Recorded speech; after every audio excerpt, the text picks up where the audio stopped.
Welcome, my friends, to a nation of mystery, danger, and magic. The land of Kubrad has stood for nigh on 500 years. This great nation has been secluded inside the Great Rift with several other lands since time long forgotten. The centuries have not been kind to Kubrad and its neighbors. Disaster after calamity has befallen these countries over the years, but adversity breeds hardy folk. Through luck and perseverance, Kubrad has risen from the ashes of turmoil, though at times only just. Odd occurrences and awakening wilderness speak of new strife to come. Who will stand up to face it? Our story continues. A group of strangers thrust together, becoming friends. Evening is fast approaching as our party crouches over an image, magically portraying a small village. They have traveled far to get here, tracking their prey through the forests. Their reconnaissance has yielded valuable information, possibilities that people survive to be rescued. And now they plan the taking of a village. Just days before, none of them had ever met. Okay, guys?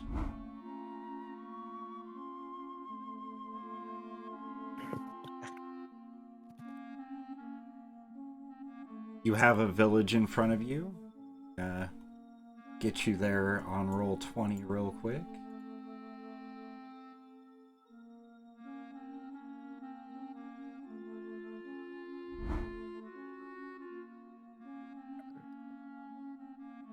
This is the current state of the village. There are goblin youth scattered around, playing, fighting with sticks.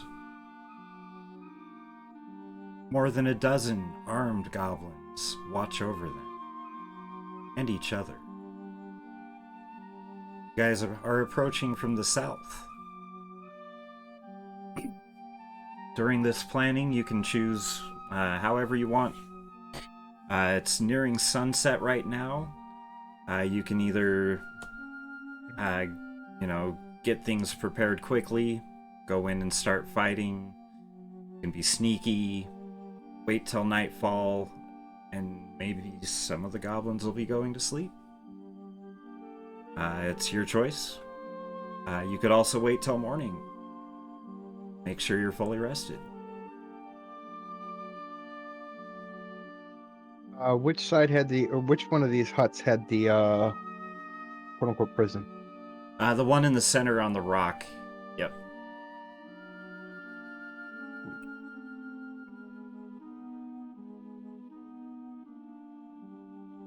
It's got two goblins guarding it out front, as well as, surrounding the whole thing.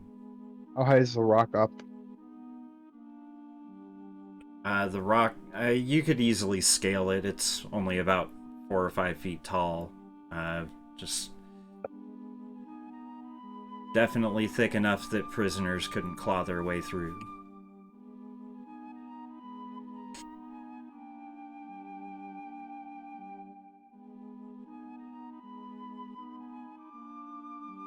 Does anybody else have any questions, ideas on how to approach this? So, how do you all feel? Should we wait till dawn? Attack at dusk? To attack at night and set up a diversion. I climb this tree as high as I can go. That's where you want to be, is climbing that tree? Okay. Yup. That will be your goal. I think our best diversion is the guy in the tree. Does anybody know goblin? How well they see during night, during day? I sure don't. I know enough. They're mostly like us. They sleep I sleep at night, but I'm pretty sure they'll have at least a few guards posted. I would definitely say we wait till night. I'm climbing that tree right now. That's what I meant. Yeah, I kind of figured. Okay, are you trying to be stealthy, Reaper? Yes. Okay, go ahead and roll a stealth check. 17.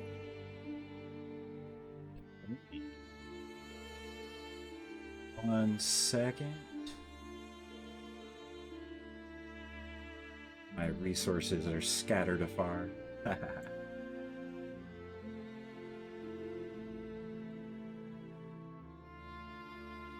Let's see. Seem to have any proficiency. You make it up into the tree. The rest of you are, go ahead and roll perception checks, everybody. Except for Reaper.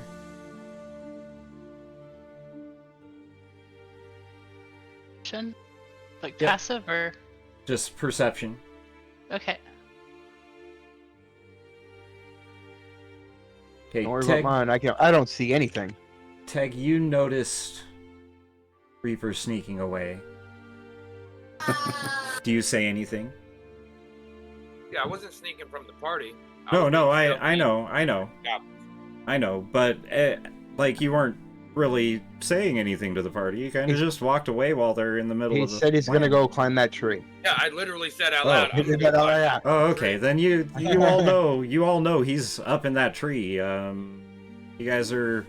Did you guys follow behind him, or did you stay behind the plan? 'Cause I just you guys assumed. are way off. I just down assumed here, he wanted the high technically. ground so that he could Anakin all those children. Exactly. This guy's on my level. Okay, Once, guys. as long as he doesn't screw up the plan. Okay. Well, Just be prepared to have him this distraction. Sure. so you guys are about 2 rounds away from there. Off of the map. You guys will want to grab your tokens and position where you want to be on the map in 2 rounds. For the next 2 rounds, Reaper's gonna have to maintain his stealth for you to get there without the goblins being alerted. So, do these trees offer any sort of cover? Oh yeah, they're spruce trees. They're pretty bushy all the way to the bottom, but they're tall as... Yeah, they're tall. Easily 100 feet. Some of them. I'm only going up, say 20 feet high. Okay. I'm gonna mark that in your blue circle here. 20 feet. Yeah, however far my character would assume somebody with like spears and sticks, like just high enough to get out of range of that. Okay, yeah. Like, they'd have to get close to the tree to hit you with one, but yeah. 20 feet's Yeah, about yeah. good. Yeah. Okay. So, I'd Go say ahead we and- wait until dark. okay, well, You said it's Reaper's just dusk, Reaper's right? literally up the tree. Are you staying behind then? Like, we're already in this. We're round to round right now. So, like, I need you guys to tell me where you're gonna be in the next 2 rounds on this Like map. we or haven't off. rolled initiative because we haven't engaged combat with anyone, but We're on the going battlefield. to roll initiative once you guys place your tokens. Okay. I'm hiding behind this big tree here where my character is at right now. Well, no, as long as I don't make noise in this tree, they go back to just calmly planning, correct? We're round to round. You're having to literally every so often take another stealth check in order to maintain your stealth. Because goblins are now moving, like I'm moving the goblins each round too. Because this is not a static situation where all these guys are just sitting here with you So up are a tree. are we creating a distraction or? We definitely need. You have Plenty very on little Are we just- time to finish this conversation. We Okay. definitely need to go in the darkness. Yeah, Yeah. I agree. We need reduced visibility. Okay, it Uh, is near sunset, and they I do can- have Kenori, or sorry, Solandris. You do know that they have dark vision. Oh, well. Now would be the best time to move in then. What It about is- morning? It is nearing sunset, and Reaper's up a tree. Literally round to round. You guys, Reaper, go ahead and roll a stealth check. You guys are still 2 rounds away from any positioning that you have, but Reaper needs Reaper's stealth check. Where am I on there? Yeah, I'm not understanding the situation going on. Like once I'm Okay, up in the tree, you're up in the tree, but like you're not just able to freeze up in the tree. The goblins aren't freezing on the map.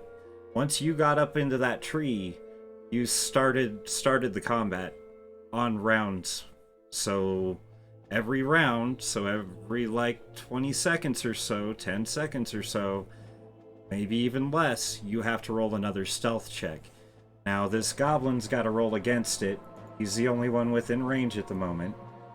But I'm gonna start moving the goblins where they're going to for this round, while you guys position your characters and figure out what you guys are doing, because this is an active situation now. In case you didn't understand that before. I can't move my character. all right. So did the goblin see me? Oh, my bad. There we go. You can now. The goblin.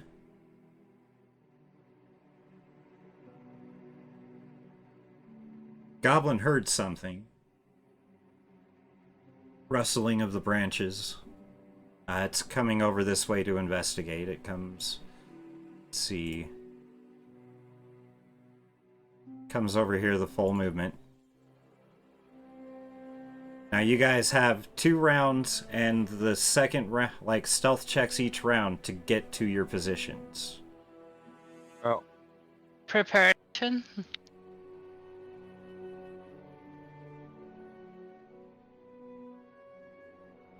So, are you guys everybody where you want to be? oh. Do I see the goblin moving towards Sting's tree? You guys are about 100 feet off of the map. So, there's a bunch of trees. Roll perception.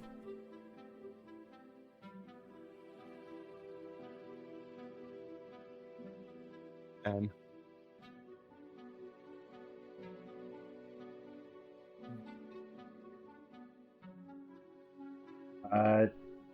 Teg saw the goblin move. Everybody else has not.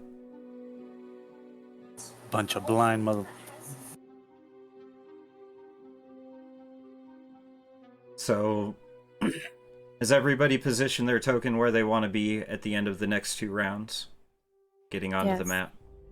Are we going I have in not. order, or can we just call out what we're doing as we do it? Go ahead and roll initiative, everybody.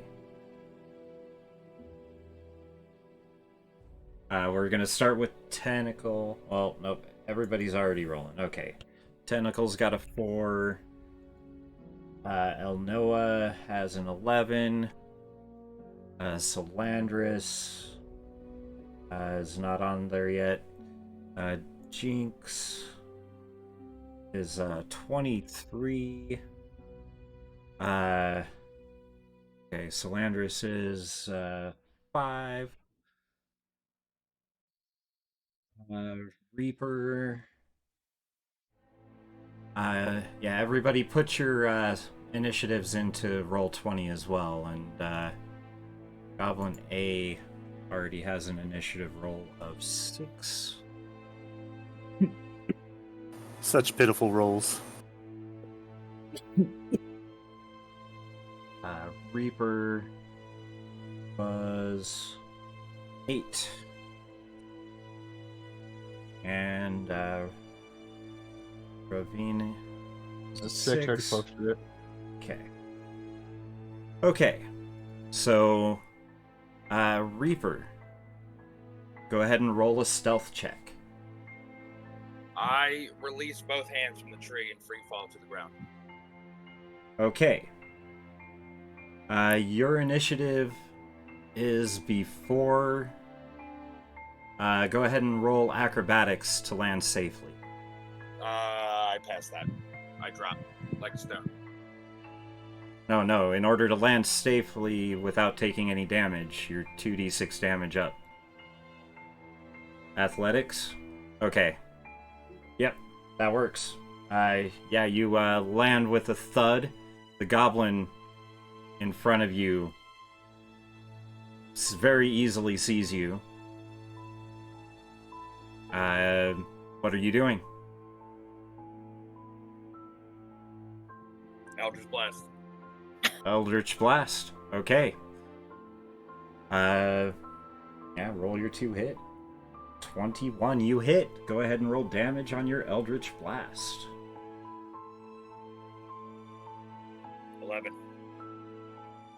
Okay.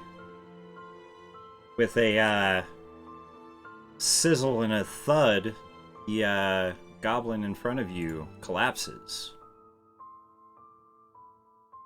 Oh, that's not. This one. This is a very dead goblin. Now we're Goes our gonna. stealth. Well, Well, we're gonna roll. not yet. We're gonna roll perception for these 2 goblins up over here and this goblin over here. See if they heard it. Maybe these 2 as well. Yeah. Yep. So those 5. So I need 5.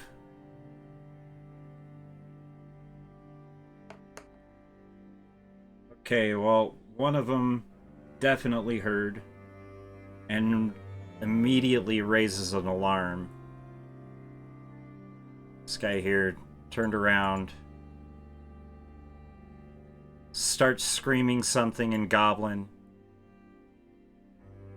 You hear everybody else start screaming stuff in Goblin.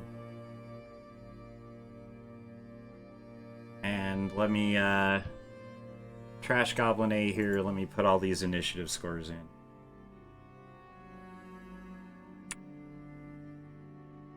We should have lured him out further, so others wouldn't see him.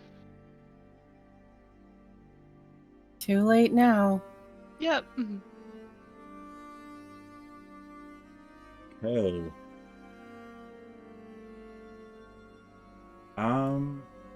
Jinx, you're going to be going first after I get this in, so think about what your action's going to be.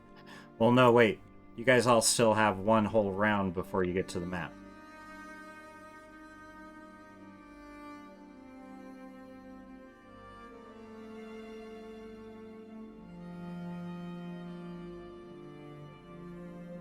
Let's see. Goblin boss is not a 4. The goblin boss is a 3. Okay. So, they're not on here, but at an initiative 20, all of the goblin youth will be taking their action.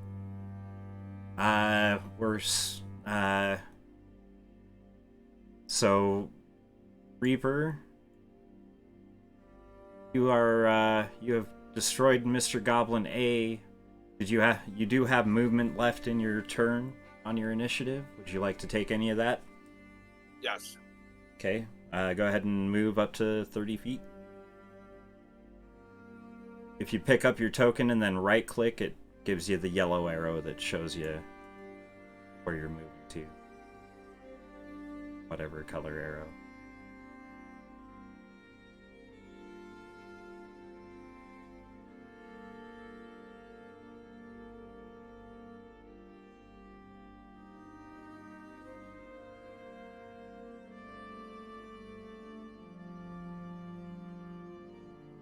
Turn.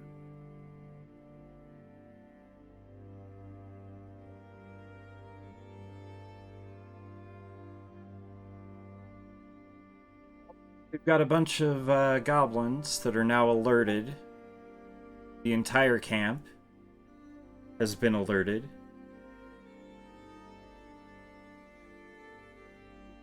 Guess I need to fix... Ah, yep. There we go. Save that. Fix that. Sweet. We have goblins. All of them. These two move up.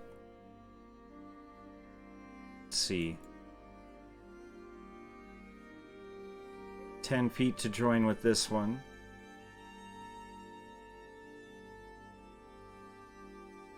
Then as a group, they move forward another 20 feet in this direction. This one moves in, joining these. Goblin Youth, are not yet. Not yet. These two hold their ground. These two both advance forward 30 feet. These two as well. 50 feet. These two as well. Well, 31 feet it says. That's fine. Okay. Everybody is now one turn away from their position on the map except for Reaper. The initiative at 20. All of the Goblin Youth. Let's see. I can control click. And I can shift click. Okay. All of the Goblin Youth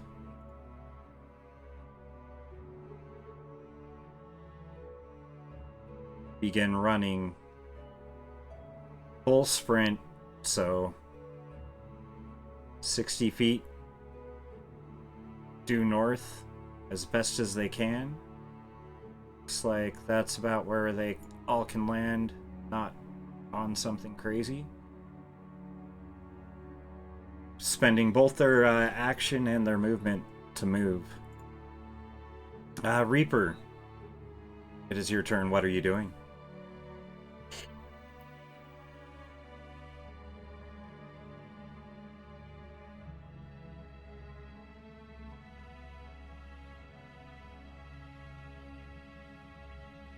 Eldritch Blast, the one in front. Okay, go ahead and roll. Sweet. 20. Okay, you hit. Go ahead and roll damage. 14. 14. The three behind it shriek as their friend falls to the ground, eclipsed in blue and white light.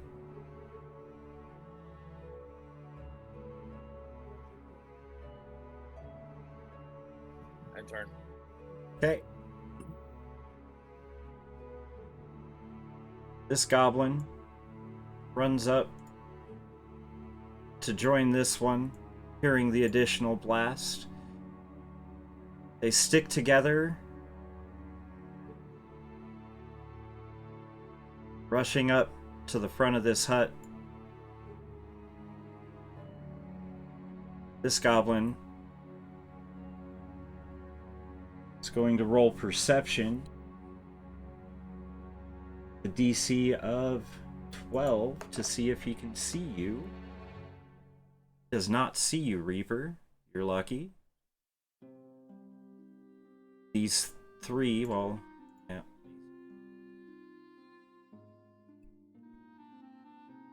These three, they advance. Short bows drawn due to the additional noise. One sees you, shouts and points. Flip him the bird. The other two, they look into the trees and don't see what he's pointing at, but he's going to roll an attack on you, Reaper.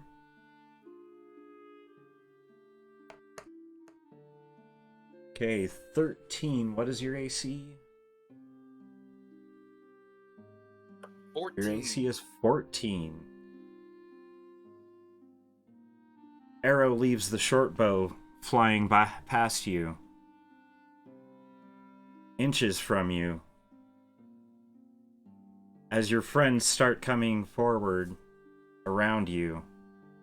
Let's get the rest of these guys. They're going to move.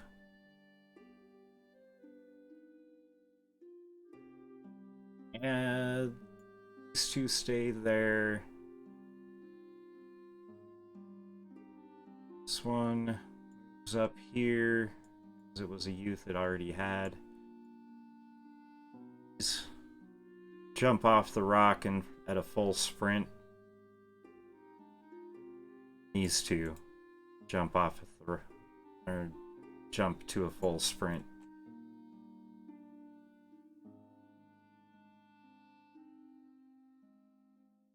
Okay. Jinx, you arrive, sprinting to your position here on the map. What are you doing? I am actually going to move right behind this guy right here. Okay. Battle's already started. I might as well get into it. And I'm going to use Booming Blade on this guy right next to me. Okay, so you cast Booming Blade onto your dagger and roll roll your attack with the dagger. Oh, sorry. Oh, you're fine.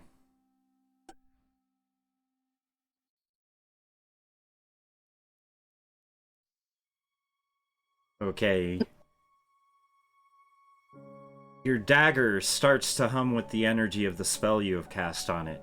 You swing your dagger, missing the goblin.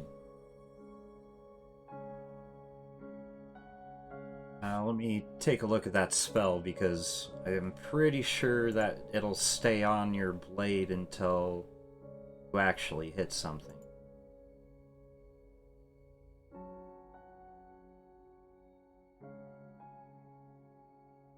Duration's 1 round, so if you do, like, if you get an attack of opportunity or something, you'd be able, like, that'd still be on there until the end of the round, so. Next up, did you have any further movement? You only moved like 20 feet there.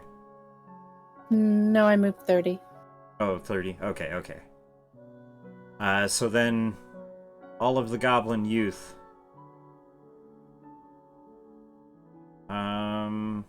Looks like they can all make it off the map. Let's see. This one. Right here specifically. Yeah, this one can make it off the map. So, all of the goblin youth continue running off to the north.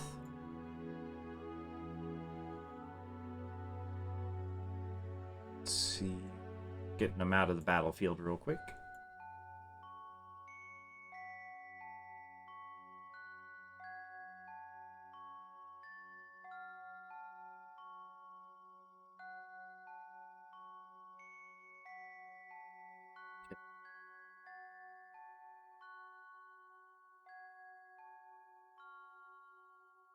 See, the goblin leader has already moved, so go.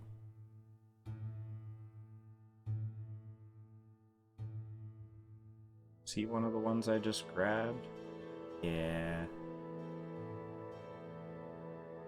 Be up here with this group. Okay, let's see who's next on the initiative roll. Let's,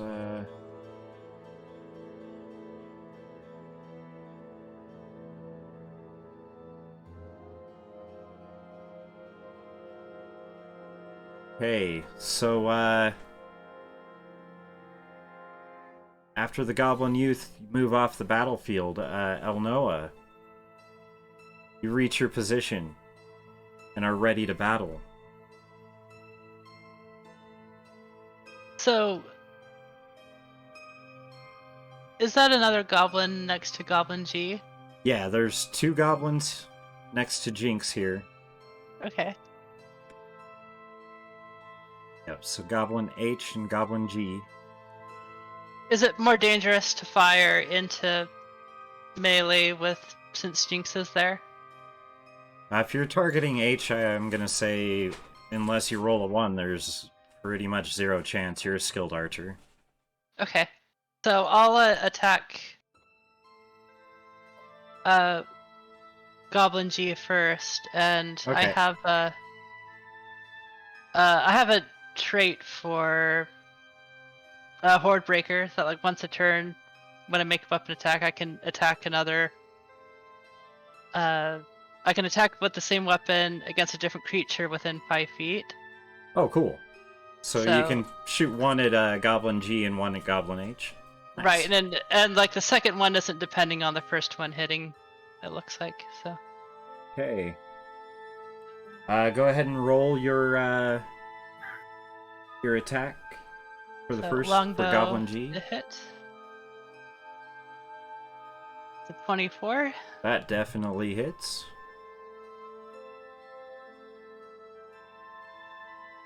Eight damage. Okay.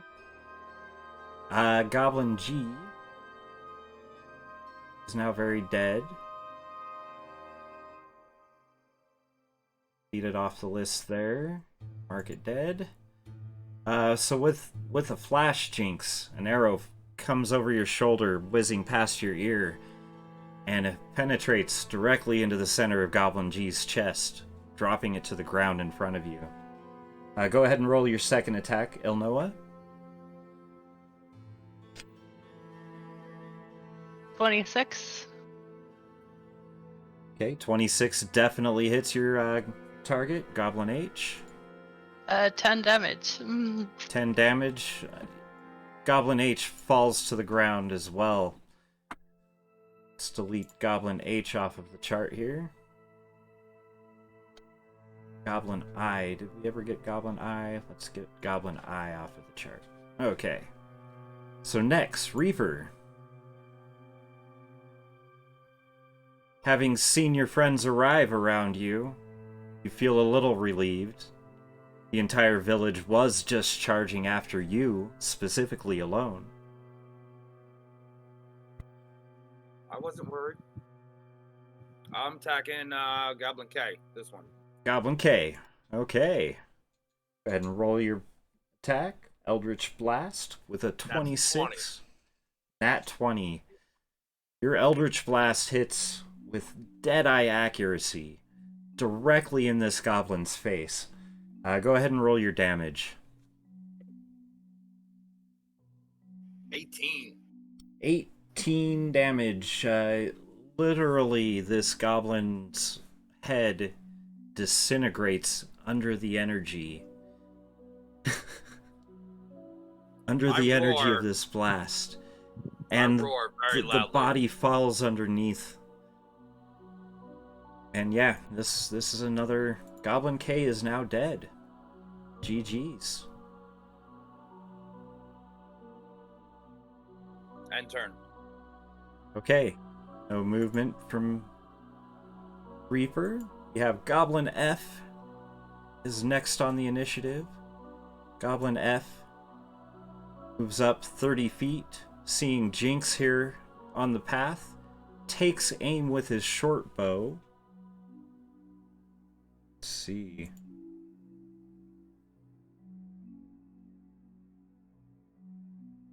Everybody there. Oh, not that. That one. Jinx, the arrow pierces your arm. You take 5 damage.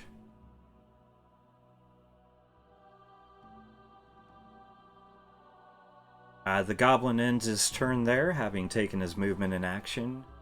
Next on the list will be Goblin E. Is Goblin E? Oh, Goblin E is holding his ground, keeping guard. Actually, Goblin E makes Full movement up to the rock up here. Facing this direction.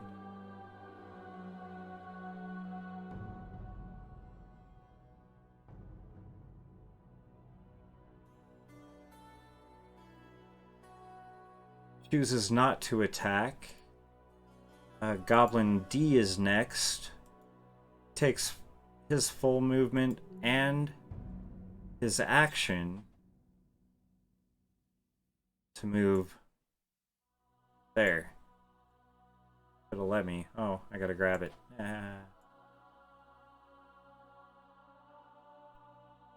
So he is no longer got anything left he can do. Goblin C comes forward 30 feet. Let's see. I'll roll perception for him to see if he sees anybody back here. He does not. The only one he sees is Jinx. So he takes aim, fires his short bow. 16. Jinx, you take another hit. This time for 3 damage.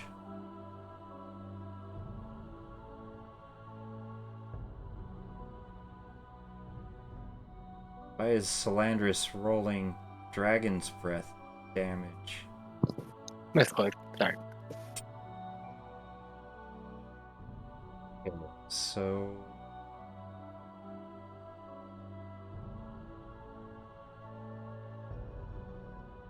I'm gonna do it now, but you'll want to keep track of the damage as we go on D&D Beyond.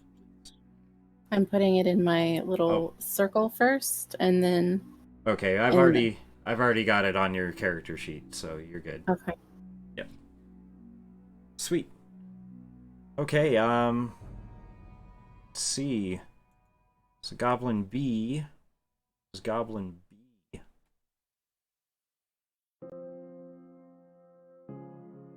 Goblin B is right here. Goblin B saw where the light came from. It's coming back here. He sees Reaper out here in the open and rolls attack with his short bow.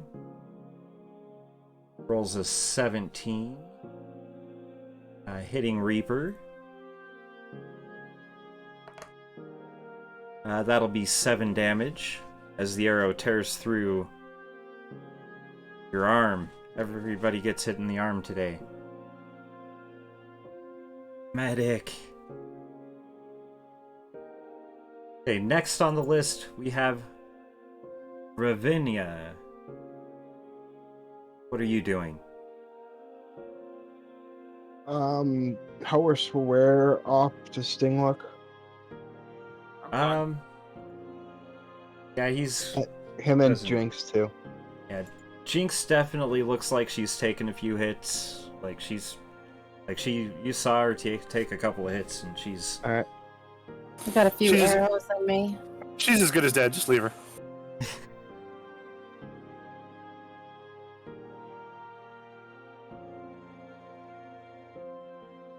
I use Healing Word on Jinx. Okay. 2nd level. Using a 2nd level So- spell slot. Yep. So that'd be 2d4 plus 3. 2d4 plus 4. It's on your character sheet under 2nd level spells. Go ahead and click cast and then roll the dice there.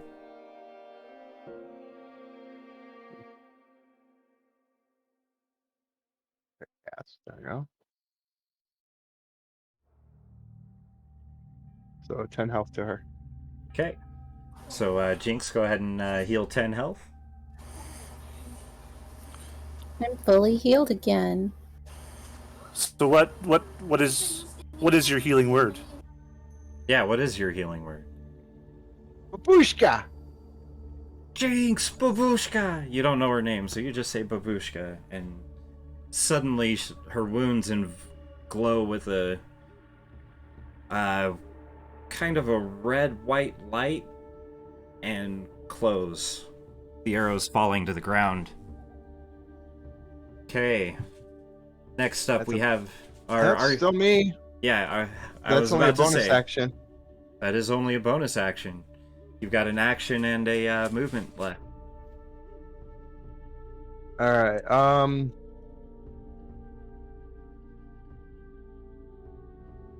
How far away is that goblin? How do I do that? The range test. You can either there's a tool on there. It looks like a circle with a ruler sticking out the corner, and then from there, like Okay. this goblin. Yeah, just click and drag this goblin here. I'm going to actually look at the other one, but yeah, that one works too. This one's 50. That one's that one. 55. That one's also got a trunk between you and it, so I don't think you have line of sight. Yeah. I was looking at This the one you other do. one, but I'm not going to say. This Yeah, one, we'll go with that one. one you do. Yeah.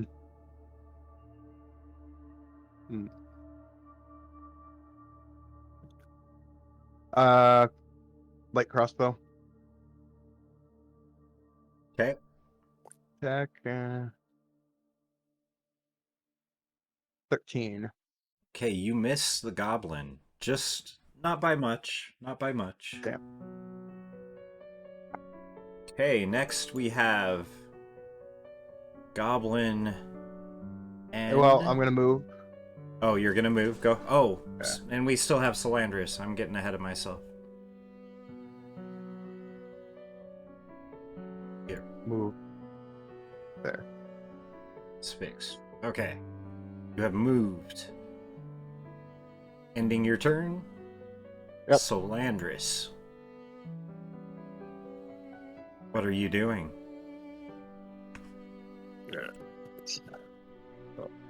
Got that thing there. We go. I'm going to step out from this tree line to here. We'll fire a ray of frost. Opponent in front of me. Okay. Ray of frost. 26 definitely hits. Go ahead and roll your damage. Does that have a save, or is it just the attack roll? Attack roll. Okay.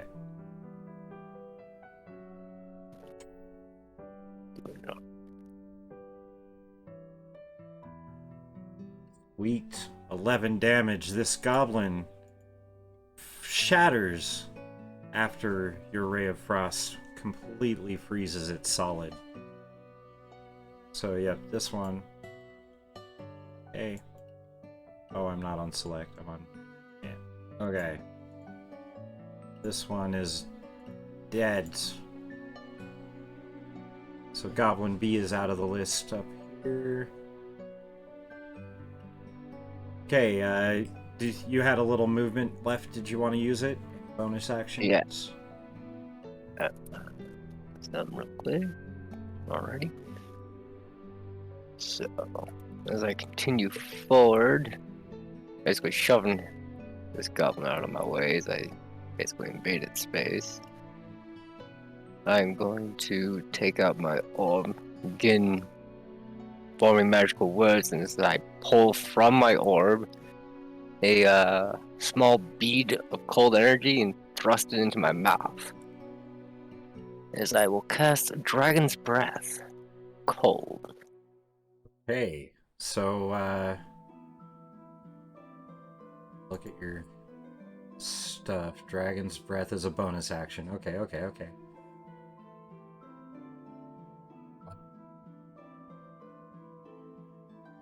It's a dex save. 15-foot cone. Let's see, so 15 feet from you. Yeah, it's not active yet. I have to use an action to use it. Oh, you just have it cast on you. Okay. Yeah, Okay. I'm just setting it up. Okay. So you stood over the corpse, is that what you did? I basically shoved it off to the side. Considering Okay, it was okay. a frozen corpse before me. Yeah. We'll shove it off to the side then. I get the right tool here. There we go. Yeah, there you are. Next up we have Goblin N. Where is Goblin N?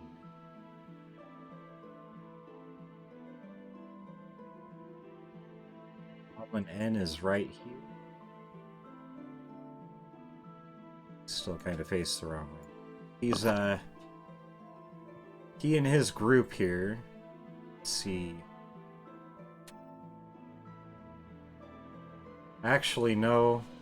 Before we do the goblins, let's do Teg, because he's got initiative. I'm sure a higher dex than 14. Yeah. No, it's a tie. Tie goes to the player. Go ahead, Teg. You're up next. Alrighty. Let's see. Well, let's Eldritch Blast this guy right here. Oh, how do I ping on here?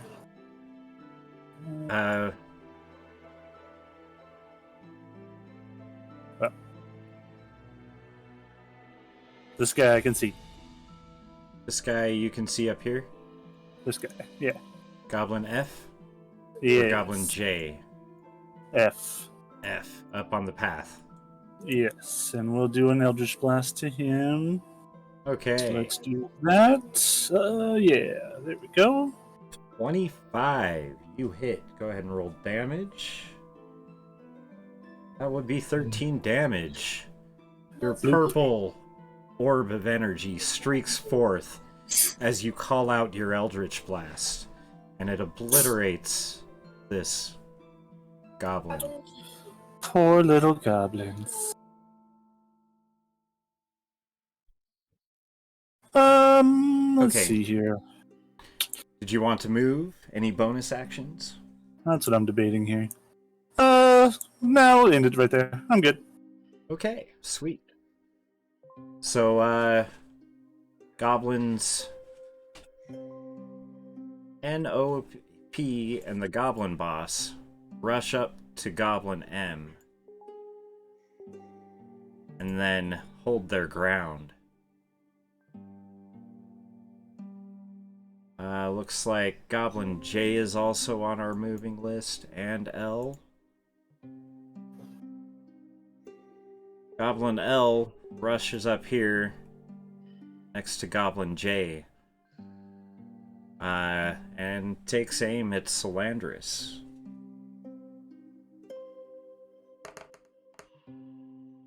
Rolls a 7, misses. Goblin J also takes aim at Solandris. That'll be all of them up. Yeah, so let's roll that attack. I think your armor class is higher than 9, right, Solandris? Yes. Okay. Jinx, you are up. Me again.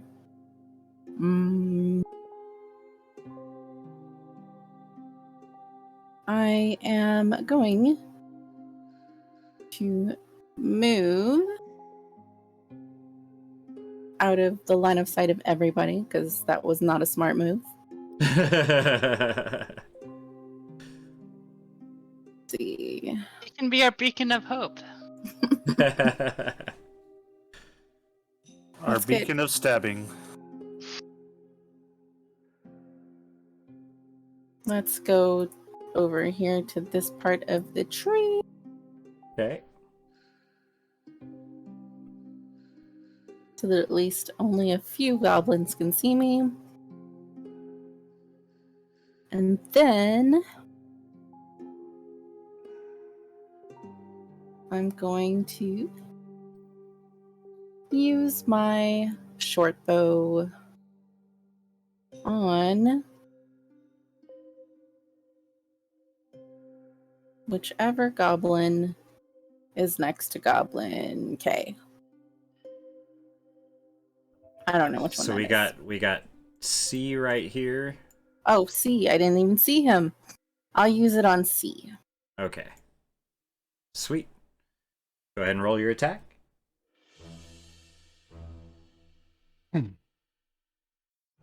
Ooh. That would be a natural 20 right there, guys. Yes. Yeah. Dang. So go ahead and roll your critical damage.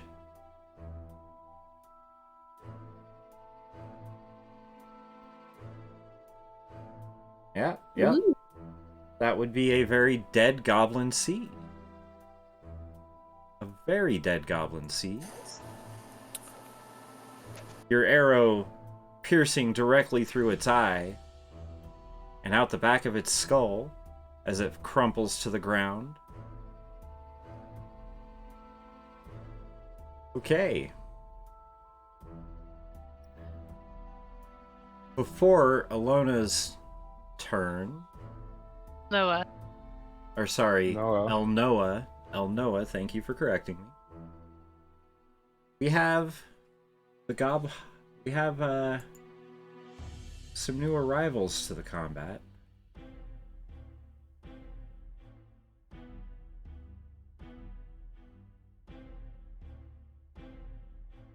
Let's see.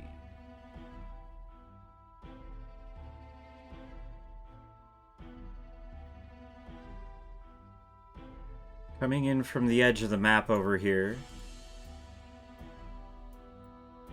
you hear screams, not of goblins, but something bigger, more terrifying. A group of hobgoblins rushes out. Let's see.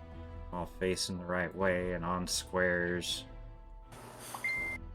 There we go. 4 hobgoblins rush out in a line. All of them brandishing longbows. Huh? They do not see anybody, but they do see the corpses. And they have heard the fighting. So instead of attacking, they rush forward another 30 feet. El Noah, it is your turn. Oh, You left one behind. that one is on a different initiative.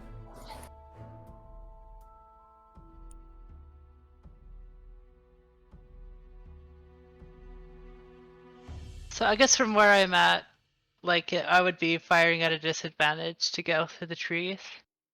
Let me see. Your line of fire through that tree, you could probably get this guy over here without an issue. Uh-huh. But I think these two would easily be behind the trunk of this tree. And this one would be obscured by branches from both trees. So this one I'd say is straight roll disadvantage for any of the I other actually one.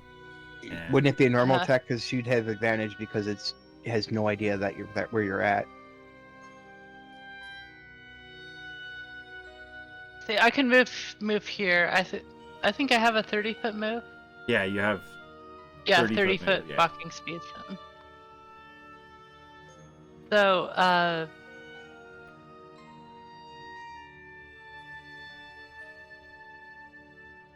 I'm gonna mark that let's see. How do I ping one on the map? click on it and hold your mouse button down. You wanna Okay. on A? Yeah. So on A, I'm gonna mark it that as a favored foe. Okay, you have to do that with a successful attack, so go ahead. Okay.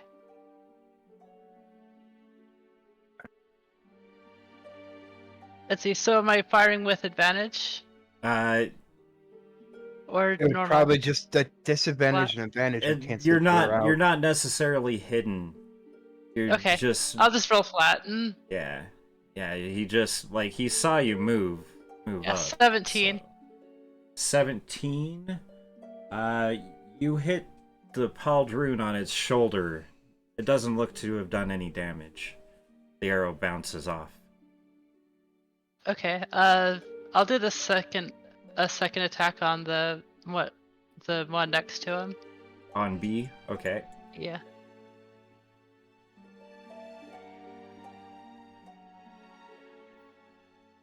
$18. This attack strikes true, piercing the armor of its breastplate. Go ahead and roll damage. That would be a 5.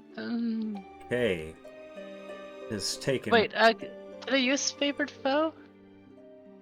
I The first time on your turns that you hit. So once you hit something, you can mark it as a favored foe, is what that means. So now Okay. that you've hit it, you can mark it as a favored foe. Okay, So sure, that I'll do it. okay. I'll use so, a use on. Okay. We're gonna put this little heart on there to symbolize that that's your favored foe. Sure. Okay. Did you have any more movement? Anything else you wanted to do?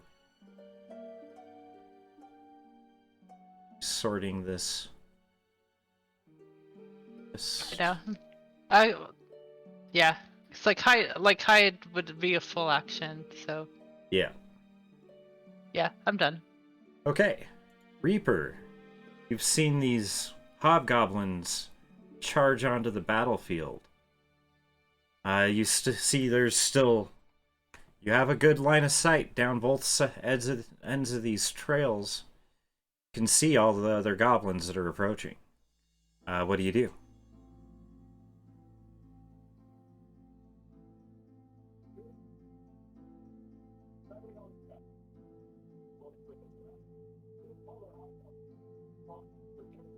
I will Eldritch Blast this one. Okay, Goblin J. Go ahead and roll. 22. Okay, you hit. Go ahead and roll damage. 11. I get him in there. 11 damage. You definitely destroy this goblin. Did you want to move? Any other bonus actions? Anything like that?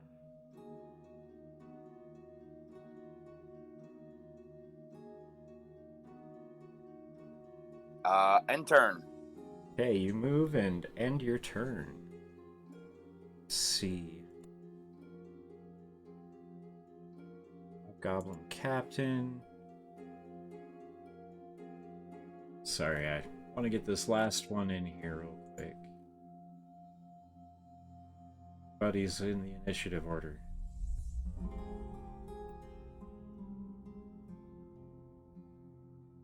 Hey. There we go.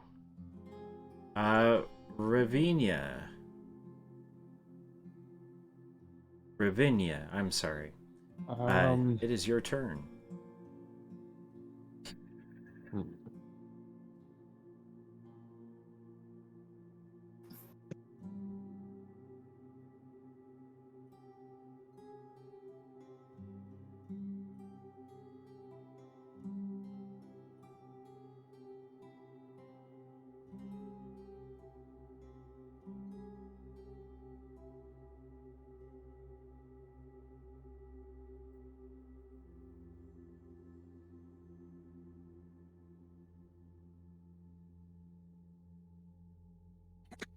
Um.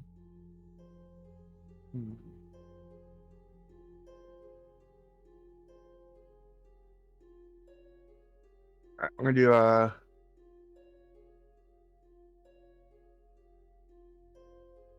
guiding bolt to the one that was already hit here. So B? Yeah. Okay. Go ahead and roll.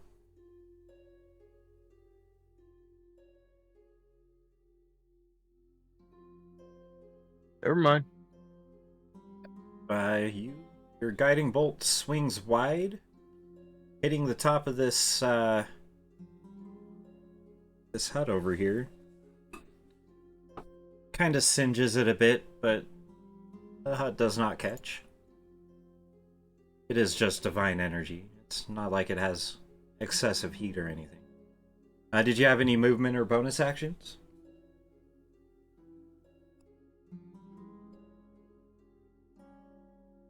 I will just stay there, but I will reload my light crossbow.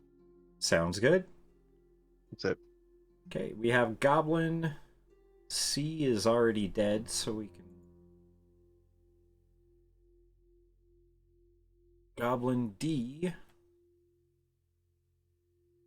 takes aim at Solandris, I believe. Check range real quick first. 80 feet, right at the edge of range for his short bow.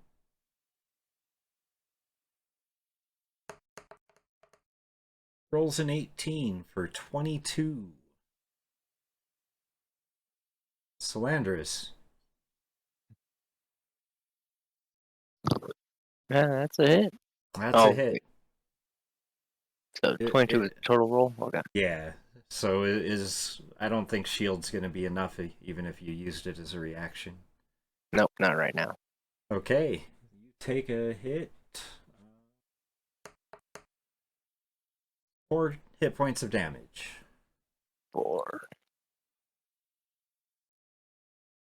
Okay, next on the list is Goblin E.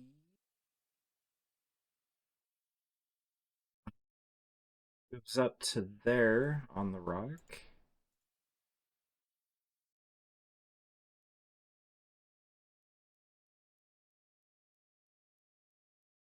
Let's see, he also can see Solandris. It doesn't look like these guys are going to be more obscured. Clear shot. So, Solandris, we're shooting another short bow at you. 15 misses.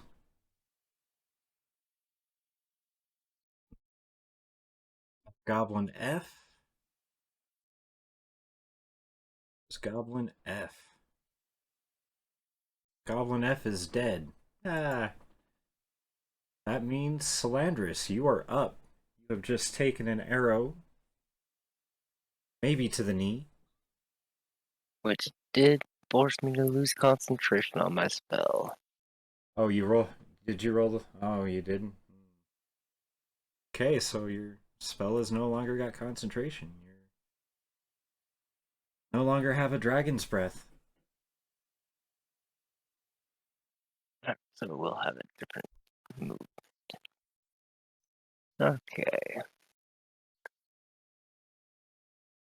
Like, you see these hobgoblins coming up from the right. Or from the left, anyway. Yep. And with now, purpley seeing them just fine. Turn to face them. And I will begin casting using another spell. So I start pulling raw fire elemental into my orb. And then I'll pull from the orb a ball of fire, which I'll lob out over them and create flaming sphere. Flaming sphere. And I'll drop it directly on top of one of them. I'll drop it directly on top of this guy. Hobgoblin C. Mm-hmm. Okay. So that is a dex save, DC 14. Yep.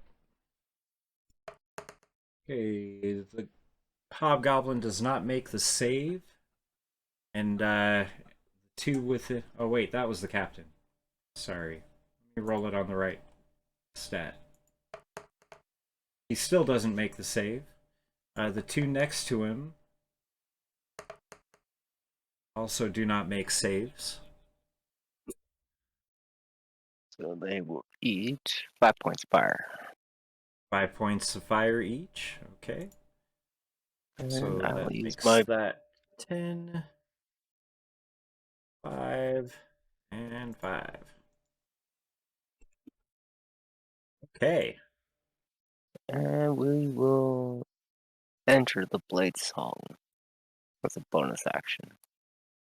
Okay, you enter the Blade Song.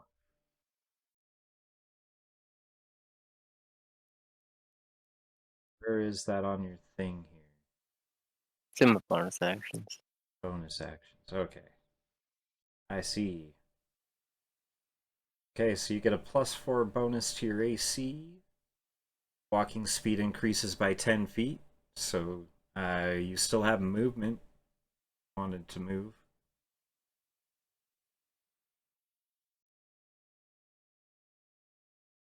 Nah, I'll hold position right there for now. Okay. Well, that's your action, bonus action, and movement. Next on the list, we have the Hobgoblin Captain. Just going to move up 30 feet. That puts him 30 feet of these hobgoblins up here.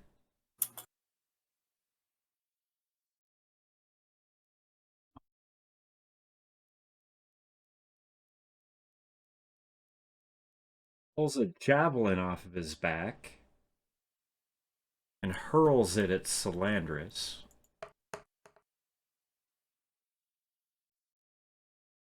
That's a roll of an 8, completely missing, going wide. Let's see.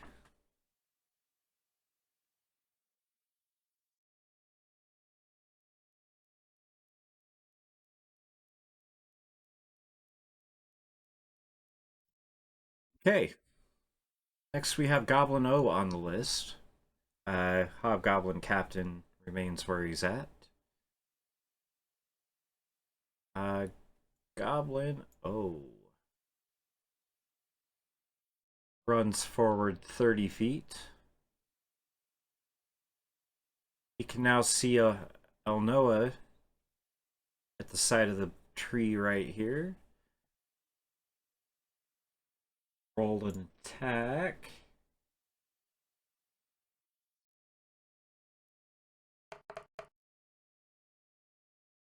$20 after adjustment. Believe that hits you, Elnoa. 20 would hit. Yep. For 6 damage. He is done. We have Goblin P. Goblin P rushes up.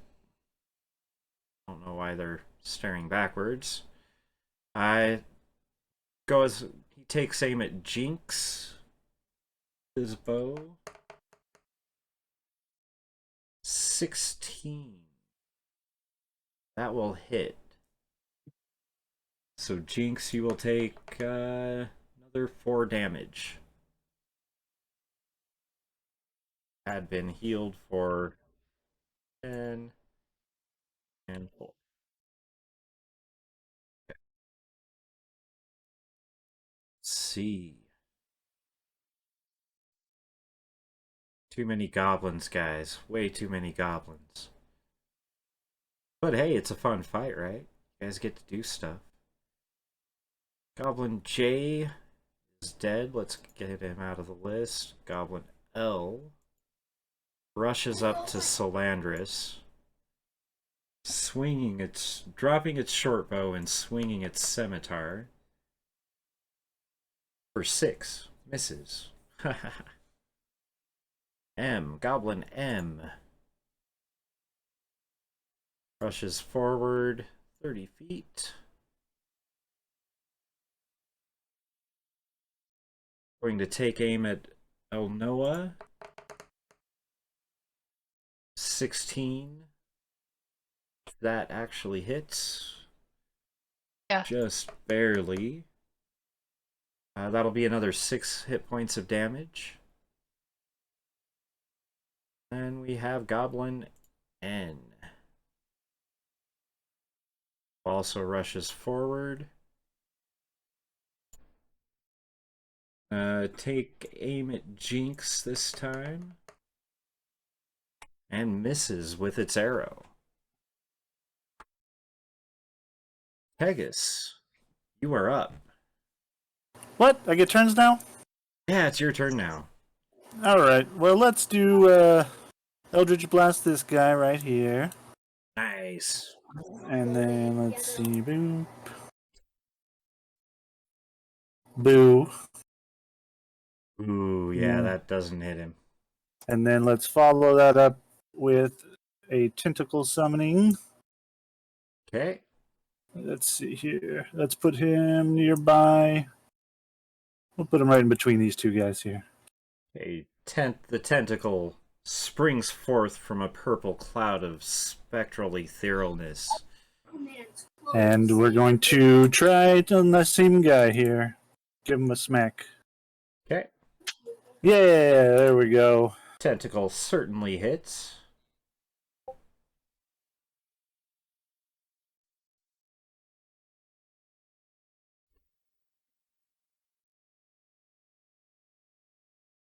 Ten damage. There it goes. Yeah. Okay, it was smacking this one right here, right? Correct, And? yes. Okay, Goblin N gets smacked into a bloody pulp by the spectral tentacle. That's my life's work right there. Yeah. Smacking And that goblin. that'll be it for my turn. Okay. The goblin boss rushes up. Oh, let's see. Beat. Like everybody had horrible initiative. Except for the hobgoblins and Jinx. The hobgoblin rushes up, hurling a scimitar. Oh no. Scimitar's too far. Or not scimitar, javelin. But it's too far. So he rushes up using his attack to get next to this one right here. Goblin M. Ending his turn. Jinx, you are up. All right. So let's see.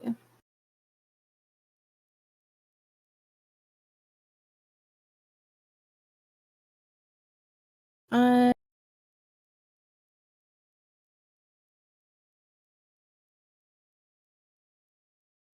will move over to. Well, no. I'm going to use my bow again because I can't get close enough without being close to too much junk. Okay. So we will go for this dude right here Okay, shooting at the goblin boss. with my short bow. Okay, as a reaction, he swaps places. He grabs the goblin next to him by the head, seeing you aim your bow at him, and swaps places with him. So you're actually shooting at Goblin M now. That's fine, but I probably missed, so.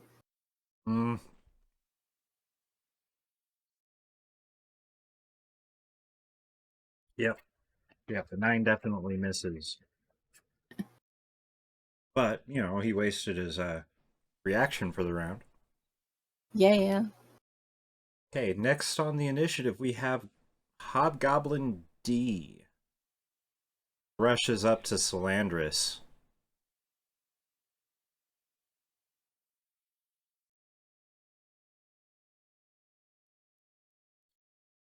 Pulls out his longsword. Rolling a 14 to hit, and with your bonuses, I'm sure it does not hit.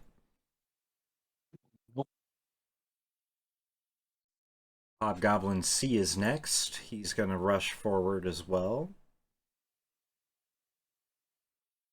Definitely made yourself a target there, Salandris, being the only one out in the open. Everybody else is hiding. He also draws his longsword on you, swinging and missing. We have Hobgoblin B.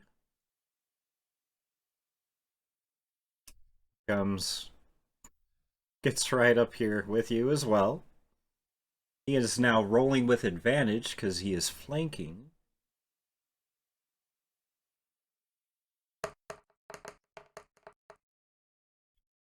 That is a 22. Does that hit you?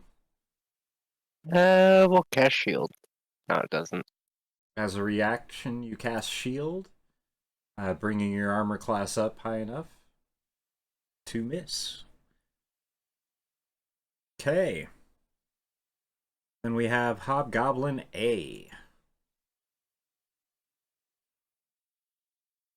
He rushes forward, getting behind you. Where's his tail? His tail.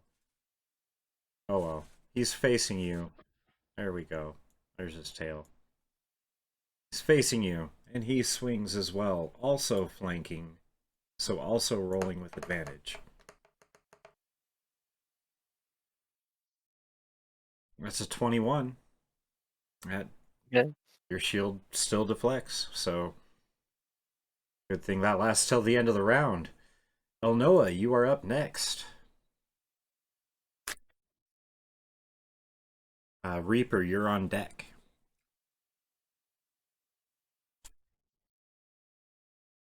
The one that's to the east of the tentacle. This one right here? Yeah. Okay. Go ahead and roll your attack.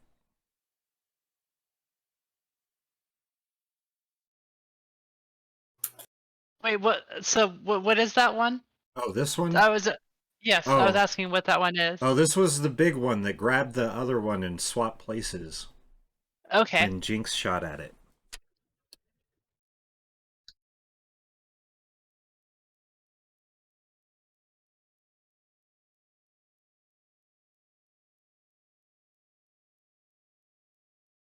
I'll use Hunter's Mark as a bonus action.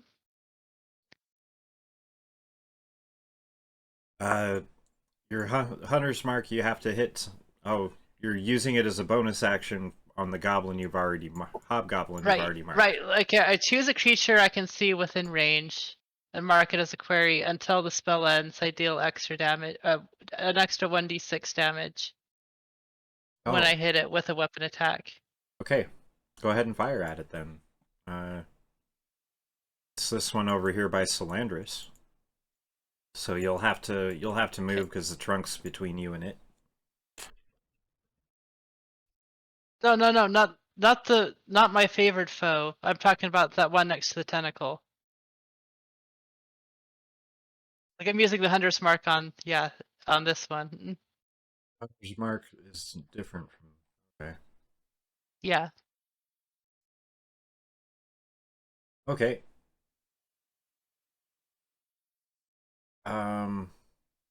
So you're saying Hunter's Prey? That's what I see on here. Hunter's Mark. It's a spell. Oh, Or it's a spell. Okay. Hunter's Mark as a bonus action. Okay. Sorry. Stuff that I'm not aware of, so we're checking it out. Okay, until the spell ends. Okay, you marked him as your query for the Hunter's Mark. Gotcha. Uh-huh.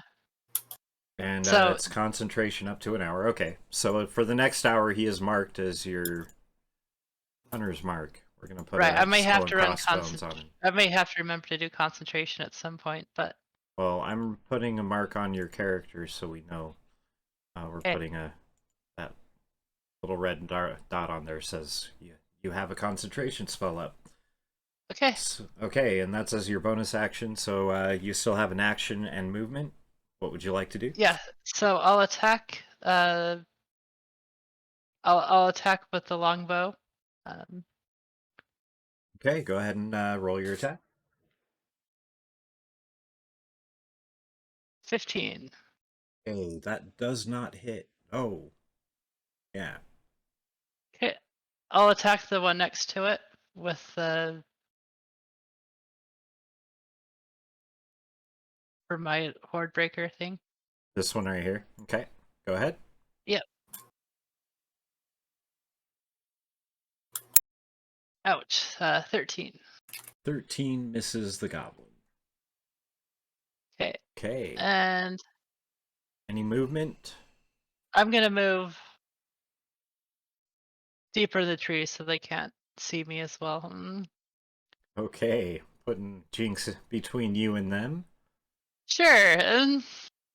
Okay, Reaper, you are up, and Ravina, you are on deck. We this bulky guy to the left, that's the chief, right? This one over here is a captain. Yeah, yeah, he's the biggest of all of them. Yeah. Do I have a clear line of sight under this tree to him? Let me draw us a line, and we'll see. That looks like it goes straight through the trunk to me. All right.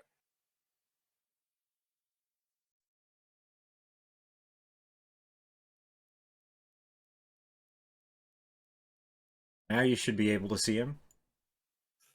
All right. And I'm playing in character. So the person with the bow in front of me, they look pretty beat up, but the that guy in the middle of all of those goblins, do they look how do they look? Salandris is a woman, but she looks like she's handling herself pretty well. My character, they're all the same. Like, you're just Yeah, peasants to me. He did say they.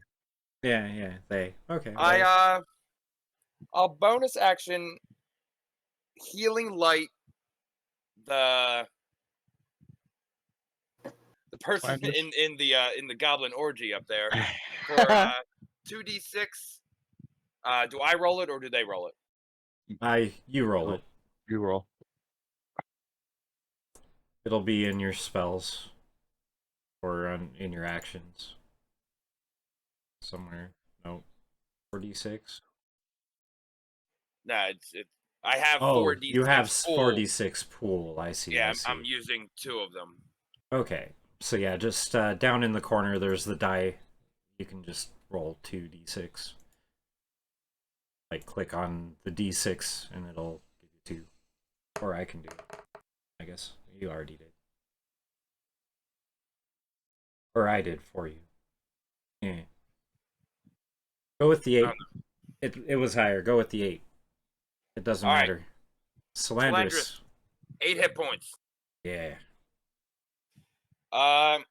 Then I will Eldritch Blast the captain. Big one. Okay. Go ahead and roll your Eldritch Blast. 22. 22 hits. Go ahead and roll your damage. 7. Hey, you do 7 damage to him. You notice that it barely scuffs his armor and kind of leaves a welt on his bicep. When I get his attention, I'm gonna flip him the bird, and then I'm gonna walk backwards 5 feet. Yeah, you have his attention, and yeah, he's like kind of pissed that you flipped him the bird. But yeah, you've done 7 damage to him. End turn. He's kind of looking down there now. Just out of curiosity, I'm not overly familiar with goblin customs. Does flipping the bird to a goblin is the same as a human, or is it more like saying hello? It means peace among worlds. Yeah. Exactly. Pretty sure Sting also stuck out his tongue at him too. So Just curiosity. I'm just trying to learn some goblin, culture here. Pretty sure the hobgoblin understood the context when, the blue-white ball of energy flew at him and singed his fur. Maybe he's got like a kind of warrior spirit, and that's just like how you say hello. You smack somebody with a sword. Hello, how you doing? Is that not their culture? I don't know. I don't think it is. Goblins are weird because we're in the middle of a fight, and a bunch of them just took a bunch of naps. Like, why is everybody so sleepy? Right. Ravinia, you are up. We have a couple of goblins on deck, and Salandris will be after that. all right. How do the ones around here health wise look?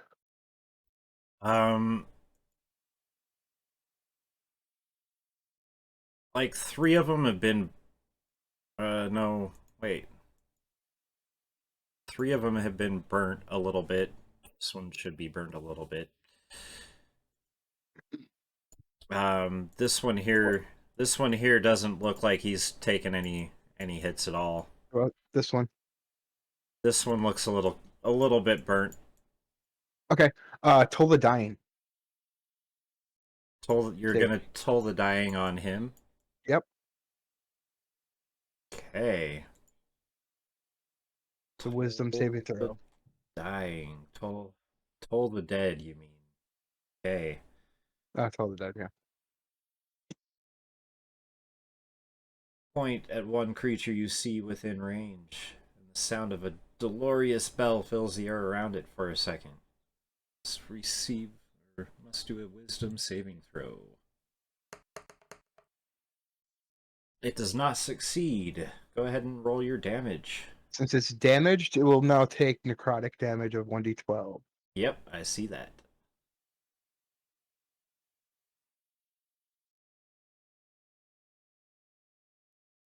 So 8 damage. 8 damage to this one right here. Yep.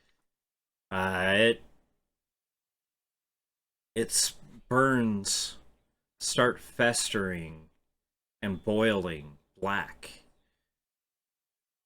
And suddenly, out of the black, boils build up and start rupturing.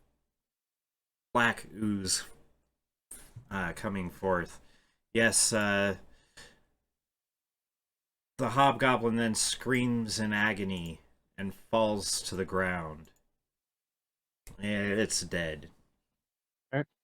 And a Okay. bonus action, I'm going to attack that one with the light crossbow. This one? Or the... This one. Sorry, The other one that was go in. damaged. Okay, there's... Yeah, okay. So B? Sure. Yeah, Hobgoblin B. That's the one to the north of Salandris.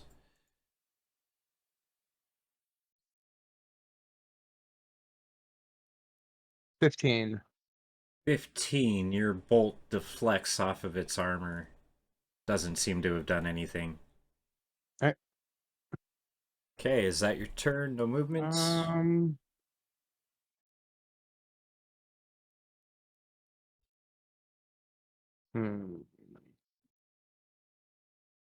Yeah. I'll let end turn there. Okay. Well, Salandris, you are in quite the position here. The 2 goblins up on the rocks, they each take aim at you with their bow.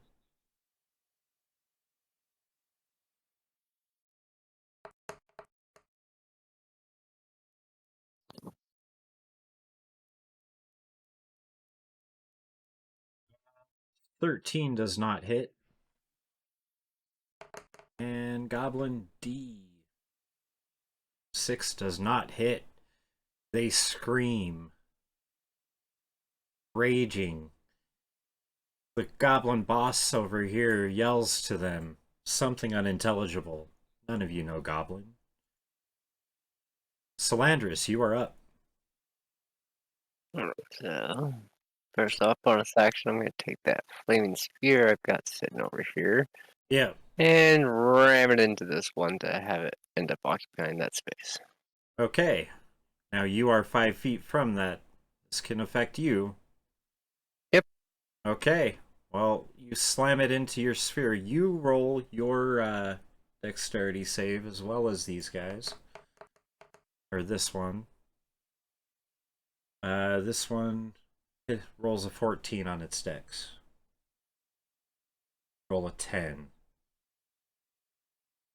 So it looks like we both take damage.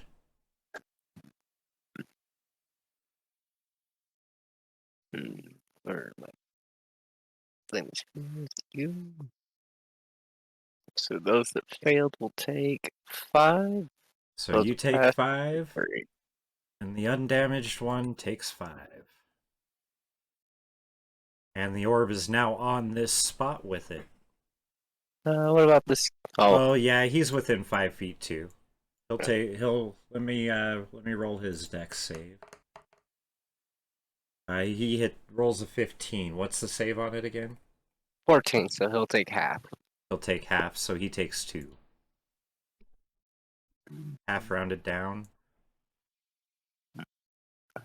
Okay. Concentration. Where's my concentration? Concentration. Yep. Roll con. No problem. Yeah, no problem. Okay, the Hobgoblin Captain, he is pissed. He runs down here. Oh, I'm not quite done yet. Oh, okay, okay. That's bonus action. Well, his movement's already done because I'm not moving back. But... And I'll reach down upon my waist, unfurl the whip. Okay. And with a crack, the whip will begin to hum, and I will then attack the one in front of me with the booming blade. Okay, you cast your booming blade and roll your attack. Oh, where's my attack roll? Whips. Do actions. Ooh. Your whip snaps over the Hobgoblin's head. It does not hit. Now, your booming blade will wear off at the end, at the end of the round, but if you get a reaction before then. So then, yeah, Hobgoblin Captain, or were you moving? I can't really move. Oh, actually, no, I can't because we got rid of the guy behind me. You can move, and you could have gotten out at an angle too, Yeah. but it's still, that's 4 attacks of opportunity. Oh, yeah. Depending. What's that? Depending on where Yeah. he moves. Yeah. Yeah. Oh, there's going to be 4. So that's 5. 20.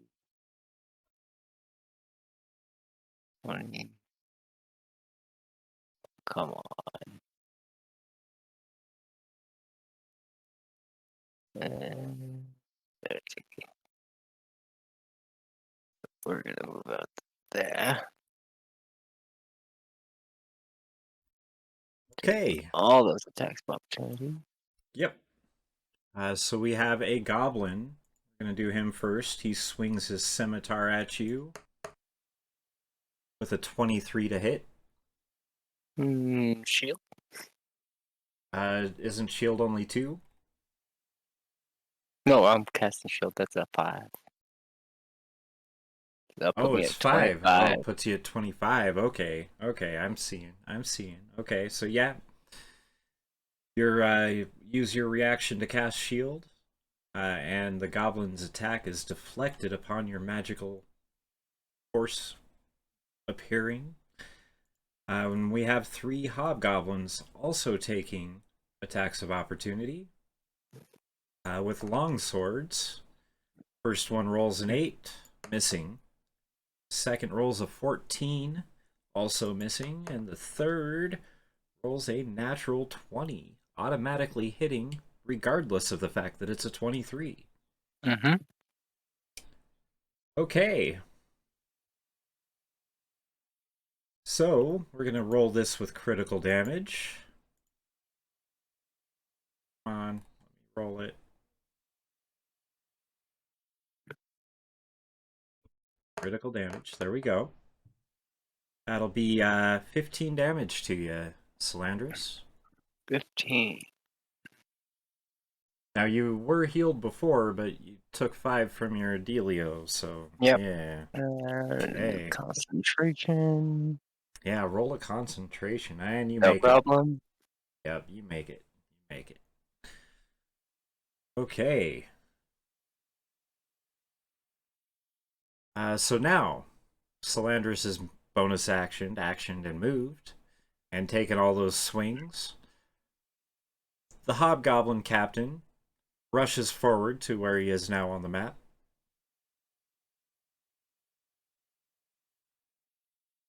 And he throws a javelin at Reaper. with disadvantage due to range. Lucky, disadvantage due to range. It misses instead of having a crit. The hobgoblin captain roars and in common yells, "I will get you, Red One!" And ends his turn. We have Goblin O up here. Is going to run forward 30 feet. No longer able to see Salandris. He still sees Jinx and fires his short bow.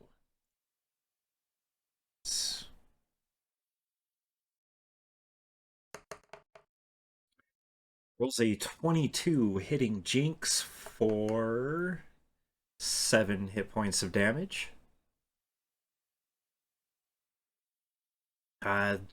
Goblin P is up next. Moves forward as well. They like to stay in groups for some reason.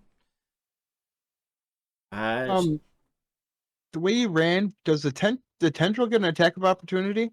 Tentacles does not. It's a spectral creature. It only acts on bonus action from Tag. So, yeah, it just ran away.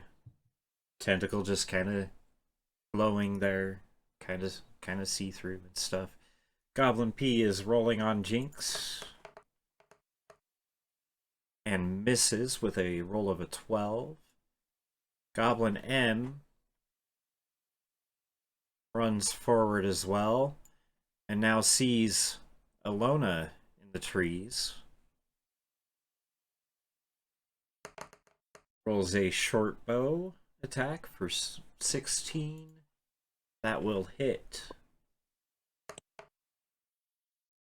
6 hit points of damage, Elnoa. Then the goblin boss runs forward. And he throws a javelin. At Jinx for, let's see. Jinx. The javelin misses you and sticks into the trunk of the tree next to you. Okay, free weapon. Oh, the goblin boss went out of turn. We'll skip goblin boss. Teg, you are up. I'm sorry. The goblin boss shouldn't have gone before you. Alright. Let's see here. So you can attack the goblin boss with your tentacle, because technically it's back here before it throws the miss. I can do that. But we also got several other little goblins up here that want to eat my friends. So let's 3, 4 goblins, 3 hobgoblins. Well, he's going to be out of my sight, I guess. Let's do this guy right here as an Eldritch Blast first. Okay, Goblin P with an Eldritch Blast. Nice. All right. 20 hits for Bam. 12 damage. Your purple Eldritch Blast streaks forth, smashing this goblin square in the chest, leaving a gaping hole. All right. And then now I guess we'll do a tentacle smack on the boss over here. Okay, go ahead and roll the attack.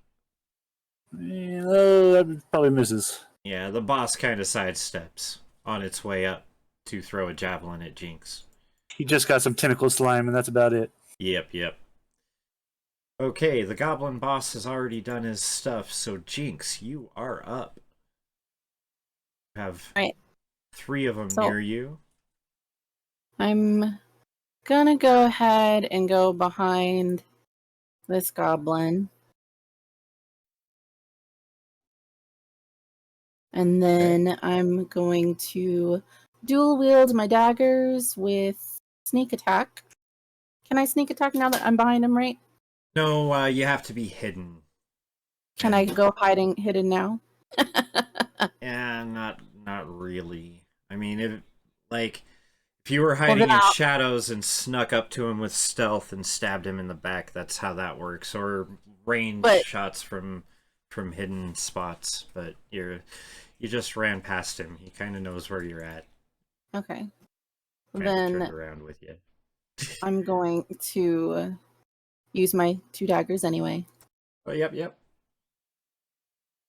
Dagger. 17 hits. And a 26 crits. Go ahead and roll damage regular for the first one and critical for the second one. I'm pretty sure the outcome is clear. Yeah, 7? Yeah, no. It's already dead before you've eviscerated. As it's falling, your second swipe cleaves up through its chest, ripping its rib cage wide open and spilling its entrails all down the front of it. Tasty. Yeah, you pretty well gutted it with a critical hit. Goblin sausage, anyone? Goblin shake. Okay. So And now, then I'm going to use my last 10 feet to go right here, a little bit further away from those goblins. okay. Sweet. Striding across the corpses of the fallen. She's just dancing on corpses. Yeah. I'm very acrobatic. Okay, So we you have dance across the Hobgoblin corpses and don't get any blood on you? is dead. We're gonna delete that off the list. We have Hobgoblin D is up. Very angry at Salandris and still sitting next to a orb that is burning. Runs 25 feet, swinging its longsword.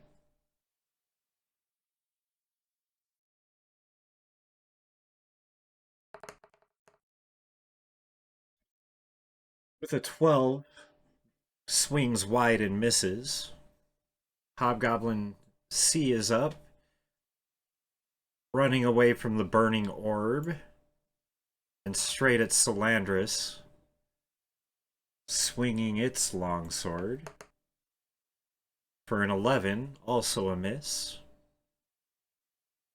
Hobgoblin B rushes forward. Coming around. Can it make it? Yep, it can make it. Coming around behind and with advantage.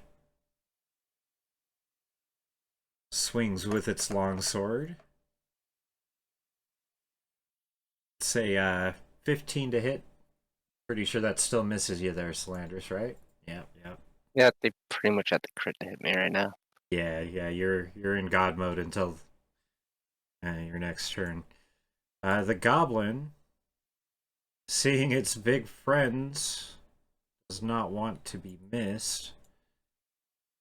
Rushes over here and swings a scimitar. Oh wait, the goblin's on a different initiative.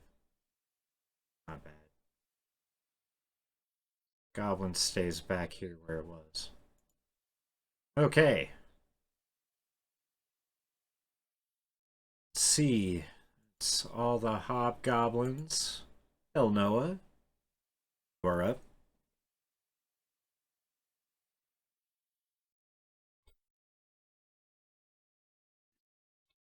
Hey, how do I turn my token? Up at the top, there's a little Oh, tail.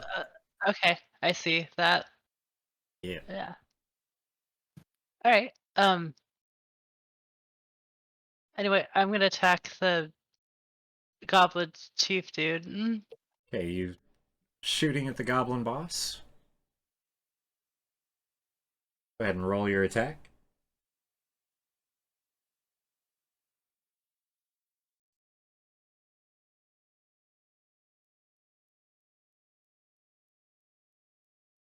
Here it comes.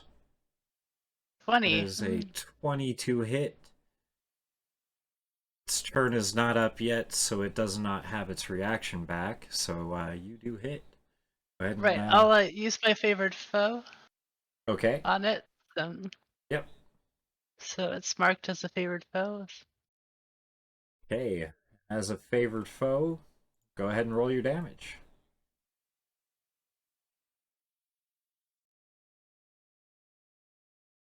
Do you roll weapon damage first? And Okay. then I have You still have the your hunter's mark. the hunter's mark. Yep, so roll damage for your hunter's mark. Let's see, how do I roll that damage? Go to your spells and there's a 1d6 click there. I don't see a 1d6 click. Well, I see a 1d6, but I can't click it. Under your spell list? Oh, spell list. Yeah. Okay, yeah. There.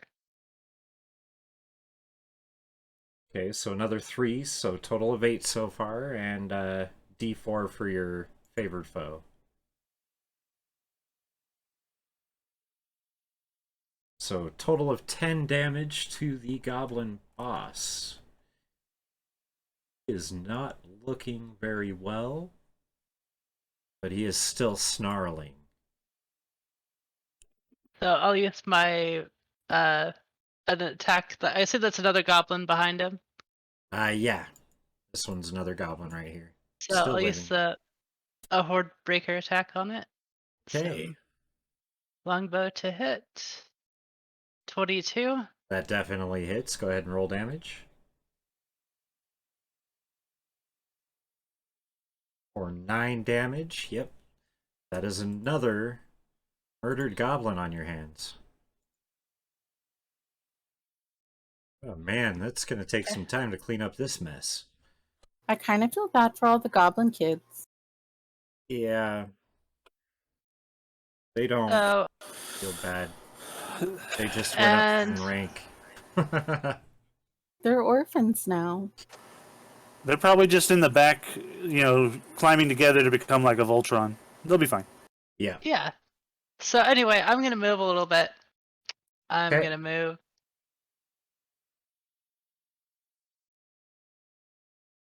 Yeah. Just over there? Sweet. Yep. That's Okay. awesome. Reaper, you are up. This hobgoblin captain's coming around the tree at you.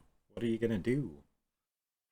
Gonna hold up one middle finger, and with the other hand, Eldritch blast him in the face. Him? Or one of the hobgoblins by... Oh, you're checking range for your... I got you. Yeah, go ahead and roll your Eldritch. That wasn't me. Oh, somebody was checking your range on your healing word. Oh.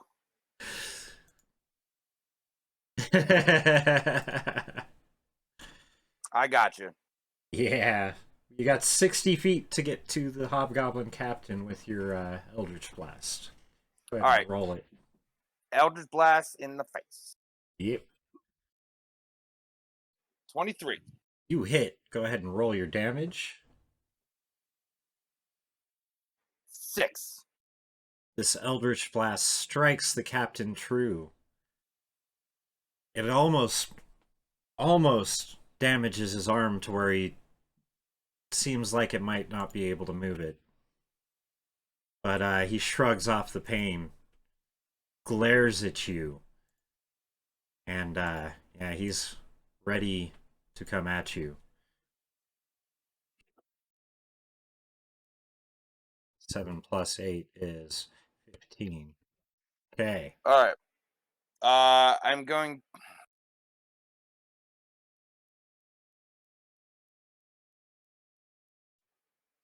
So, from where I'm standing, does Solandris look pretty beat up? Yeah, she's looking pretty hurt. All right. I will use bonus action an additional 2d6 from healing light. Okay. Go ahead and roll that.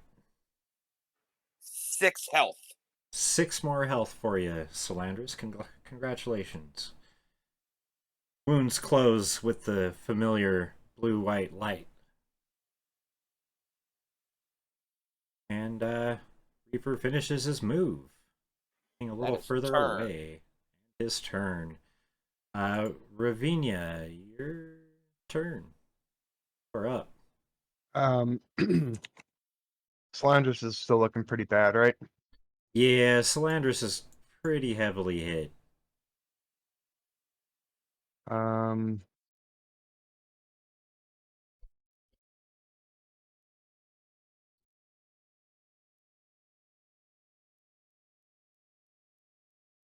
cast healing word on Go ahead and click your cast and roll your dice. I think you're in 60 it's feet. as a bonus action, by the way. Yep, I know. So, Yeah, you're 50 feet. You're in range. It's 4. I just click on here.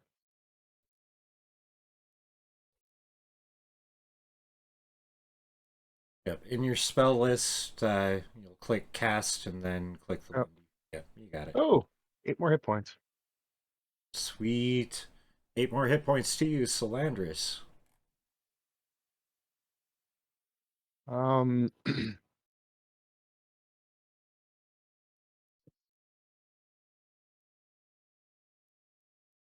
How do these ones look? These two. Uh, If I get the right tool. the those goblins. Let me get the right tool myself. They're both a bit damaged. They're breathing heavy. Are they both hobgoblins? Yes, they're both hobgoblins. All right. This one here, Yes. Toll the Dead. Toll the Dead. Okay, go ahead and. Oh, The wisdom I got saving a throw. saving throw. Yeah, I got it. Hobgoblin. Wisdom save. 19 saves. That saves. Yep. So he does not take any damage? Yeah, he does not take any damage. Yeah. Okay. That is your bonus Bonus and my main bonus action. and your main action. Yep.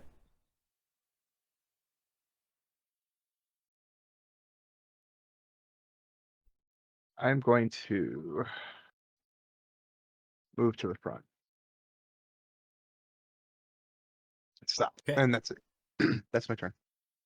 Okay. Goblin D. Where is Goblin D? Goblin D. He's nuts. He is up here. Goblin E is up here.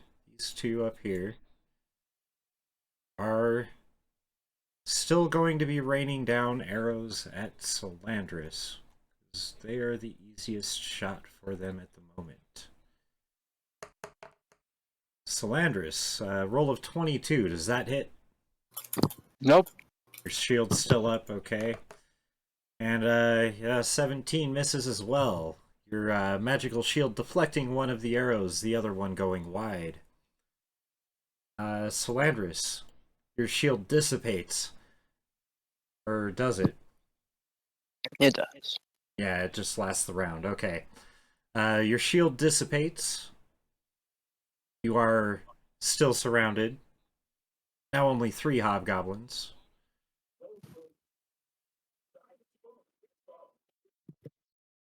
Alrighty. So first off, the bonus action. That's a flaming sphere back there. Yeah, I think it's in this square here. I was right here, but yeah. 'Cause you were Yeah, right we're gonna- here. Yeah. Yeah, so we're gonna roll it up and park it right behind that guy. Yeah. Right here, so it's hitting this guy and this guy. It's just outside of range of this guy. Yep. Okay, so they have to dex save. Oh, that's a goblin, not a hobgoblin. Dex save. 14, does that save? 14 meets, so that beats. Okay, so both of them take half damage. Go ahead and roll. And Oh. 5 damage once again, so that'll be half to 2. Yep. So it's taking 9. This one here is looking pretty bad, and this one is getting getting there. He's definitely breathing heavier than he was. Which ones? B is looking really bad, and C is getting there. Or D, not... Yeah. Okay. D and C, yeah. Okay, Salandris, that was your bonus action. What are you doing next? I will use my action to take the dodge action, and I'll Okay. hold my ground here. Okay. So that's your movement and your action. You're taking the dodge action for more AC. The Hobgoblin Captain roars in anger, rushes forward another 30 feet, throwing another javelin. Let's see. Is that still... Yeah, just outside of good range. So at disadvantage, throws a javelin at Reaper, rolls an 8, and the javelin clanks to the ground beside him. Or past him anyway. Let's see, Goblin 0, or Goblin O. Goblin O is dead. Goblin P is dead. Goblin L is alive. Moves up here to attack Salandris with his scimitar. What is your AC, Salandris, with dodge? Dodge forces disadvantage. Since it's on Forces the backside, disadvantage. he's got advantage, so it'd be normal. So it'd be I believe. flat.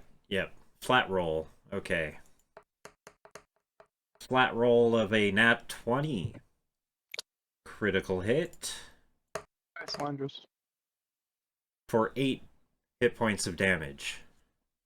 You guys healed Salandris up pretty well. I took away my healing word, basically. I could still use Yeah, some. yeah. I'm below half. Yeah, everybody's hurting pretty well at this point. I didn't take none. But yeah, Yeah. you're visible now. Though most everybody's occupied with something. Goblin visual. M. Goblin M is dead, so Tegus. I get to go? Yep, it's your turn, man. Well, let's see here. I guess we got to kill this stupid boss guy right here. The goblin boss. Yeah, we got the goblin boss. Not Yeah, the we're not hobgoblin. worried about the hobgoblin is Reaper's problem. That's all him. Okay. Let's Eldritch Blast that guy right there. There he is. Okay, throw that Eldritch Blast. Purple energy streaking forth from your hand and past the goblin boss, smashing into the road Lame. behind. The Tentacle time? Tentacle moves into position. And also misses. Optimal smacking distance. Swings and slams the ground right next to the goblin boss. The Useless goblin tentacle. boss roars. Let's see. That's all I Goblin got. boss rushes up behind Ravina. Next, yeah. Yeah, next to you, behind her. Your arrow's facing the other direction. Yeah, I didn't change it. Okay. It wasn't let me actually change before. The goblin more like boss that. makes 2 attacks with his scimitar on Ravinia. The first attack rolls a 12. That will miss. The second attack, a 7, also misses. The goblin boss screams in rage with all of his friends, all of his clansmen dead around him. Okay, Jinx, you are up. Yay me. So he's facing this guy, right? If you get in the square behind him, you have advantage in that because of That's flanking, backstab. and that will get you backstab. Yes. but turn your character. Yeah. Yes. All right. So, So go ahead and roll with advantage to attack.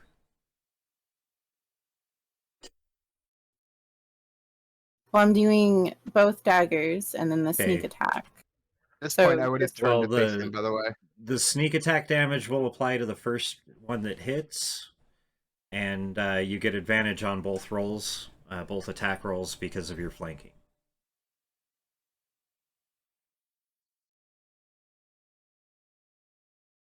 Okay, that would be a 24 to hit. Go ahead and roll damage with sneak attack.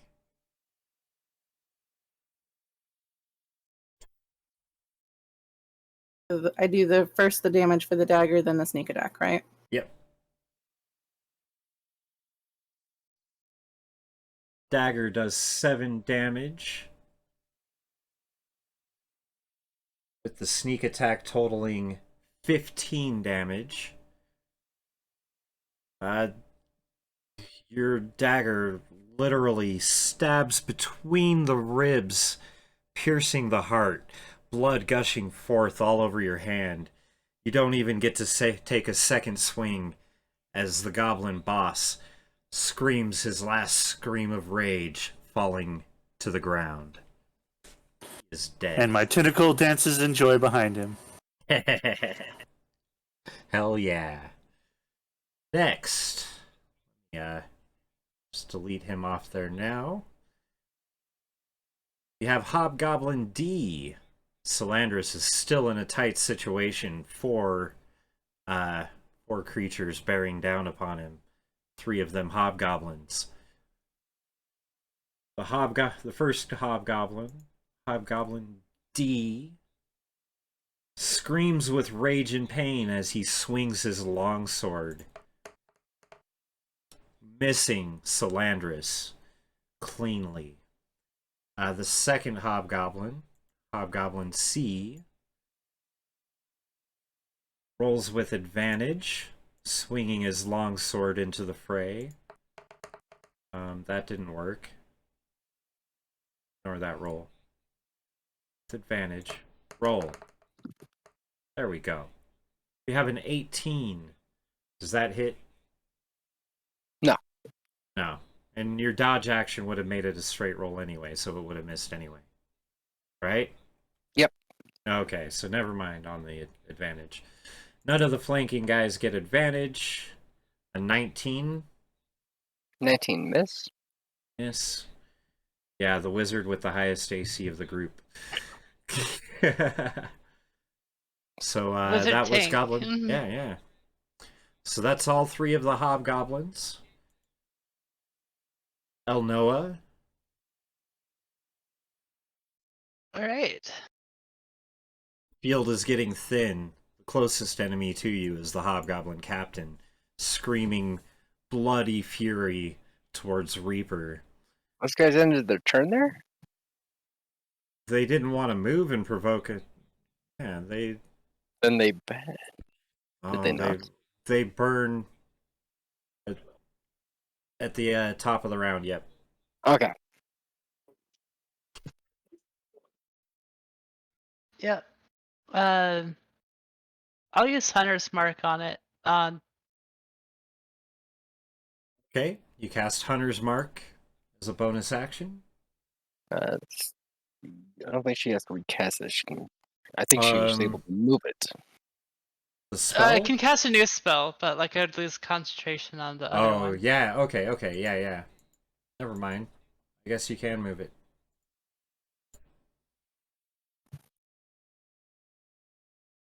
So, Once you hit it with an attack, you can move it. with the Hunter's Mark, I don't need to hit it with an attack. Yeah, it's not. Oh, favored okay, enemy. okay.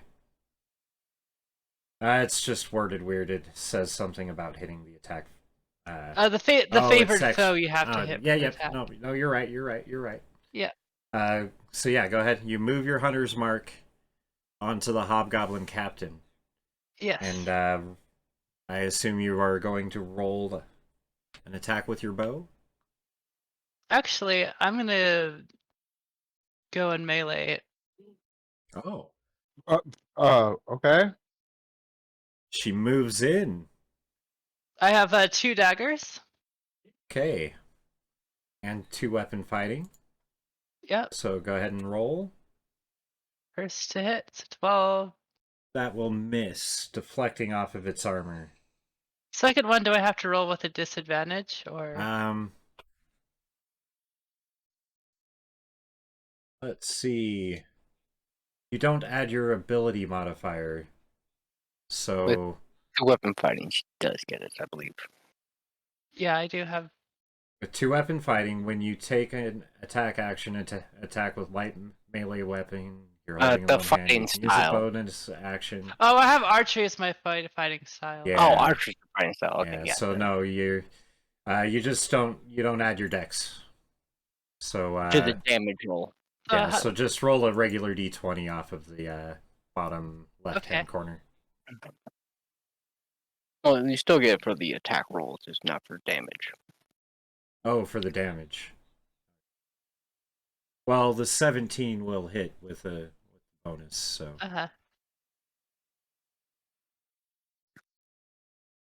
And so, Okay, dagger damage 5. and then my spell damage is like a d6. Oh yeah, so yeah, roll your hunter's mark. Spells. A mighty one. Okay. So doing a total of 6 damage with your dagger strike, the magic surging forth from the hunter's mark. You are now right behind the hobgoblin captain. That was I think I still had some movement left. See. You're right about there. That's 30 feet. Oh, that's true. Yeah. Yep. So either of these 2 squares, I think you were in Yep, one of that these was 2. exactly Yep. 30 feet. Okay. All good. So, Reaper, you are up. You see Elnoa rush behind the hobgoblin captain. The stabbing- hobgoblin captain should still have the hunter's mark on him. Yeah, for sure. Stabbing it, a mark on its forehead flaring as she does so. What do you do, Reaper?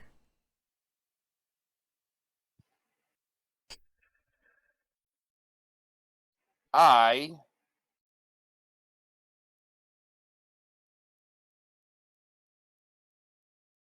can't do what I wanted to do because I misread something. So now I have to figure something out.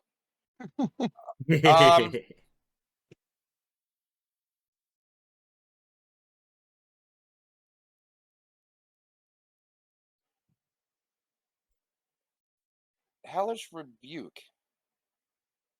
Hellish rebuke. 60 What is foot your range. hellish rebuke? I don't know, I've Point never your used it. finger at, and the creature that damaged you is momentarily surrounded. Oh, you haven't been damaged by him, have you? Nope, so you can't do hellish rebuke. Oh, nice. All right, then I wanted to heal, but I didn't know. I misread that Cure Wounds was a touch spell, so Yeah, you have to get right up It to changed somebody it. and touch it. Oh, Cure- by the way, Taliph, it does, like, for hunter's mark, Yeah. it specifically says that, like, for Yeah, that, yeah. I agreed the with you target. on that. Yeah. You got your move and you got your roll. It's no Right, longer but an like, issue. I guess, like, the question is, like, do I have to cast a spell? Did I cast the No, spell you again? moved it. You moved it. You didn't Okay, cast a new but spell. it does consume the bonus action to move it. Yeah. So I just have one spell used. Yep. Not 2. Okay. all right. Sweet. So I am going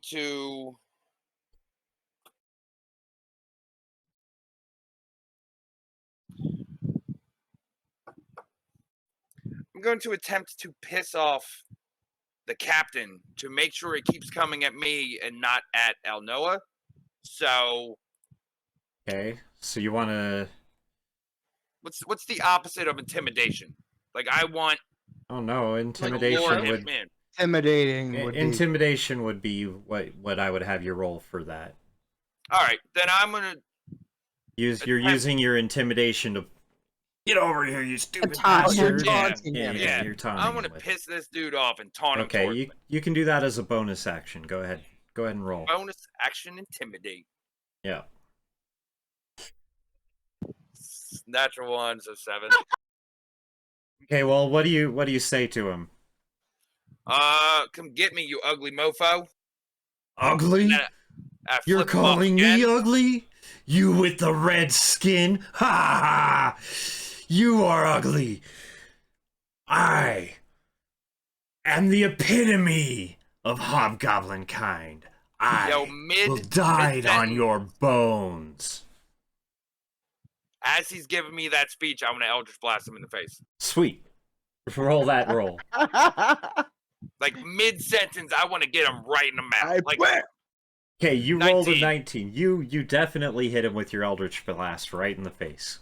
Go ahead and roll your Right damage. in the mouth while he's talking. 5 damage. I will kill you. All right, and then I will. Move away further. 20 feet back as I keep this distance. End turn. End turn, okay. Oh. Okay. That did not save. Yeah, Raven, you're up. Ravina. Alright. I'm moving up 30 Okay. feet here. Well, turning around, obviously. Yeah.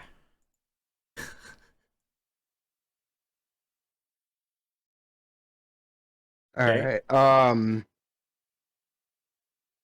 I cast.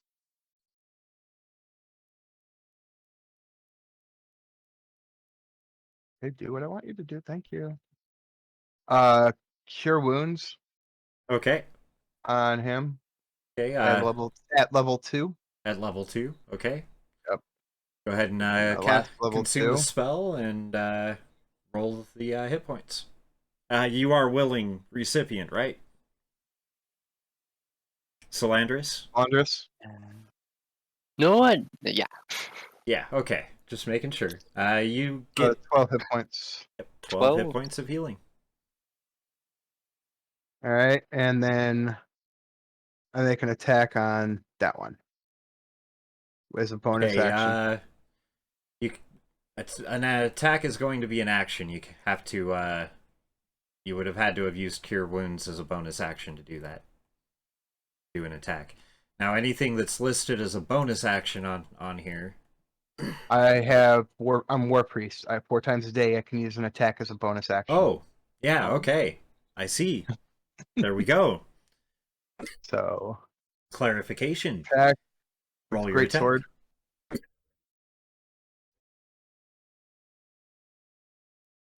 21. 21 hits. The Hobgoblin C for 4 damage. I think these dice are rigged. You just booped him with your sword. You just Hit him with the booped him pommel. in. No, you just booped him in the face with the blade. With the damage he's already taken, plus what you consider a scratch on the face. The hobgoblin screams in agony and falls to the ground unconscious. No Black Knight, are you? 'Twas just a flesh wound. Okay, Just a scratch. that's your action, fine, bonus that's action, everything. Sweet. Next we have Goblin D. Goblin D up here now has a new target that he can barely make out. He's gonna go ahead and shoot at it.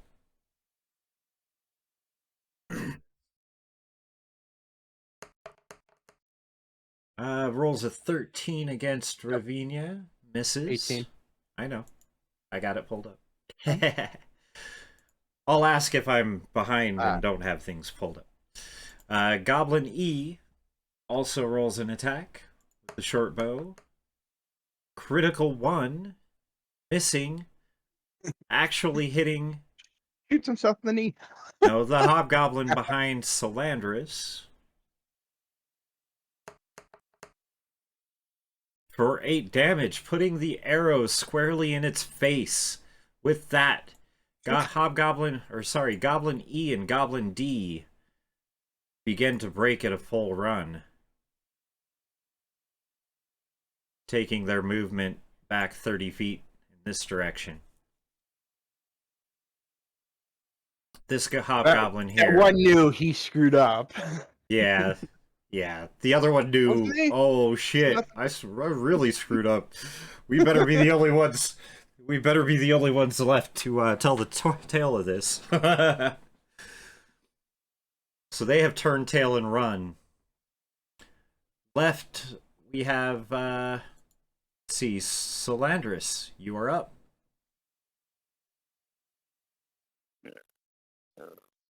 You have a goblin and a hobgoblin behind you.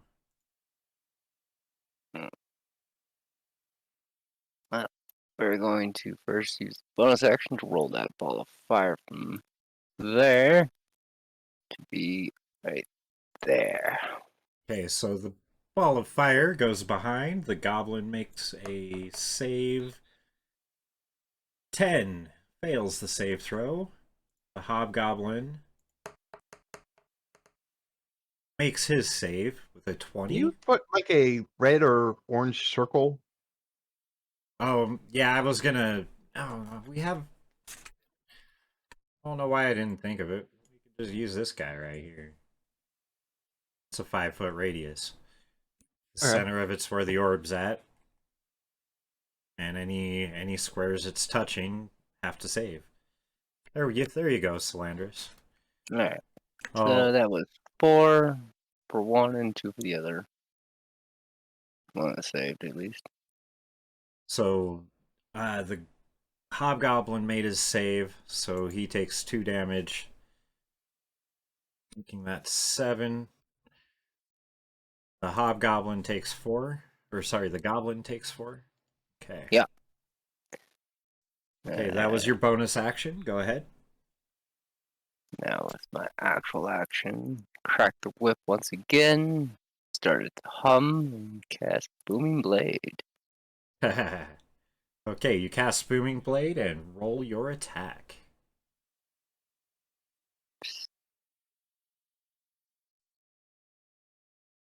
Ooh, 22 hits. and that is into the hobgoblin. Yep, the hobgoblin right here.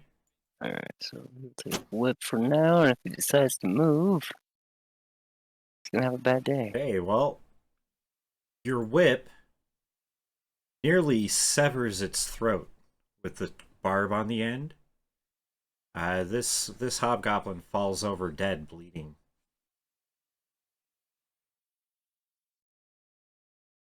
You guys have done a number on these. There's only a goblin left that's in combat. Knows that if it runs away, it's probably going to die. You got a pretty heavily damaged hobgoblin captain down here. Everything else is dead, except for these 2 up here that are running away. Let's see. Were you moving, Solandris? Just need to bait any out. That'll be it. Okay. The hobgoblin captain roars in pain, flips around on Elnoa, swings twice with its greatsword.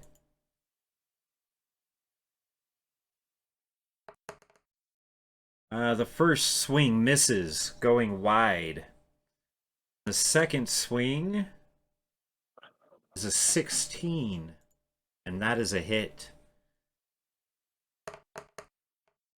Doing 11 points of damage to Elnoa. She is bleeding heavily and not feeling very good at all at the moment. Still up.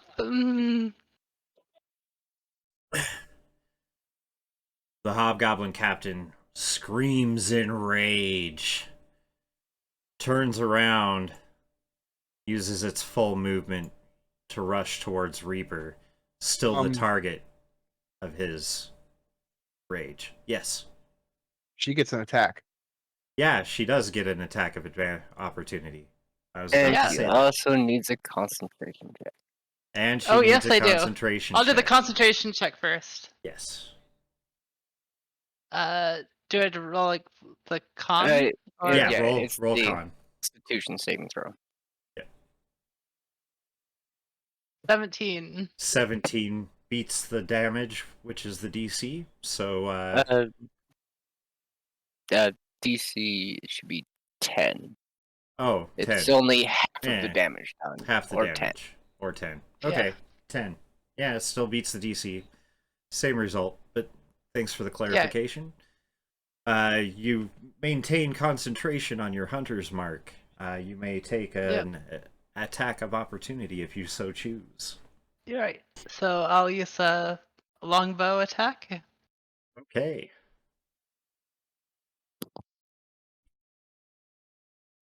Uh, 13 probably doesn't hit. Yeah, the 13 does. The arrow swings wide, clattering off into the forest. Okay. Goblin L. Seeing the ball of fire sitting behind, seeing all the bodies, rushes away, provoking an attack of opportunity, rushing the full 60 feet of his attack if he survives it. So, Solandris, go ahead and roll an attack of opportunity. You hit. And this goblin does not leave. He turns to run. Solandris flings her whip out, strangling the goblin as it tries to run. It falls to the ground unconscious, burning next to the orb. Okay. Get over here. He whipped it good. That orb looking. Do I notice any change of the orb throughout the battle? Oh, this flaming orb that's Solandris is rolling around and flinging. It's his controlled orb. Yeah. Yes. Of fun. Okay. Goblin L is now dead. Tegus, you are up. The only thing left that you can see on the battlefield is the Hobgoblin Captain, This mofo right here. who is very angrily looking towards you and Reaper, mostly towards Reaper. Very angrily getting blasted in the face. Okay. Eldritch Blast does not hit. Now, the tentacle. You look at the Which one? tentacle. Your tentacle. Need to look at the tentacles. It only moves 30 feet.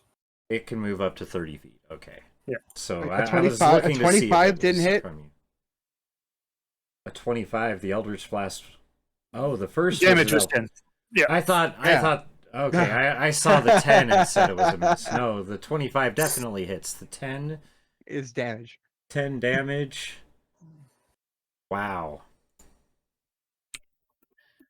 This hobgoblin captain, snarling, blood now coming out from its ears and its mouth, screams again in rage and agony. I will prevail! He's probably not going to, but he certainly thinks it. Captain Teg, your tentacle, you can move it 30 feet towards it. I was thinking it might be based on your location where you can move it, but it's from its own location, so yeah. Yeah. And it's not quite the 10 not quite feet it close needs enough, to be. yeah. Yeah. Okay. And then I'm just going to boop. Oh. Okay. Then Hide behind Jinx. trees. You can't see me. Me. Jinx, you see this fuming, bleeding hobgoblin. He is ready to,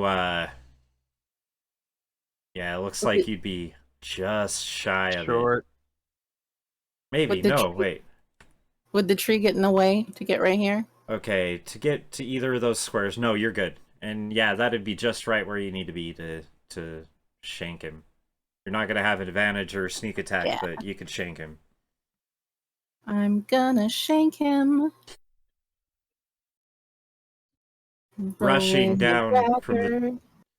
from beneath the tree, you run forward with your dagger. The first swing clanks off of his armor.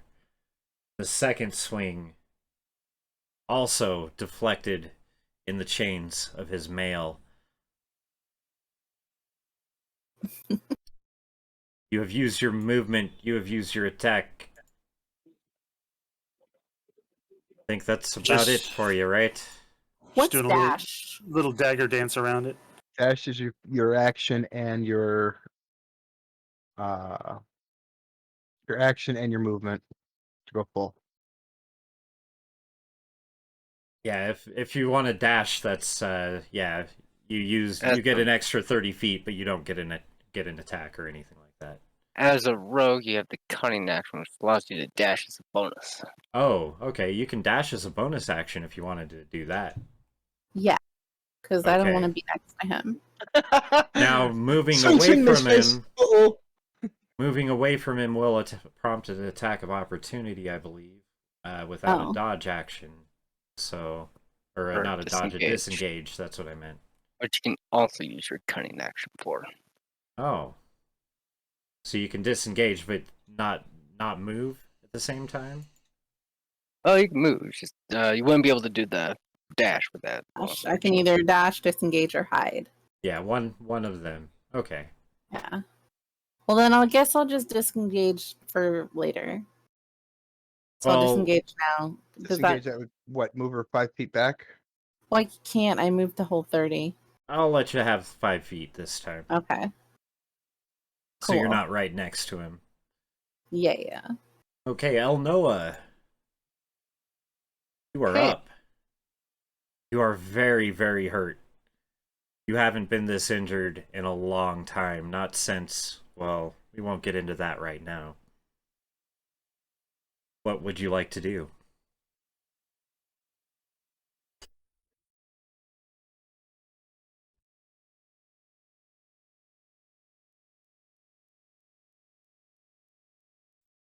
Okay.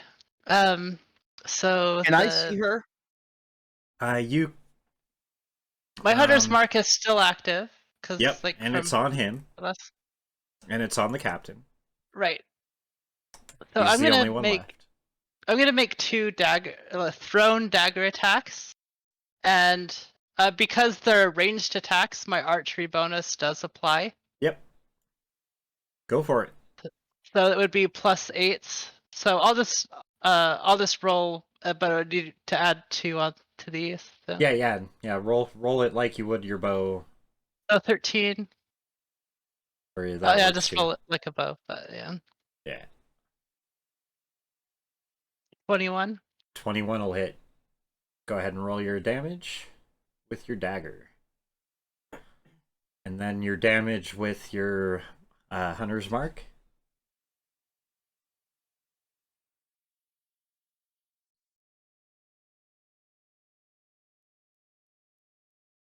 The dagger pierces into the back of its skull. The hunter's mark on its forehead flaring, almost disintegrating the front of its face. The hobgoblin captain, with a gurgle, falls over dead. This combat is officially over. Woo! What if we chase after the two other goblins?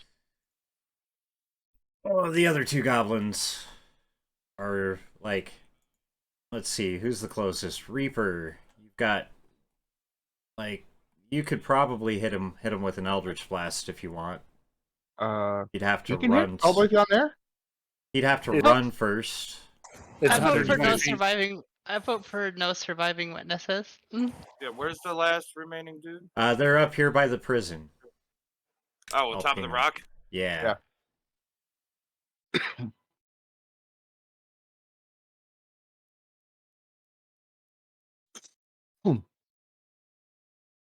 I wish I had took a You'd have, curing yeah, spell. you'd have to move. He'd have to step forward like 2 steps. Yeah. Yeah.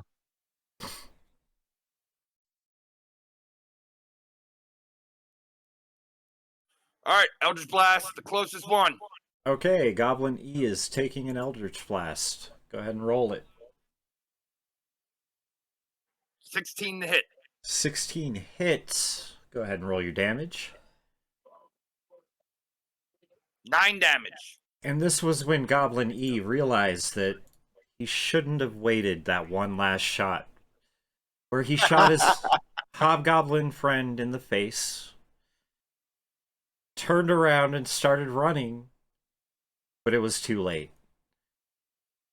Catching him full in the back, blue-white energy envelops the back of this goblin, and he falls over, smoldering. Goblin D is still alive. Ravina. I'm gonna. That's too far. You could get behind. Could Yeah, get I can behind right here. Right here. I'll say because this is a low rock, only about 4 or 5 feet tall. You can still see the goblin once you get back there, if that's where you're moving. So that'd be 25 there, and then another 5. Yeah. Well, you can see over it. So So you be here, 25. Yeah. yeah And then I'll you've do. barely got line of sight on him.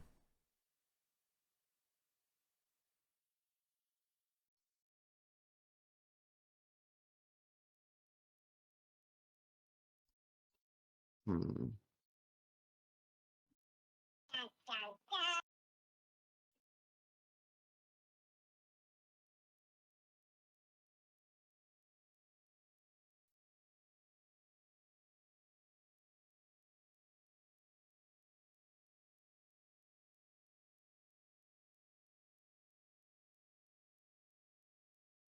I'll make a guiding bolt attack. Okay. First level. Yeah, I don't have any Okay. second levels left. Ah, that's right. Go ahead and roll your guiding bolt.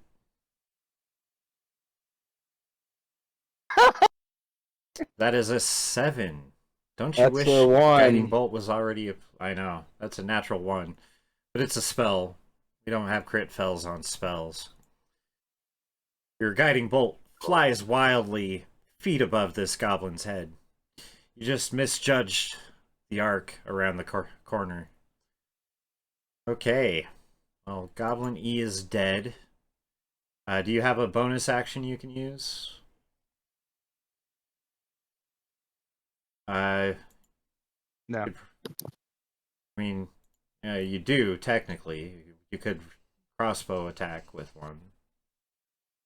If you want to. Yeah. Yeah, might as well.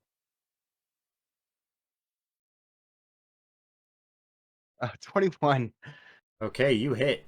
Go ahead and roll damage with your crossbow. 6 damage. Ooh. You hit this goblin square in the face.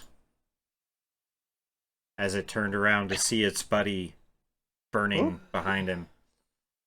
And, yeah, this goblin Right through the falls nose. over. Yeah. Sweet.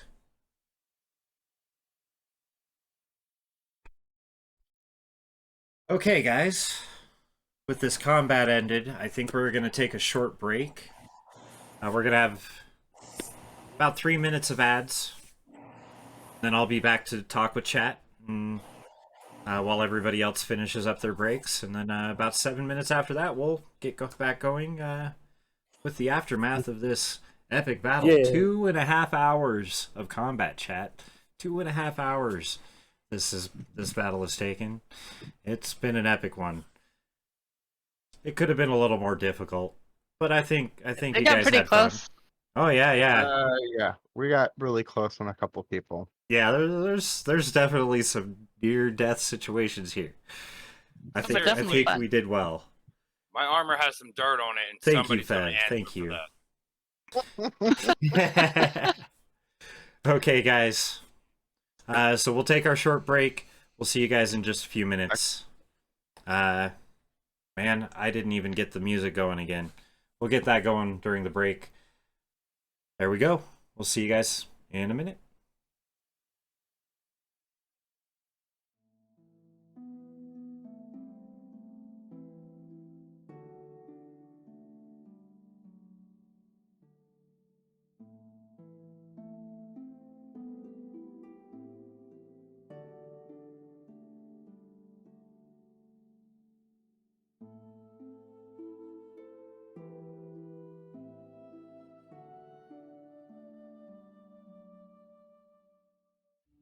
Okay. The battle is done.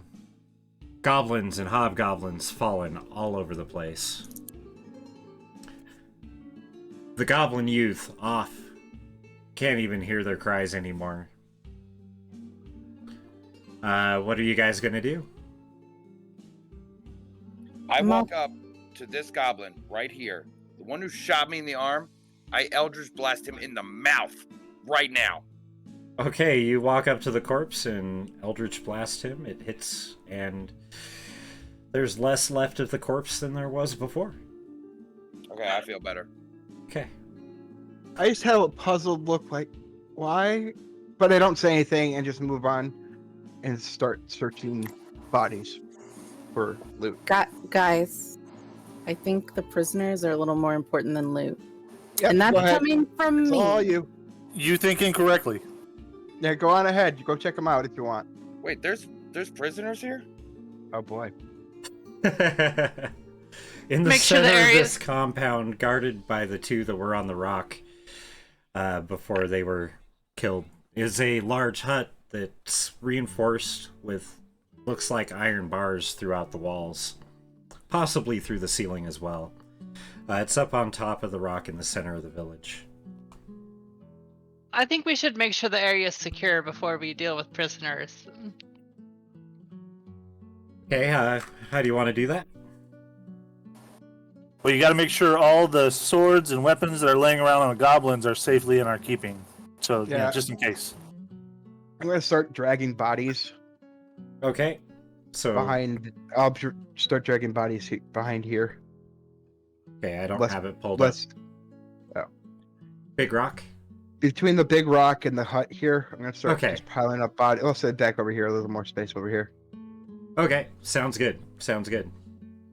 So you drag these bodies all around, get them all over here into a big pile. Make it so that we can still search them.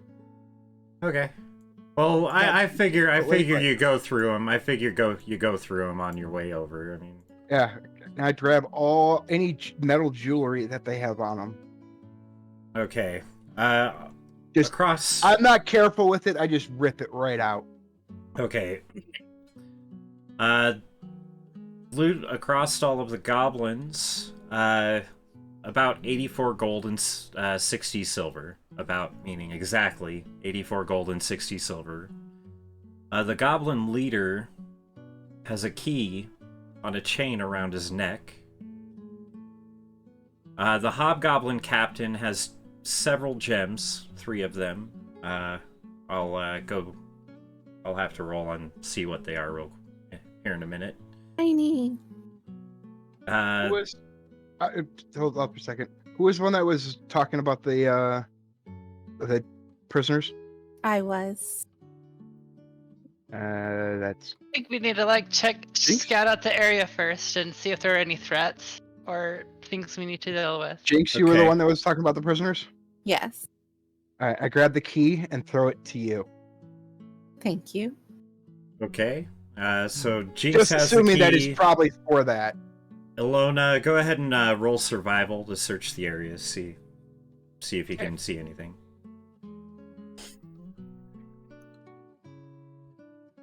Teen. Let's see.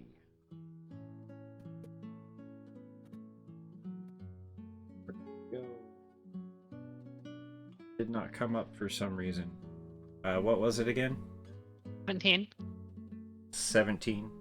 You don't see anything that could be threatening.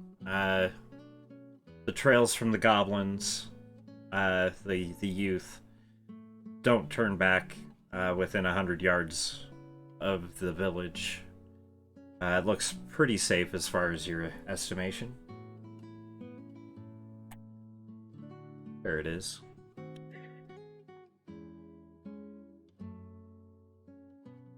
What time of day is it now? It is now getting on into evening. It is definitely fully dark out. The torches around the camp were lit in anticipation of the evening, so they are all going. You can see pretty clearly anywhere in the camp. Can I check for traps around the entrance of the prison? Yeah, go ahead and roll investigation.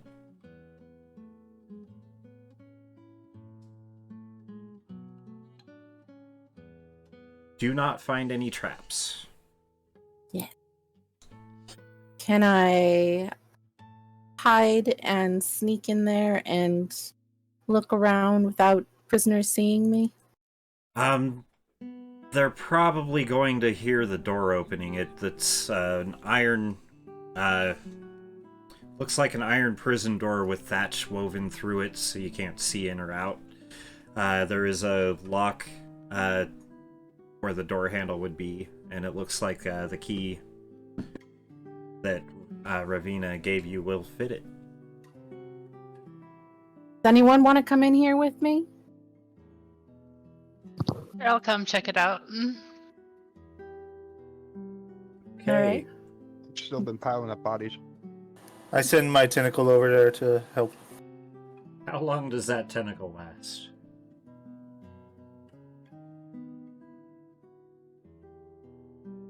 I mean, you can resummon it as many times as you want, so it doesn't matter. Oh, true that.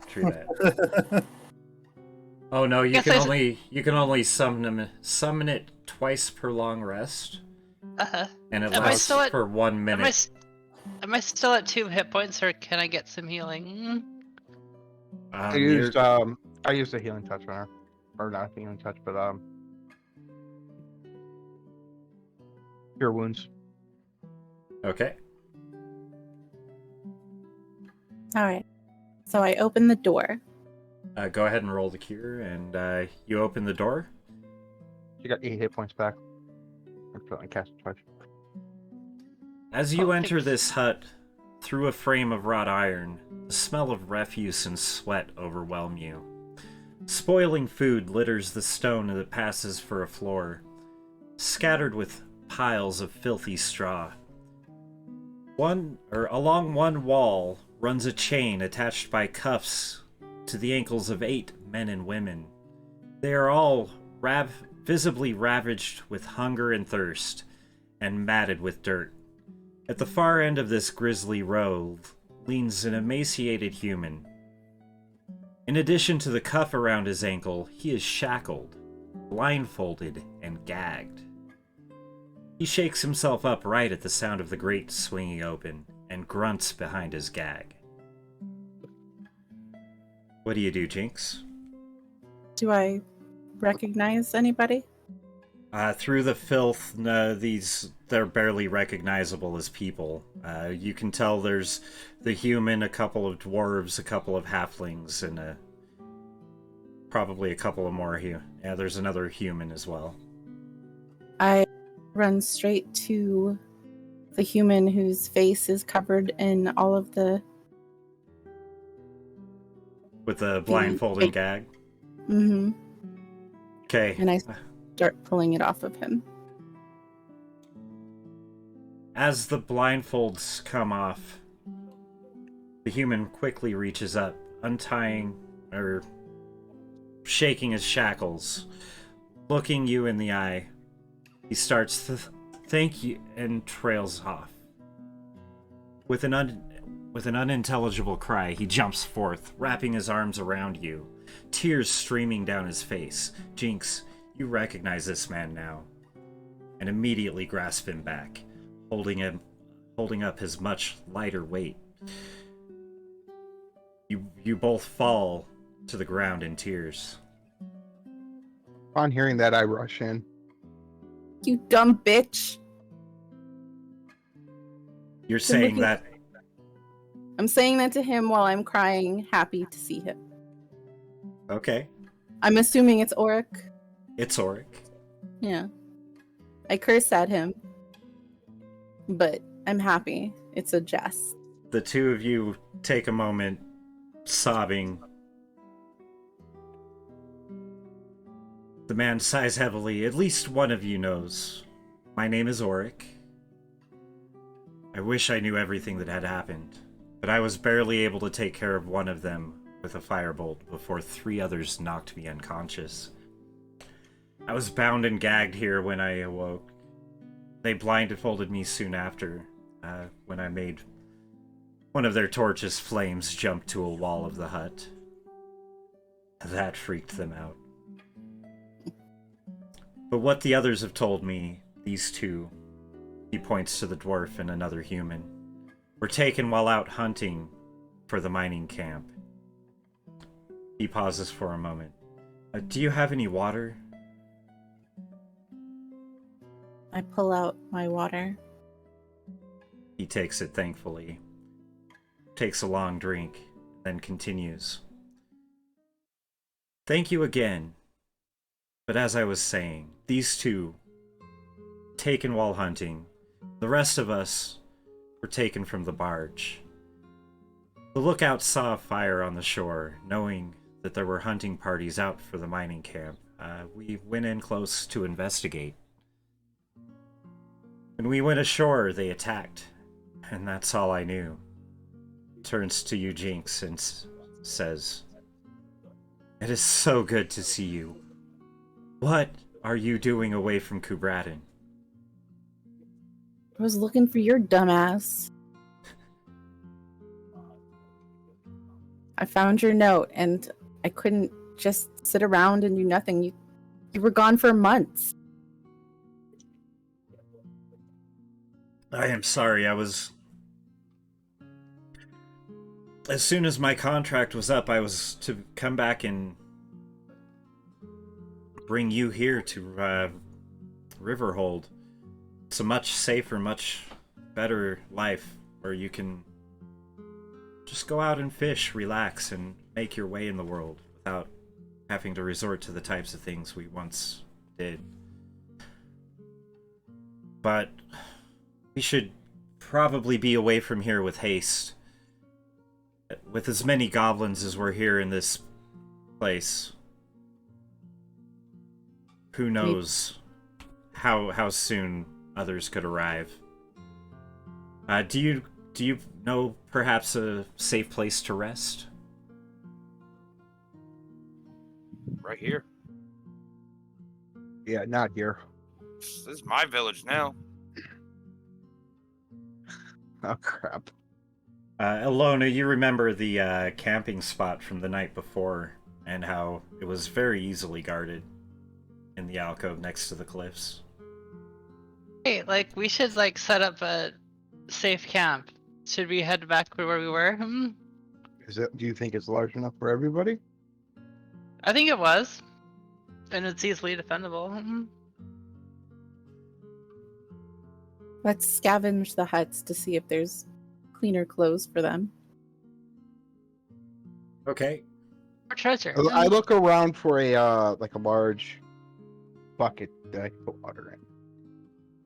Okay, you don't find a bucket, but you do find a it's like most of a clay urn. It seems that the goblins had been using it for water. Alright. I take it, dump it out, and then cast create water in it. Okay. I raise my hand like I have a question. Of course you do. Since we only untied one and left the rest, does that mean I can keep one as a slave?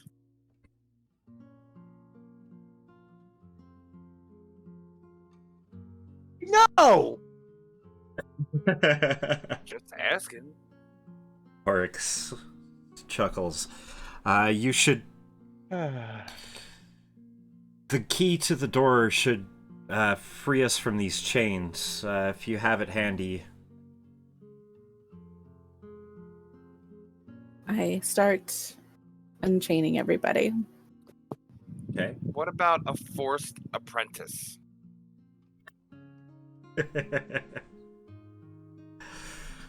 I just smack him up top the back of the head, not doing damage. I give him a Gibbs slap and walk out the door and start searching the bodies again. Okay. Jinx, you were searching the huts for clothing or anything for these. You find what looks to be this a storage hut with all sorts of fishing gear, nets, tarps, and a little bit of clothing as well left in it. Was there... Carry stuff. What's that? I'll help pick up and carry some of this gear. Okay. There is a lot of fishing gear. It might be impractical to carry everything. But like a few items, like. Yeah, it's pretty much everything that was on that barge that was back on the lakeshore. Like I'd take enough so that like 2 people could fish, or. Okay, sounds good. Go ahead and put in some light fishing gear on your character sheet. Yeah. Is there anybody searching anywhere else in the village? Wait, sorry. Roughly... How do I ask this question? For me to summon my familiar, it's an hour ritual. Do I think the time we'll be in this village will take longer than an hour for them to search and your summoning ritual hasn't popped into your head yet, as per the story. Okay. So Gotcha. we'll get to it here in Not yet. pretty soon. Gotcha. Just checking. Sweet. So I'm gonna go up to the captain who was chasing me. Okay. Keep his head.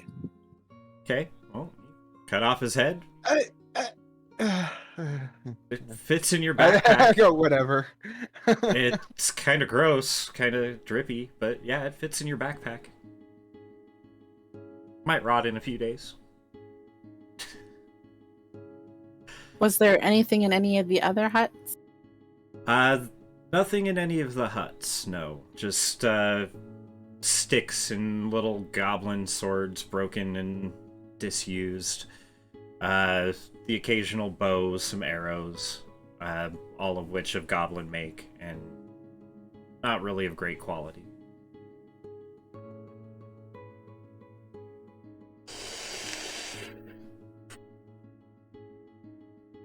I just searched the what was it, the Goblin Lord, or Goblin Boss, whatever you called them. Yeah, I the searched his goblin body. boss. Okay, Yes. you found the key on him, and you had already given it to Jinx, and the coin he had on him was in the totals I gave you earlier. Oh, okay. So total of 84 gold, 60 silver on the goblins, another 72 gold and 36 silver on the hobgoblins. Then there were 3 gems. 2 of them are emeralds worth 500 gold pieces, and 1 is a sapphire worth 250 gold pieces. I take one of the sapphire, or the sapphire and one of the emeralds, and leave the rest. All the other gold and everything I put elsewhere, or pile up. Why do you get all of the jewels? I didn't even tell you they were there. I just pocketed them, Oh, and I piled everything else up. Yeah, Jinx, you got first dibs on slaves. Why do you want jewels now? You're not even where I'm at. I didn't see it, so I can't ask for it. Oryx asks, is there anything else you people would like to do in this village? We should be off post-haste. And almost as if to punctuate, you hear horns in the distance. Very far off. Clear out. Time to go. Take our plunder and leave. I'll be last to leave. Hey, do y'all think they can play Sweet Caroline with those horns? They're low horns. I don't know if they quite hit the pitch for that tune. What is that, what's that pinging? Altar looking thing with the blood stain on it? Can I investigate that? Yeah, go ahead and roll an investigation.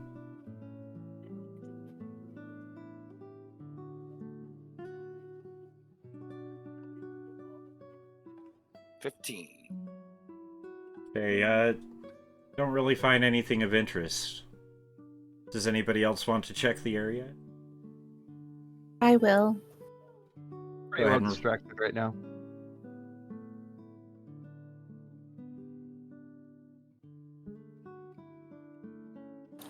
I better double check their work. You guys have a strong feeling that you're missing something, yeah.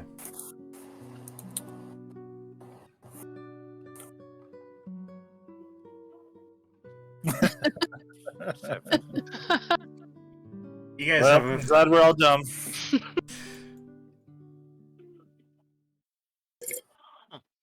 Okay. Let's re-roll that. Reaper. Sapphire on here. Reaper, with the help of Jinx, you go ahead and roll that again with advantage. So right-click the roll with advantage. Hey, Taliph, Yeah. they don't have Sapphire as actual one of the gems other than Star Sapphire. Can I just say it's a Star Sapphire? Sure. Okay, now Tag, you try rolling with advantage with Elana's or Elnoa's help.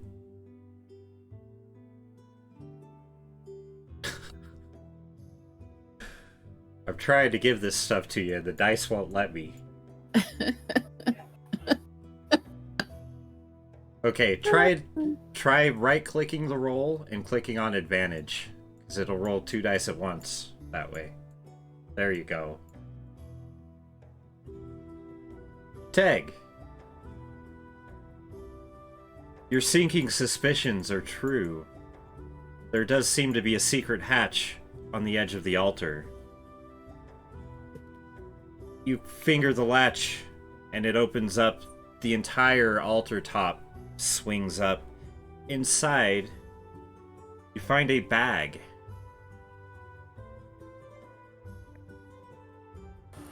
What's in the bag? I look in the bag. What's in the bag? You open the bag, but you don't see anything in it. It looks like there's things in it, but you don't see anything in it.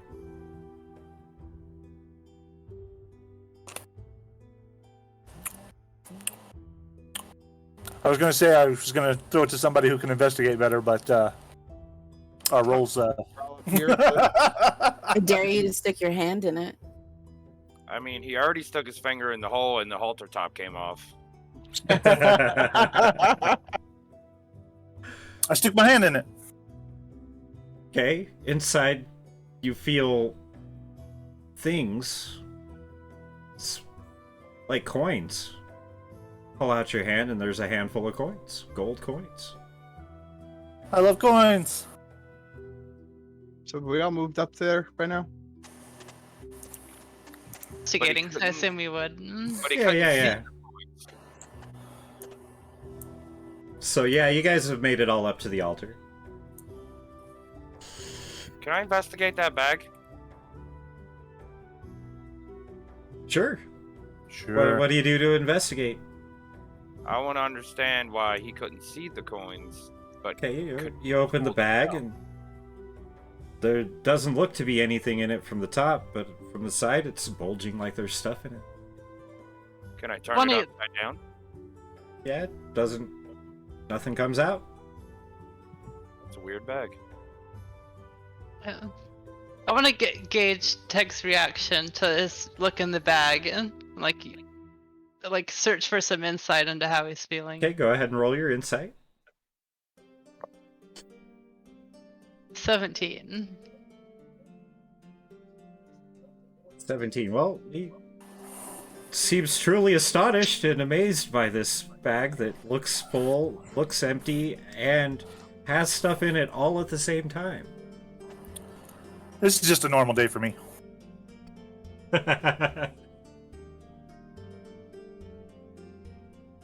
Oryx says, "Wow, what is that? We'll have to investigate later. The horns. The enemy should be upon us soon. We must go." Take this bag with us, but I want to like keep an eye on for like any like doors that we haven't gone through. And Yeah, you guys have checked all of the Search huts everything there. and all of the bodies. You get the feeling. Go ahead and roll a. You can roll an investigation check to generally once over the whole area. Take about 10-15 minutes. sure. Okay, go ahead. A mighty 7. 13 for me. So I'm assuming Well, all of us are you probably guys- looking around. You guys feel pretty confident that you've looted this place as thoroughly as you can. That's meaning all huts, right? Yeah, you guys have definitely gone into all the huts.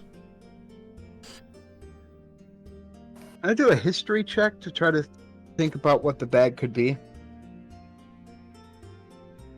Sure. Hey, can we do this later? We gotta go. Sweet Caroline's getting over here. Well, he can think while he walks.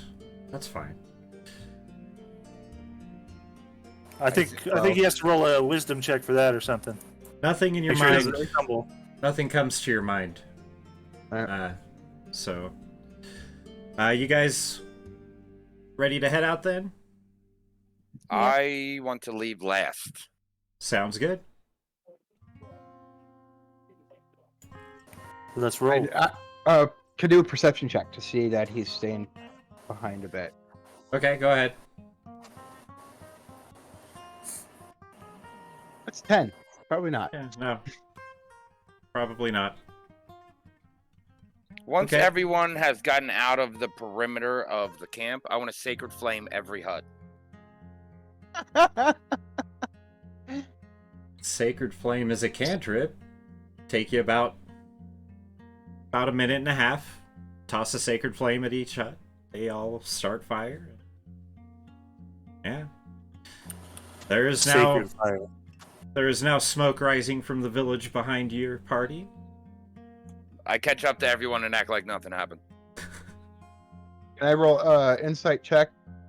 Yeah, go for it. 18. You see the smirk on his face. You know he did something. Then you look back and there's I don't. smoke. I'm not even gonna look back at it. Okay. I'm just gonna look at the smirk on his face and go, "Burned it down, didn't you?" I thoroughly made sure that there were no goblins to come after us. I'll take that as a yes and just keep walking. Okay. Anything else? Okay, We- Paul. Go ahead, Jinx. We probably lost some money with that. Well, Could've we sent weren't gonna get it people back anyway. Yeah. What was our job to do again? To find out what's going on with the. I thought we were here to kill goblins. Get prison. You were here to find out what's going on with the boat and what happened to the crew. That was what Averick asked you guys. Yeah, I guess better safe than sorry. Okay, well, following the trail back is not difficult. You guys make a good pace, even with the state of the former prisoners. As the rope bridge crossing the chasm comes into view, you all sigh in relief that it is still intact. Though that relief is short-lived as low horns sound to the north. Another higher-pitched horn sounds, though more distant, to the northwest. You guys are traveling south from the village. So. You guys are approaching the rope bridge. What are you guys doing? Like, how far are we, like, from where we camped before? You guys are about half a day's travel from the camp. But, like, pushing through is probably going to be safer than staying out in the open. Agreed. Can we reinspect the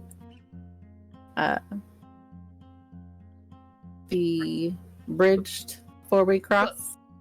Yeah, go ahead and roll a survival check.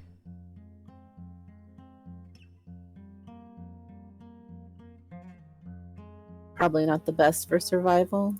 Might want me to do that. I know how I to did look good. Oh, Yeah, nice. Jinx, you're really confident in it. In fact, you're so confident that you start somersaulting across. Show off again! Jeez! Let's go. One at a time, you all cross the ravine. The prisoners, or former prisoners, Auric included, make the middle of your party. Want to have a contest for style points? I'll stand back and be the judge. Okay. Anybody else? I mean, I already crossed, so... Well, go ahead and roll acrobatics to see how stylish it was.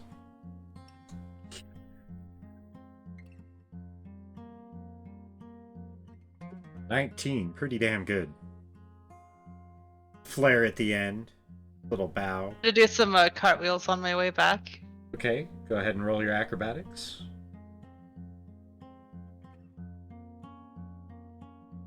18. You do not stumble this time. You land perfectly.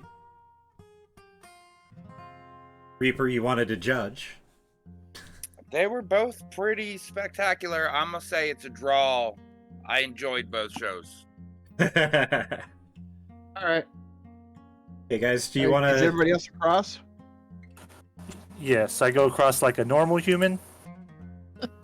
There's my acrobatics Sad. check. Walking like a normal human. Normal human. Off the bridge! Normal human. Yep. Okay, you guys all make it across. Yeah,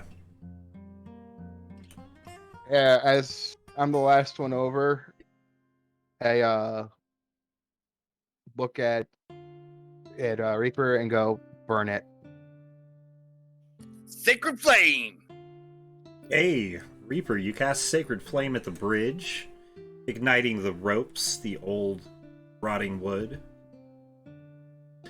After a few minutes, the bridge crumbles in half. A bit of it on each side of the chasm. You guys ready to move on then? Yup.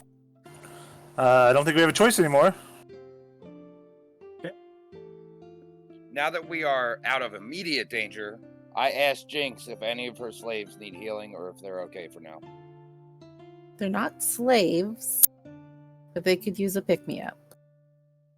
As far as healing goes, what ails them isn't necessarily damage in the injury sense. It's more that they need rest and food for quite some time, says Auric. I know personally, he says, that I am very hungry, but we can wait until we get to a safe place to camp. Miss Half-Elf, Ranger, we haven't been introduced, but did you mentioned earlier that you knew of a place? Is that very much further? You know, it's about a half day's drive, Elnoa. Drive? Or walk, whatever. Bit of a ways, but we're well on Yeah. our way. Yeah. I'll roll survival check, like to check at the weather and conditions, like to make sure it would be like passable. So that's a 19. Yeah, the weather's holding it. You know, a light breeze, nothing too big. The conditions as far as travel are as good as They have been, so. Yeah, we'll easily make it, even with people being slow if we need to. Yeah. Okay. You guys leave the chasm, continuing your journey back towards the cliffside alcove. When you reach there, Auric walks into the center of the alcove. While turning a full circle with outstretched hands, he says, "More perfect sight I do not believe exists. I know it is early, but I'm sure we could last here until dawn, and then further to gain some rest, without any issue." He then starts to gather tinder to build a fire. It will be a little cozy with the extra people, compared to the other night, but comfortable and safe. Set up an alarm with the spell. Okay, sounds good. I want to create a second smaller fire to put the captain's head in to burn off all the flesh and the meat. I just want the skull. Oh, okay, okay. The So fetid aromas So you boil it. reach the rest of you, and you all kind of move a little further away from the Reaper's smaller fire. You guys settle down for the evening. Or the rest of the evening. Dawn is soon to come, but everybody here needs a full rest. The alarm is set, and Auric offers, we can each take watch in addition to the magic. Solandis will pass out basically ration off forms of her rations she bought before coming out here. Okay, okay. Everybody gets I have a some bunch food. of the shortbreads too to hand out. Okay. Solandris is still the most wounded of us, right? No. No, will Noah is. Oh, no, sorry, my bad. Before we settle down for the rest, I will use my cure wounds and disgustingly poke the mortal in the shoulder and say ew and heal her. 15 health. Nice cure. So you settle down for a rest.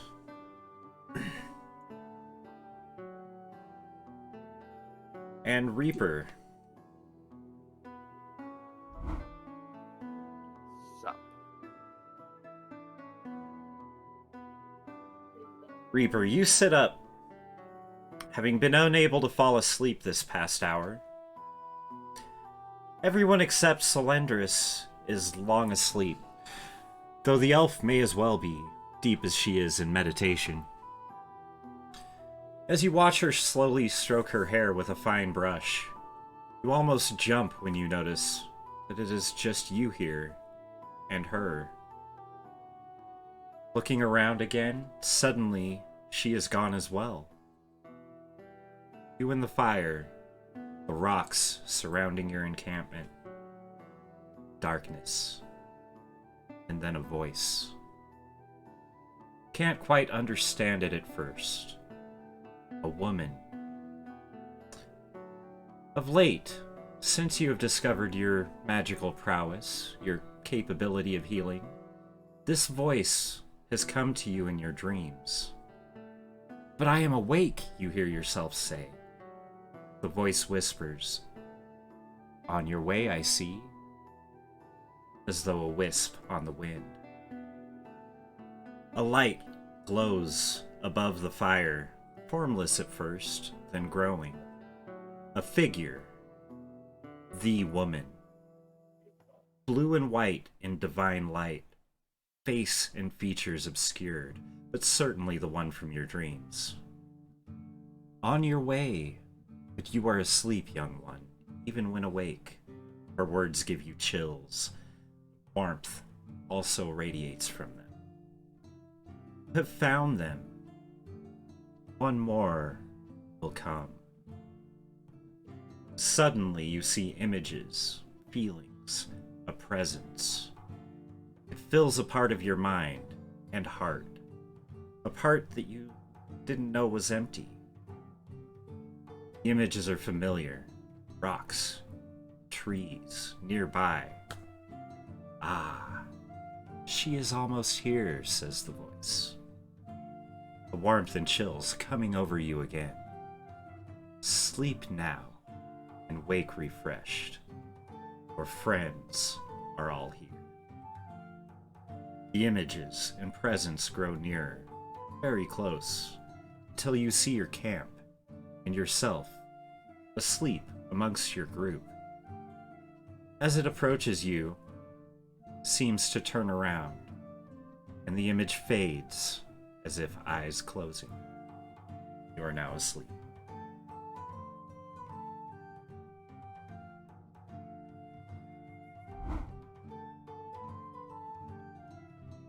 Let's see, and Raven.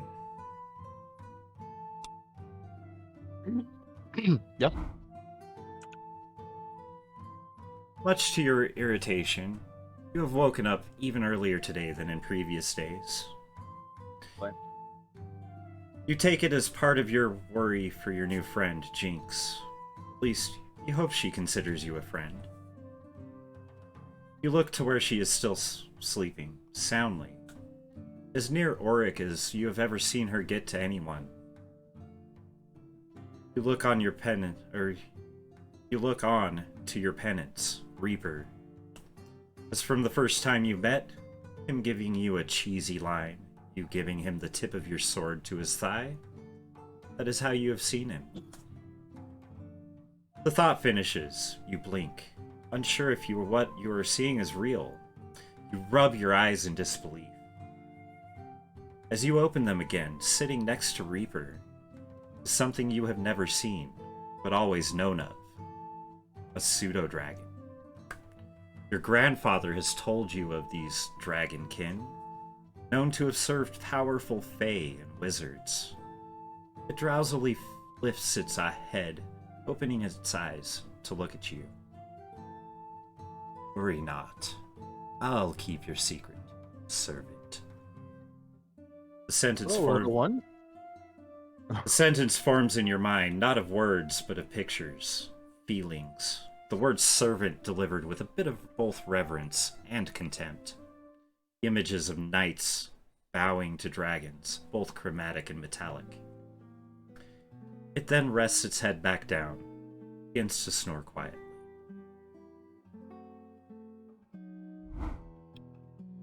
Okay. Alright. I confused, look around, and get up and go to the bathroom. Okay. You trip over a bundle of kindling at the side of the fire, waking everybody around you. As you all stir, you notice a new arrival in your camp. Next to Reaper is a small, red-brown scaled winged lizard. Lifts its head and surveys the camp, and then lowers it again. Seeing everybody, you guys are all awake now. Ravino woke you up. Sorry. What a is jerk. that? What's that? What is that? It couldn't be. What? Don't look at me, mortals. I have a dragon, so what? I'm awesome. Slash will then dive into her bag to grab the book and start looking through her research. See if that is what she thinks it is. Go ahead and roll Arcana. Can I touch it? I think so. Do you approach it? Yeah. Images You gotta form. roll for animal handling. Images form in your mind of a hand being bitten as you reach out towards it. I changed my mind.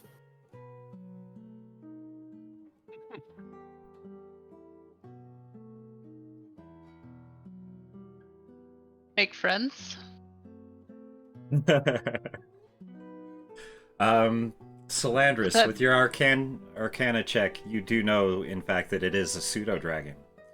Before Is it- he's actually able to figure out what it is, as I'm walking by, because I keep going to go to the bathroom, I place a hand on his shoulder and go, "It is," and then walk by. on her shoulder? Okay.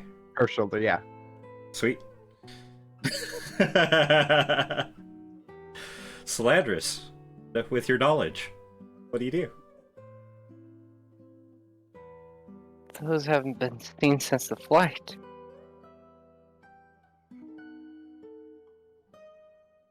Where did it come from?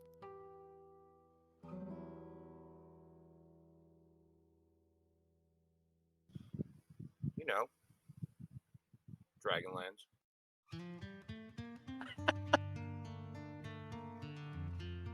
Not 100% sure. Had a weird vision, and here it is. That's all I got. What's it do?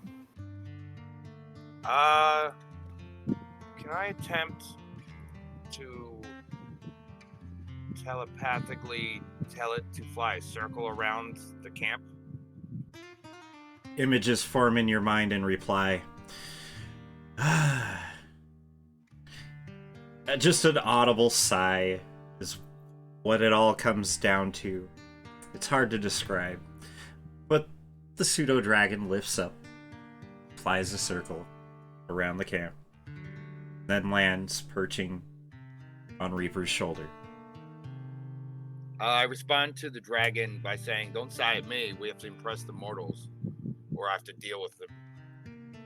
The pseudo-dragon turns its head to look at you, and this coming from a mortal is what passes through your mind. Yeah, for now. The pseudo-dragon sighs again in your mind. You feel that you're going to be hearing a lot of this. Now he's gonna have it out loud and in his head.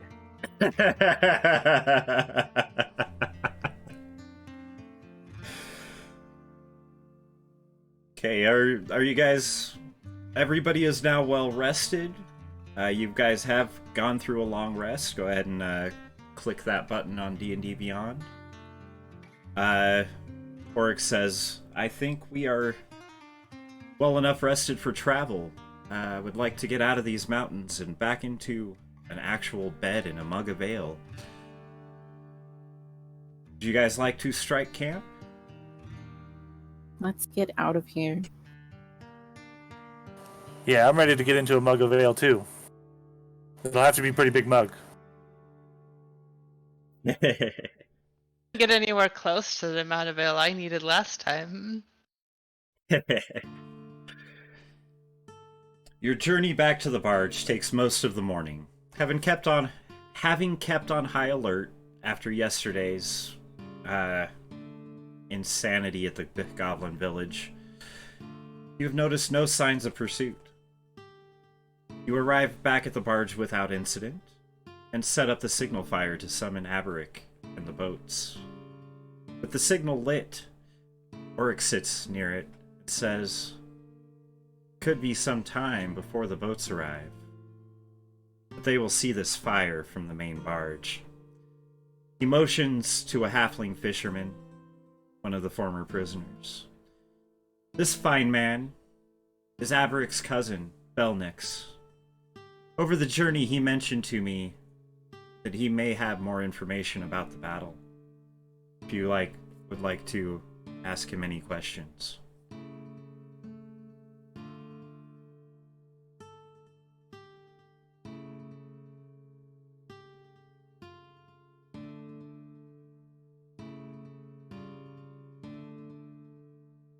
Belnix. Well, I guess if you have no further questions, I mean, we did lose 3 during the fighting, unfortunately. May their souls rest at the bottom. But beyond that, I don't really think I have much more to tell you about the barge and that night than Oric did. Who are the three that passed? What was that again? Who are the three that passed? They were fishers of the guild, townsmen of Riverhold. They will be missed. Anyone of notable importance? No royalty or, no. They were just other fishermen. It could very well have been me.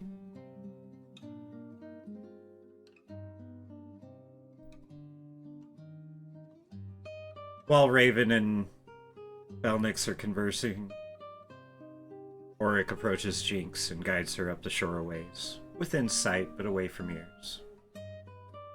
You have done well for yourself, it seems, he says, his face gleaming with pride. Your friends, for the most part, seem to be a good lot.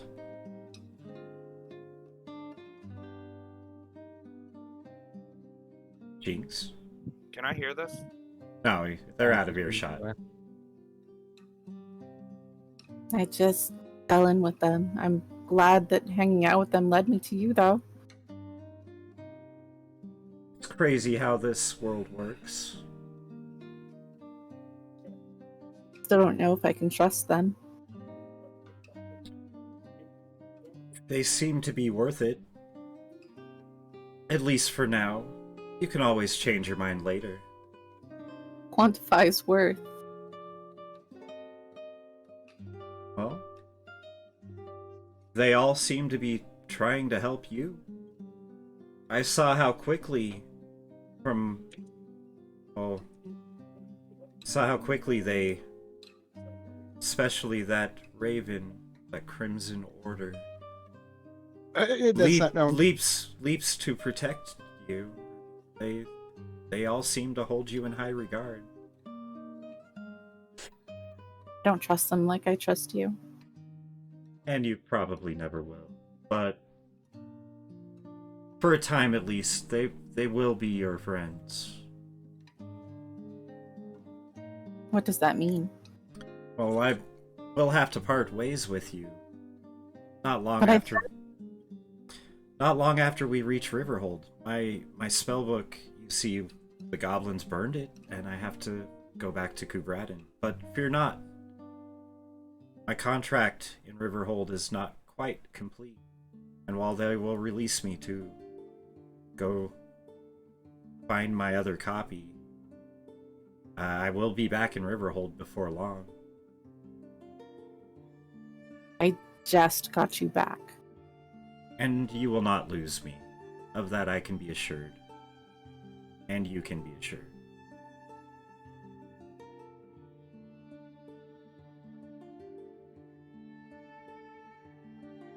I know it's Okay. painful parting. I will be safe.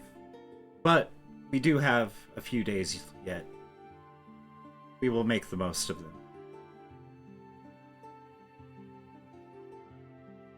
I look forward to it. Now, looks like you have the spark, after all. I always knew you would get it eventually. Can you show me one of the tricks you have learned?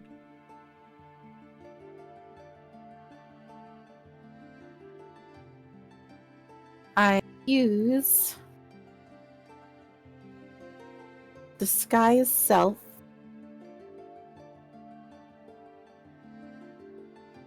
and change myself to look like him. He leaps back, astonished. Very clever. Very clever. I knew you would get it. It was always my pride, trying to teach you. I knew you could do it. It just needed some encouragement. See? Being amongst these people, these friends of yours, it has helped you grow. That is what I think their worth is. You're right.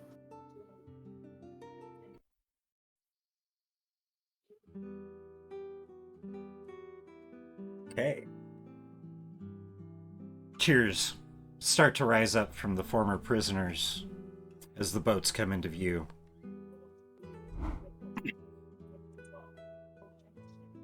As they near the shore, you hear a shout from Aberic. Ho there! I'm glad we brought extra boats! After a few minutes, all the boats are ashore, and Aberic rushes over to Belnix, gleefully grasping his hands and dancing with joy. I thought I'd never see you again, cousin! I dread to think what you have gone through. Auric and Jinx return from their conversation, and Auric says, Averic! I never thought I would see Riverhold again. When can we be off? Averic replies, It will be cramped, but we can be off at any time. With the current in our favor, we can be back in Riverhold a couple of hours after nightfall. Averic looks to the party. Shall we board? Are we ready? Yes, we should get to Riverhold. Shan't we? You all help everybody else into the boats. The boats are kind of cramped, but a little warmer because of it. And as the last boat pushes away from the shore, the calming rhythm of the oars soothes the tension of pursuit. After passing by the main barge, the pace is much faster. The oarsmen slow their pace as the current takes hold of the flotilla of rivercraft. Several hours pass, and the sun sets behind you. It won't be long before you are able to enjoy a good meal and a stout ale.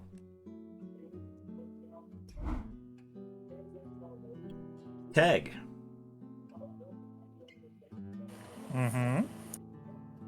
The ride back for you has been very boring. It always is when you're traveling the path a second time. But the journey overall has been interesting. You are pondering the people you have met while staring into the river from the aft of the overly large rowboat. As you look into the depths, you see their faces one by one. After lingering in thought upon Elnoa for a moment, the imagined faces fade. They are replaced by what looks like a hand, bones showing through torn flesh, waterlogged as if 1,000 years. A voice booms in your ears, Mine! And the hand flashes towards you. You jump, shaking the boat, which brings mumbles from the others aboard. When you look back at the water, it is clear again. For a moment. Then two glowing purple eyes seem to rise up from the depths. Look like eyes, piercing into your soul. The voice speaks again, this time grating and low. The pact is taken. The power is given.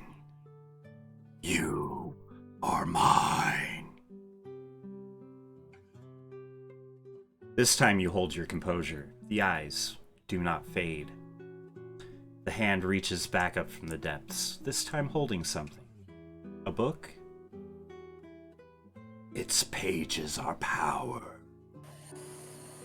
You know how to use them. The voice continues. You look back at the people in your boat. Mine! And you jump again, receiving a few dirty looks.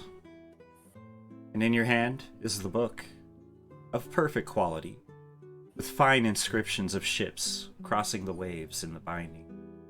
You do not remember taking it, and find it odd that it is dry. You slip it into your back, knowing how and why it will come in handy. Go back to watching the river depths, with a grin on your face. Come to the conclusion that this is an exciting ride. Not the same path at all.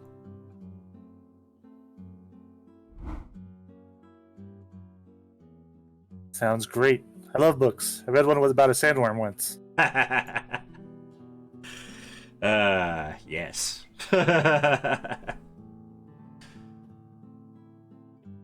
Okay, everybody. The lights of Riverhold are a welcome sight after your journey downstream. Having arrived safely at the Fishing Guild docks, Aberic breathes a sigh of relief. You keep earning the gratitude of the Fishing Guild. Thank you again for rescuing these men and women, Aberic shouts joyfully. He turns to one of the oarsmen. You man! Run and tell Simonek that our friends arrive. And we will need food and drink on our tab, and rooms as well. The oarsman jumps and runs off the docks towards the tavern. Dangrog will see you in the morning, Aberic continues. Either at the tavern or, well, if that's the case, I'll come get you. Enjoy your evening, friends. He then joins the others, welcoming them back home.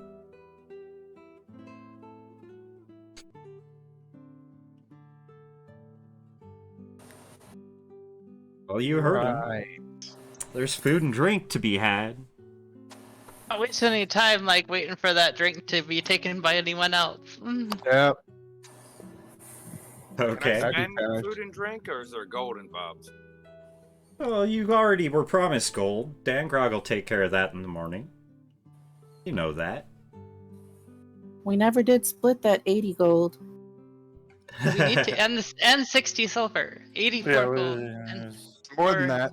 More than that, 72 gold on the hobgoblins. Yep. oh yeah, There's 152 gold and how much silver was there? There's like over 100 silver too. Comes out to about 26 gold a person, not counting the silver. Yeah. I did it in multiples of 6 for a reason. seems like everyone pulled their weight. Oric comes up and slaps you guys on the shoulders. Says, I heard there were drinks. Let's take care of this at the table. Come on, there's drinks to be had. Hi. Does anyone know what a pseudo dragon eats? What do I feed this thing? Meat. As you say it, images of fresh bird and lizards and rodents pop through your head. And then I cling to my snake. and then the images of it going out and finding said items to devour.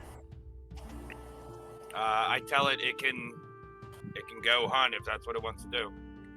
It leaves your shoulder and flies off towards the fields, looking for rodents and, you know, whatever.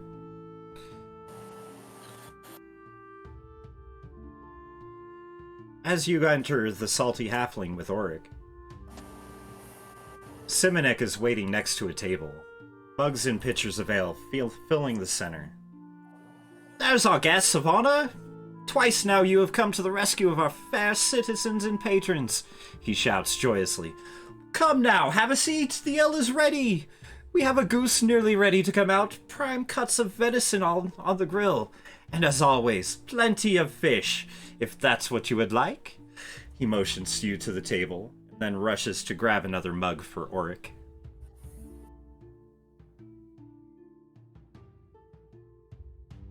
Guys are now in the... Guys gonna drink some ale? Come on. Table full of ale. I pick up a mug and We're already there, man. We're drinking. Already drinking.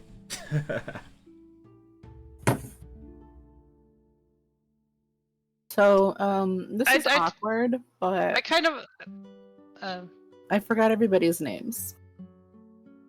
Don't feel awkward. I never took the time to learn them. I'm trying to get some insight into like Oryx, Okay. Rolling like an insight. motivations and Well, he seems genuinely happy to be alive and happier still that he's seeing Jinx again.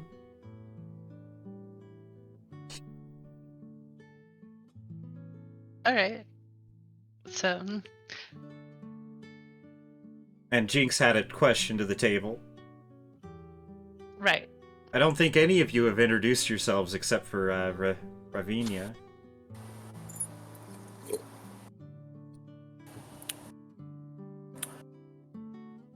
Guess nobody wants to tell me their name. I'll go I guess- first. I'm Jinx.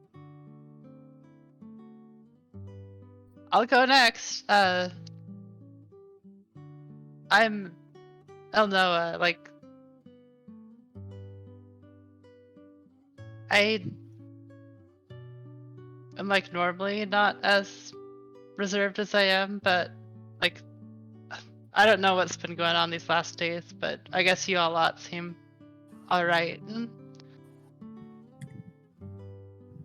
Pause for a quick second. Yeah. Which one? I think it was El Noah who was attacking the orc captain from behind and helping defend. Yeah.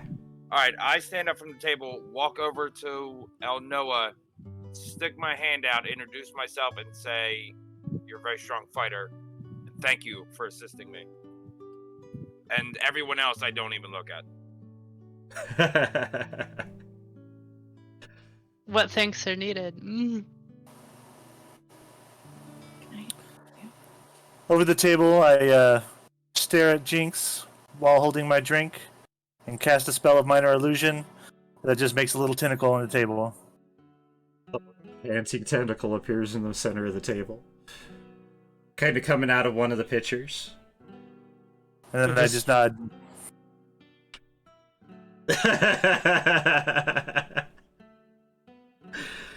Okay.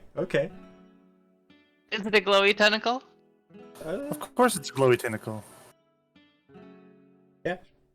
Glowy is purple or slappy things, and it doesn't do anything, but it just slaps around. Yeah, it's just a minor illusion. Okay. Solandris, you're the only one that hasn't introduced themselves, that hasn't spoken up.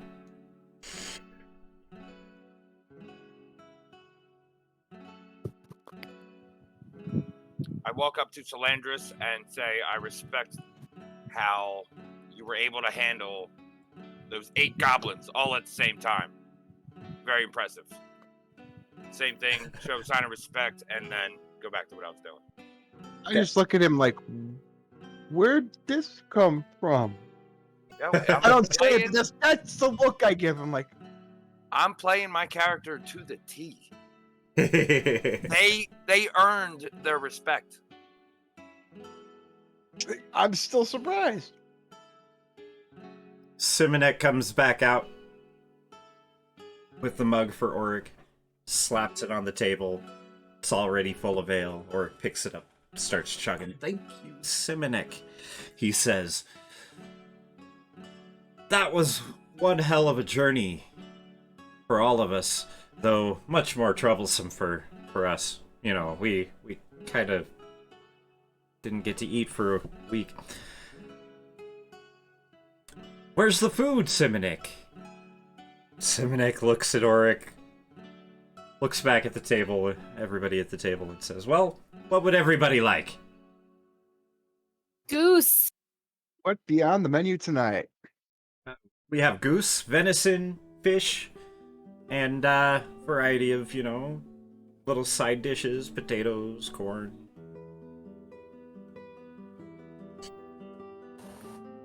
As long as it smells better than Goblin Head. As I look over at Sting's character. Simonek. I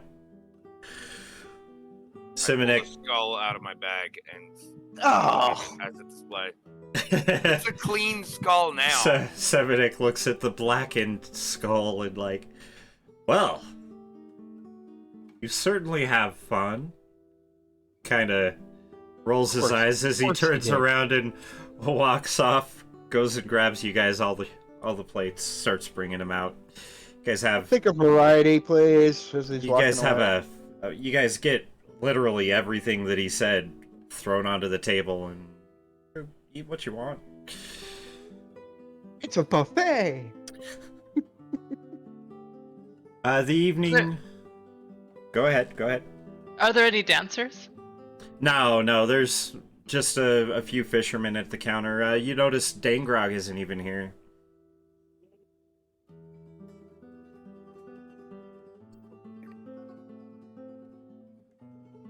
Well, as the night wears on, you guys continue to banter and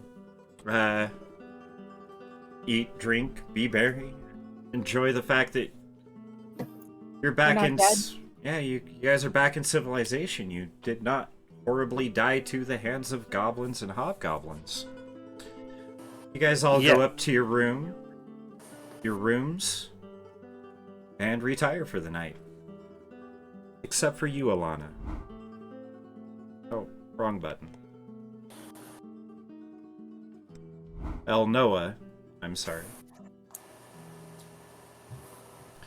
The events of the past few weeks have been harrowing, with the loss of a second crew vanished in the Great Rift, for all you know. Waking up in this land with the south the only direction left to you. The final order given that fateful day. Finding this new crew, a misfit bunch, has helped you maintain. But this mission, Goblinkin on the rise? It's almost absurd. Goblins, orcs, and even hobgoblins are common the world over. But it seems this place has had over 100 years where Goblinkin were almost a myth. Your pondering leads you to thirst, and your legs lead you back downstairs to the common room. Simonek happily rushes over with an ale for you and asks, "Would you like anything more to eat?" You still have some freshly roasted venison on the spit.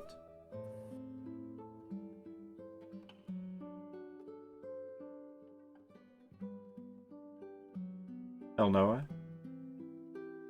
I suppose. Okay. It's kind of just like shift like listlessly in my seat. Okay. Well, at your promptings, saying I suppose, he says, "Right away, ma'am. I'll get that right out for you." He exclaims, rushing back into the kitchen. Sip on your ale. The best yet served to you here at the Salty Halfling. Your thoughts wander back to your old crew. The first mate, Edeline, was instrumental in your return to the sea. Without his urgings, Captain Regis would likely never have taken you aboard the Dancing Maiden. Your months at port before becoming part of her crew were easily the worst of your life. Hunger, cold, worse befell you. But this time ashore has been different. Again, new friends are keeping you afloat. Without a deck, without a sea. "Dar ye be," you hear, remembering the first time Edeline had found you below decks, drowning yourself in his cask of spiced rum. You glance over your shoulder to see if Simonek has gotten your food, only to find yourself directly staring at him.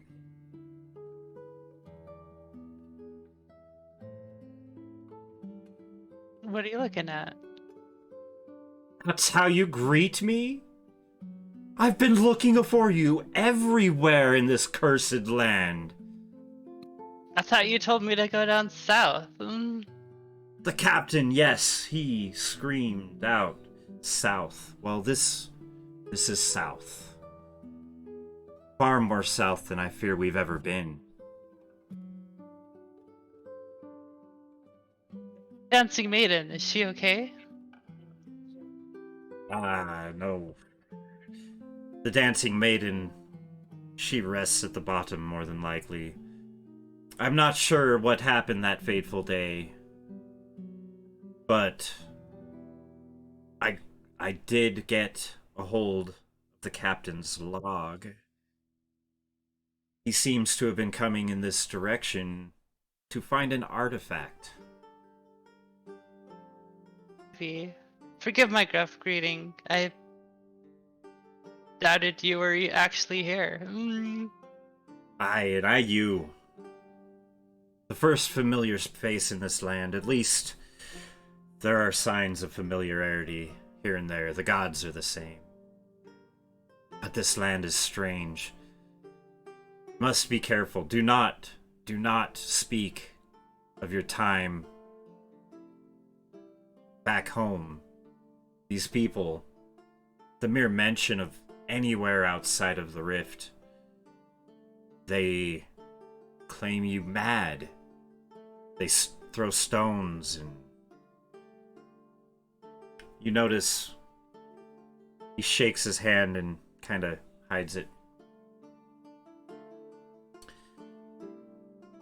I do have a lead on this artifact the captain was seeking.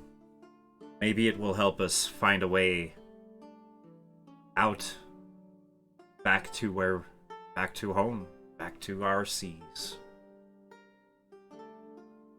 What artifact is this? I'm not sure exactly what it does. The page in his log that references it, most of it is written in a language I do not know. The captain was very secretive about this mission. How did you get out? How did you survive these last few days? Days, it's been weeks. I washed ashore. He shakes his hand again, hiding it behind him. Weeks, I tell you. I'm not sure how long it's been since the day on the Dancing Maiden, but I have been awake and wandering this land for weeks, searching. But I think there is a lead. There is a ruin to the northwest that is referenced just before the language changes on this page. He shows you the page, and half of it is written in Draconic, but you don't quite understand the dialect, as if it's a more ancient version. Maybe with some study, you could translate it.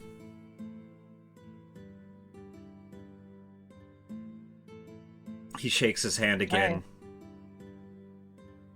this time hiding it under the table.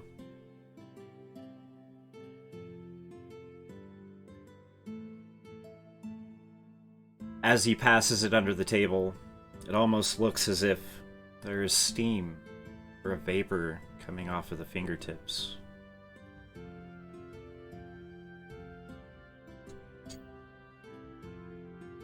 In a sense, his motivation, like, does he like feel uneasy, or Go ahead and roll insight.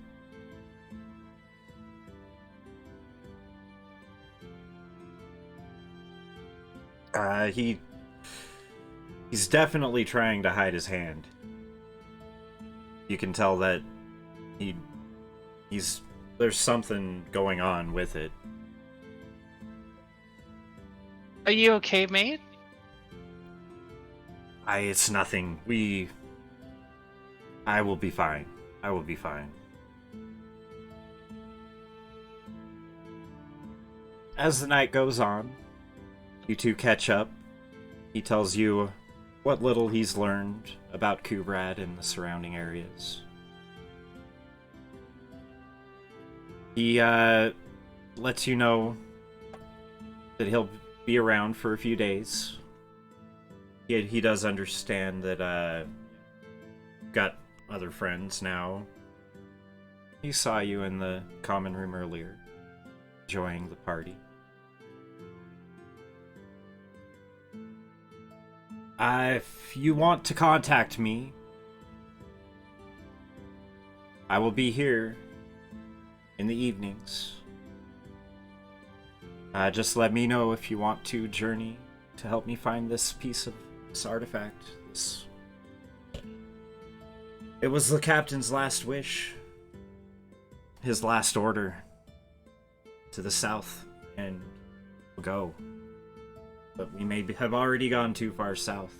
As I said, the lead is to the northwest, or northeast. We should, like...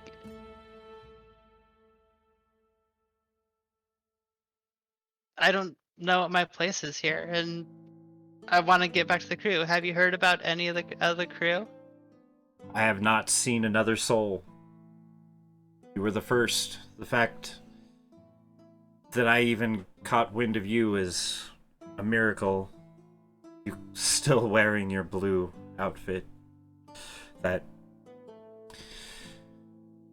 was a sign, evidently, that allowed me to find you.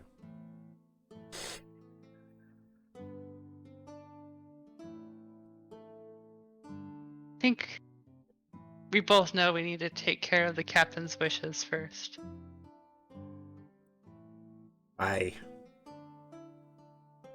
Well, it would be amiss for you to not at least let your new friends know that you are leaving.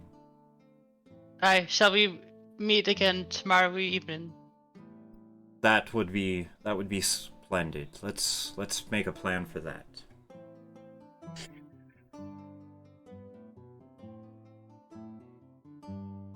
With that, you part ways with a hug.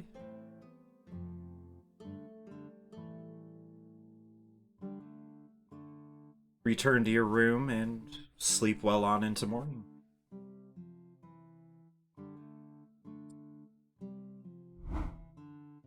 Hello, everybody. This morning, it isn't the rooster that wakes you. Instead, the sound of metal on wood coming from below rouses you all from slumber. You descend on the stairs, or you all descend the stairs. Man, my reading is getting bad. On guard for assault, to look into the commotion. When you guys reach the common room, you see a table in the corner filled with royal guardsmen, eating and laughing. It looks like they're just preparing for the day. You notice Dangrog is still missing from his usual spot at the bar. Simonek approaches you. Sorry for the noise, my friends. Seems there are more guards than the barracks can feed of late. Can I interest you in any breakfast? I love breakfast. I'll take some. Okay. Did you say breakfast ale? Yes, we have ale. Cigar? We have ale. You guys Ale all... and eggs? Where is Dengar? He has not come in yet this morning. And yet he was not here last night either. Yes, occasionally he has other business to attend to. He will be around, or someone will be. I don't know. Simonek runs back and grabs you all your food and ales. You guys have a hearty breakfast.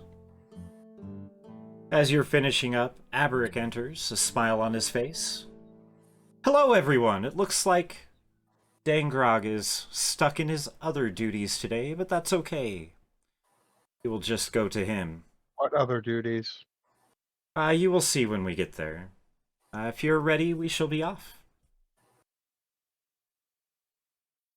Did we get our breakfast ale? Yes, you got your breakfast. Yeah, ale. you got your breakfast ale, damn it. Everybody got their breakfast ale. What about second breakfast ale? Well, you probably had some of that too. Work. And as I start Can I, walking, can I get 3 for the Fun. road? bunch of drunks. As you guys start to follow Averick, Auric taps Jinx on the shoulder. I will see you this evening. Go with your friends. I have a few people I need to see before heading back to Kubrad. I'll take care of that while you are gone.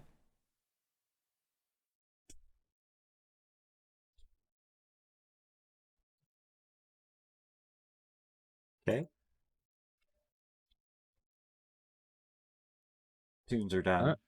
Alright. 1 second. So we're Just getting the tunes back. There we go.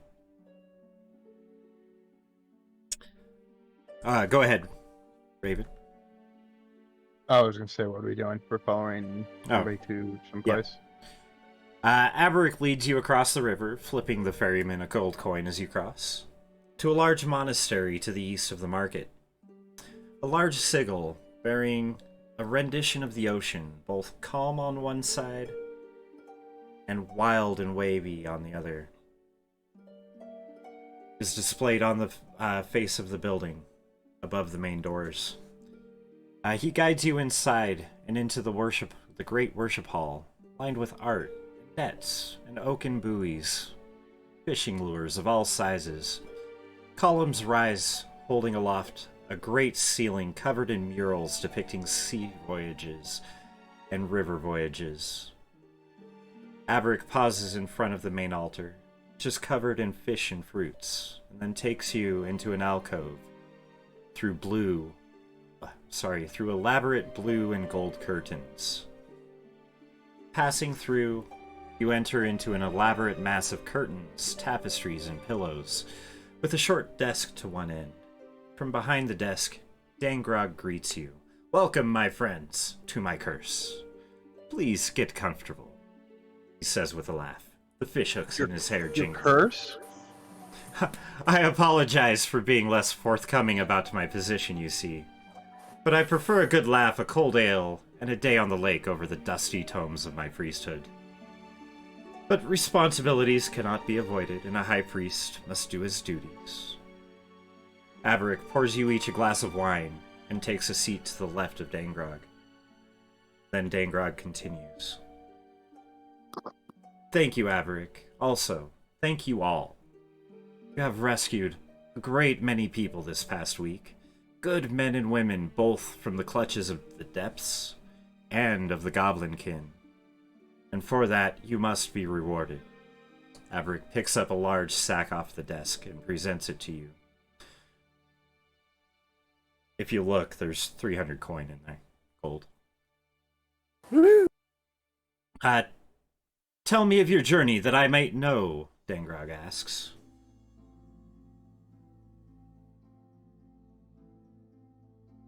Are you guys gonna regale him with your story of the adventure? Person with the books probably is better storyteller. And I look over. Everybody starts turning to look at Salandris.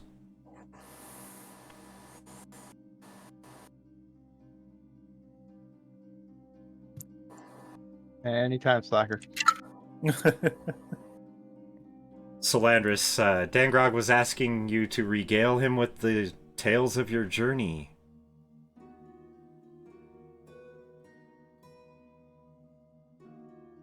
Salandris? Andres is dead.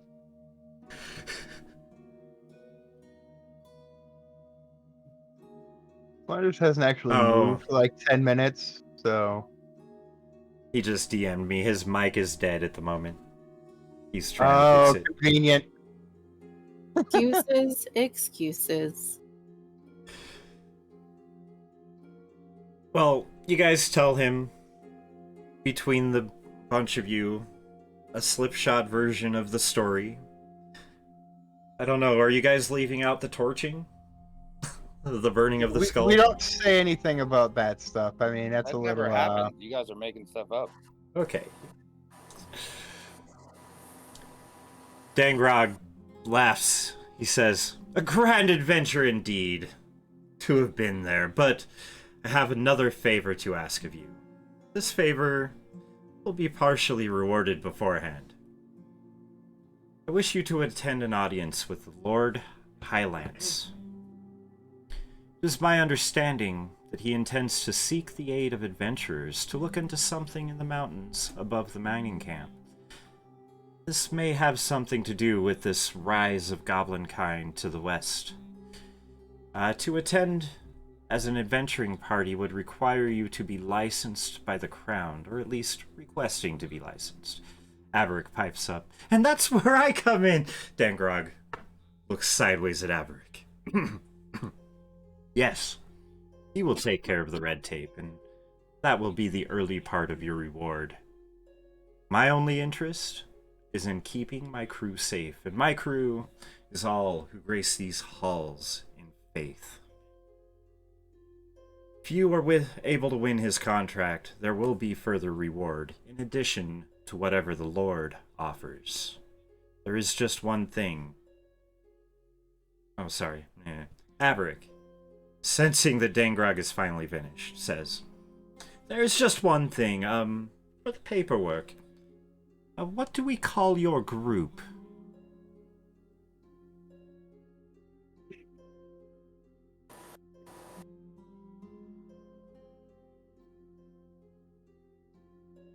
Tech looks around, sees that nobody's talking, and suggests Tentacle Touchers as the name. I'd say the river tentacles.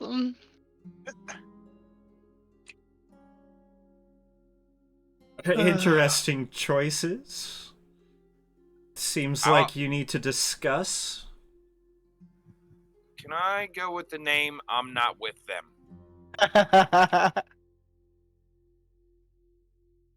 I think for a group name, it should be We're Not With Them. Oh boy. How about Ale Extravaganza? The more ale, the merrier. Ooh, I like that one. Will work for ale. Could just call ourselves the Merriers. That was, by the way, that was being sarcastic Uh-huh. in person or in character. Haberg speaks up. Was it though?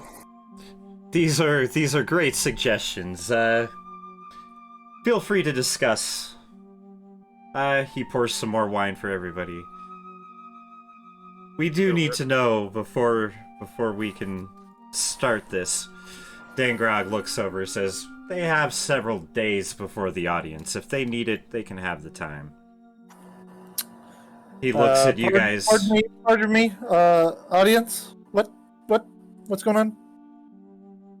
Yes, I just said we... The Dangrog looks over at Teg, says, yes, as I mentioned, I wish you to attend an audience with Lord Highlands. I'm going to reward you for going there if you win this contract as an adventuring party. This is the third time I've heard the word reward, and my hands are still empty. I'm really looking forward to that goal. Averick points to the bag that he handed. He gave you a bunch of gold. To Elnoa. Yeah. There's gold in the bag. Get up.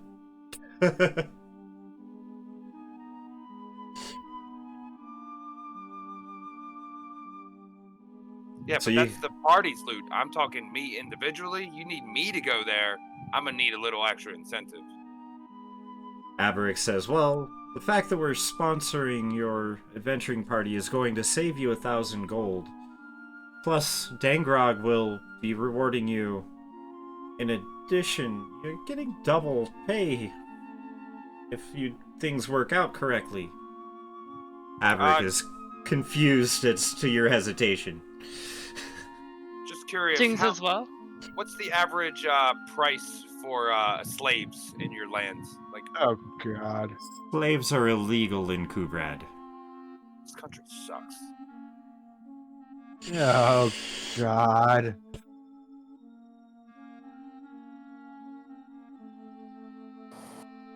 So a name. There's Weekend warriors. The Untrustables. any of these Here. get a majority rule? I'll go with the tentacle one. Tentacle touchers or river tentacles? Both. The River river tentacle tentacle touchers? touchers. Well, since somebody's fond of sacred flames, perhaps we should be the Trogdor's tentacles. How about no witnesses? Ooh, Ooh. Now I we're vote. speaking my language. yes. Averick looks up at the almost unanimous agreement at that name. He says, that is almost perfect. What was it again so I can write it down? No witnesses. I mean, if you write that down, that makes you a witness, and then I gotta handle that.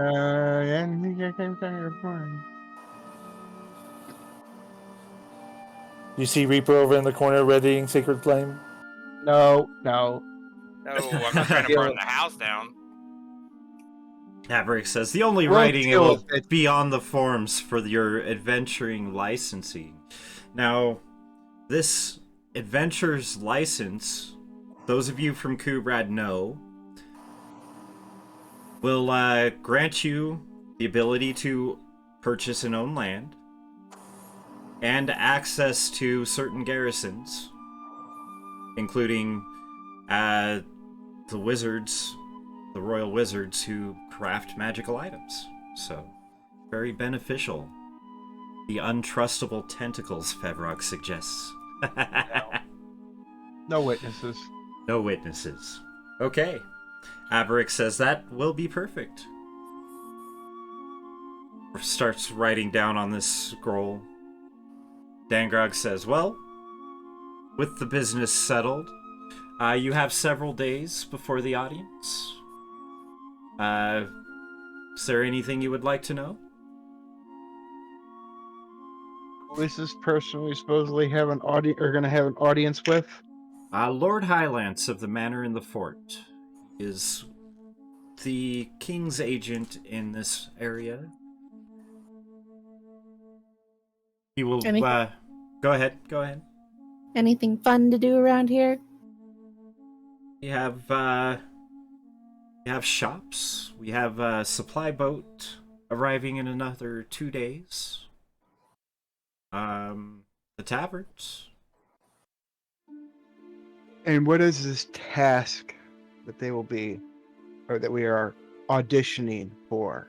Dangrog says, the contract has not been officially announced yet. And until it is, the details of it are unknown to me. I have been hearing whispers, though, that the mining guild leaders have been leaning on Lord Highlance to help with the Goblinkin problem that they are having. There may be more to it. You will likely find out at the audience.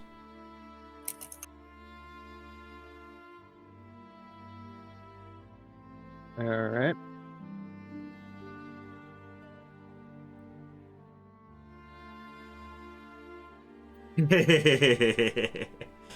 Yes, he does, Tech.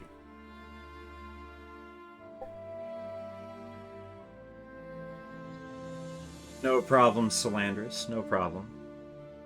We're pretty close to wrapping up anyway. You guys have a couple of days of downtime after leaving the office of High Priest Dangrog. Is there anything in particular you guys want to do?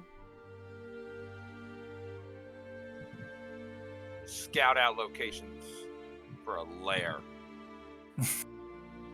Oh God. For a lair. You've got a little bird to do that for you now. Yeah. Yeah. I think we should split up our rewards. That was what, 50 gold each from. From the main reward, yes. 50? Yep. Mhm. But plus, what was it, 20 something from the other rewards? H. Yep. And then you got a Yeah, bag that you're Silver. not sure what it is, and it had coins in it. You're not sure how many, and maybe other stuff. Who knows? Can we empty that bag out now so we can see what's in it? We tried turning it upside down earlier, it did nothing. Just keep putting your hand in it and pulling it out.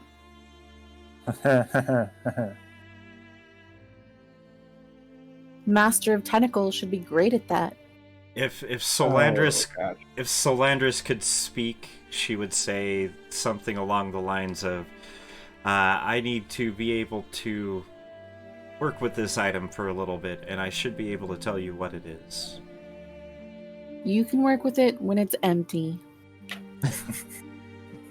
It might be unsafe to continue reaching hands inside of an item. And so who's going to watch you and make sure you don't steal?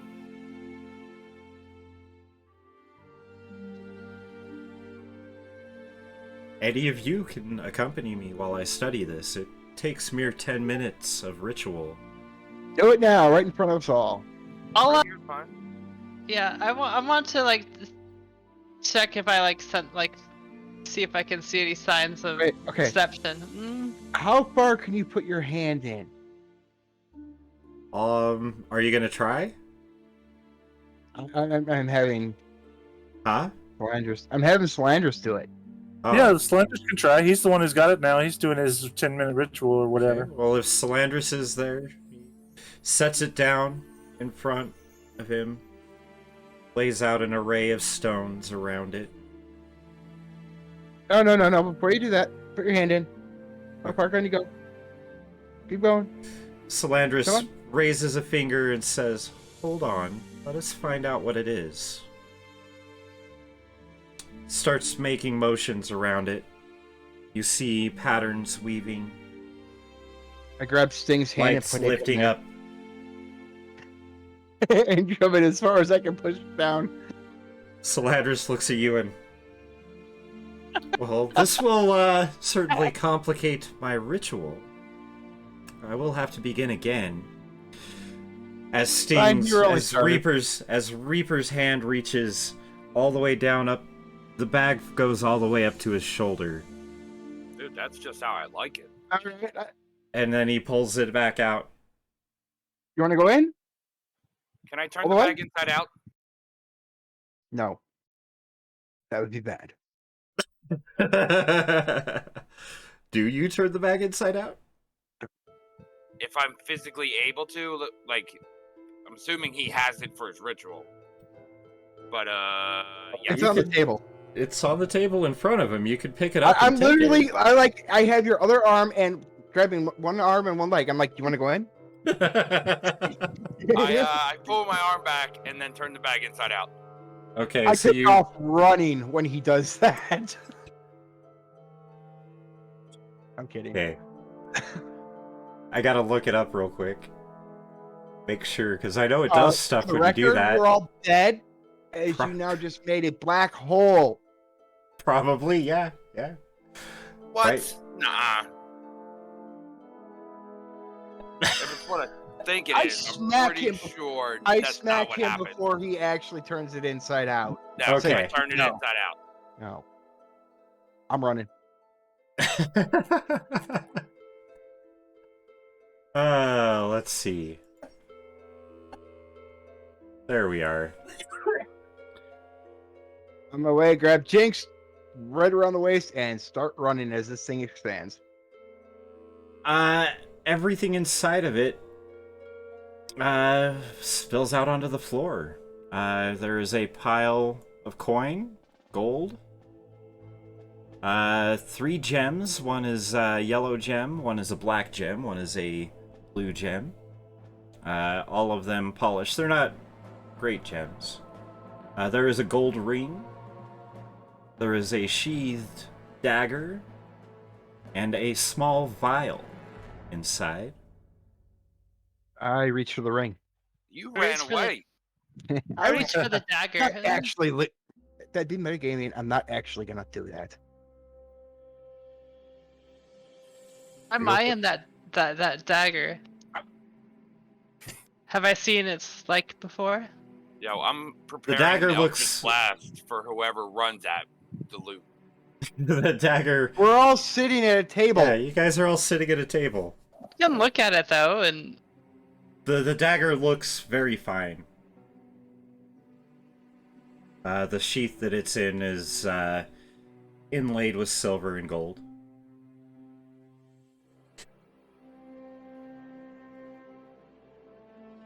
Gold ring has a blue gem in it.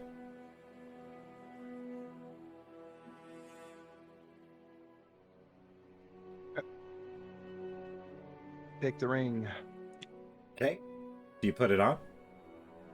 I examine it first. Okay, go ahead and roll investigation.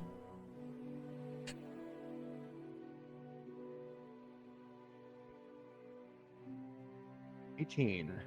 Okay, you recognize this as a gold ring for sure.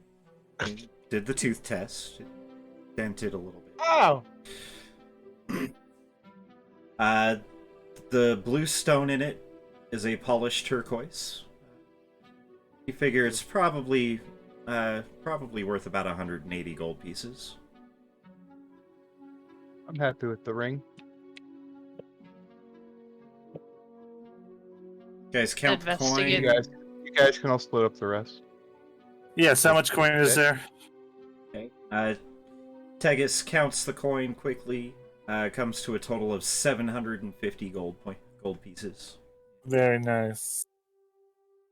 The 3 small gems, one is a citrine, one is an onyx, and one is a turquoise.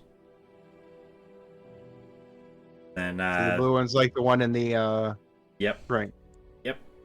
And can we do an investigation on this little vial of whatever? A quick taste leaves a spicy aroma on your breath, almost as if sparks are coming out as you breathe. Hot sauce! You feel that this is a potion of fire breath. Oh.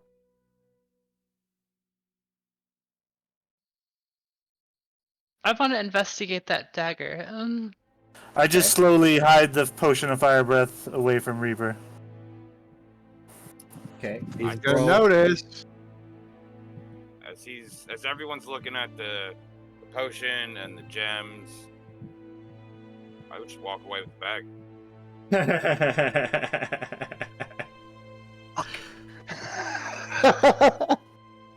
Do you I turn it back? Yeah, right side out, and then start putting my stuff in the bag and tie it to my waist. Okay. Do I do a roll?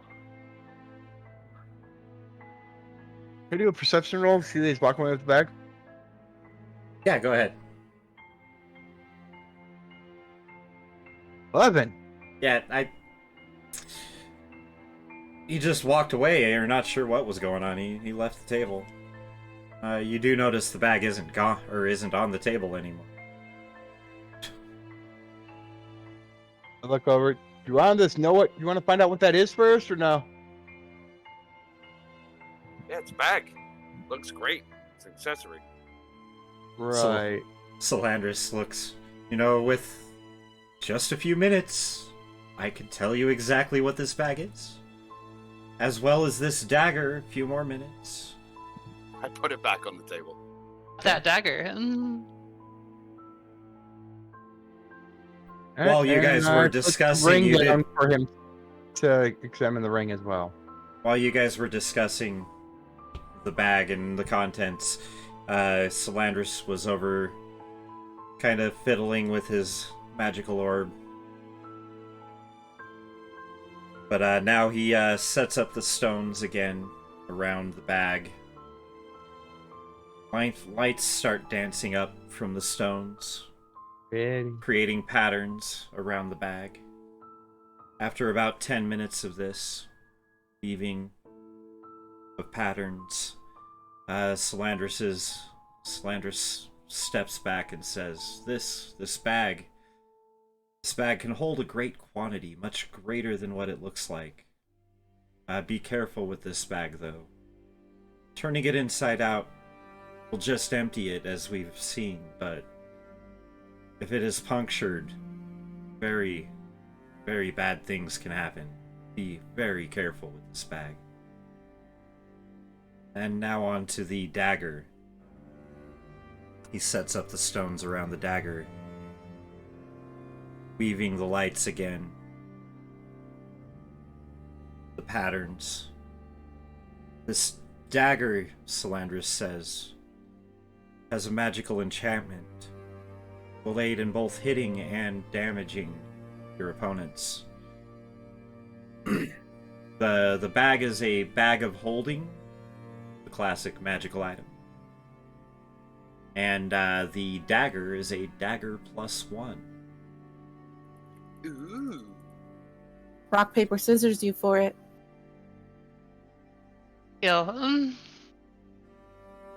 Okay, on cameras. Rock, paper, scissors. Let's see it. You'll have to call it audio, I'll do with it. your audio, because we can't do it the Yeah. Yeah, All right, yeah. here we go. Ready? Rock, 'Kay. paper, scissors, shoot. Wait, This is such Okay, terrible idea. okay, start on over me. again. On go, Alright, ready? okay? So 'Kay. 1, 2, 3, go.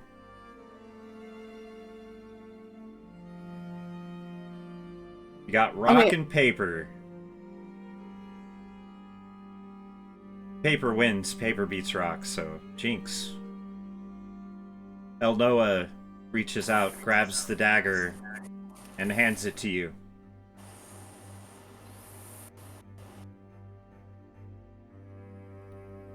So now place that dagger +1 in your inventory. Ha ha ha. Fair win. Okay. You guys finish divvying up the treasure. What's the ring? The Put ring. that down. Salandris says, "Ha, that is just a ring." Right on the finger. Okay. So you now have a gold ring set with turquoise on your finger. Okay. You guys divvy up the treasure. Any other questions? What? How much gold do each of us walk away with? Well, 750 divided by 6. That's 125. All right. Okay. Go ahead and get all that added into your character sheets. The day wears on. You guys return to the tavern, have a great drink, and another meal. It seems Simonek is not accepting your money. You guys spend the night sleeping, no issues. The next day, I'd go check with Edeline that night. oh, yes, okay.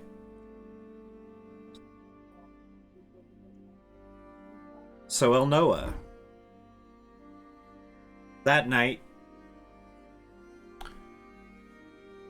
you're in the common room. Everybody's there with you. And, the first mate,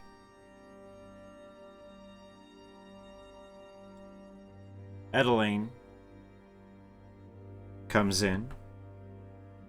He goes over to the bar with giving you a nod. Sits. What do? Everybody's there with you. Yes, all right. Well, since he just walks in like I whisper like, "Hey, mind if I introduce everyone?" Or He comes back over to you. Sure, well.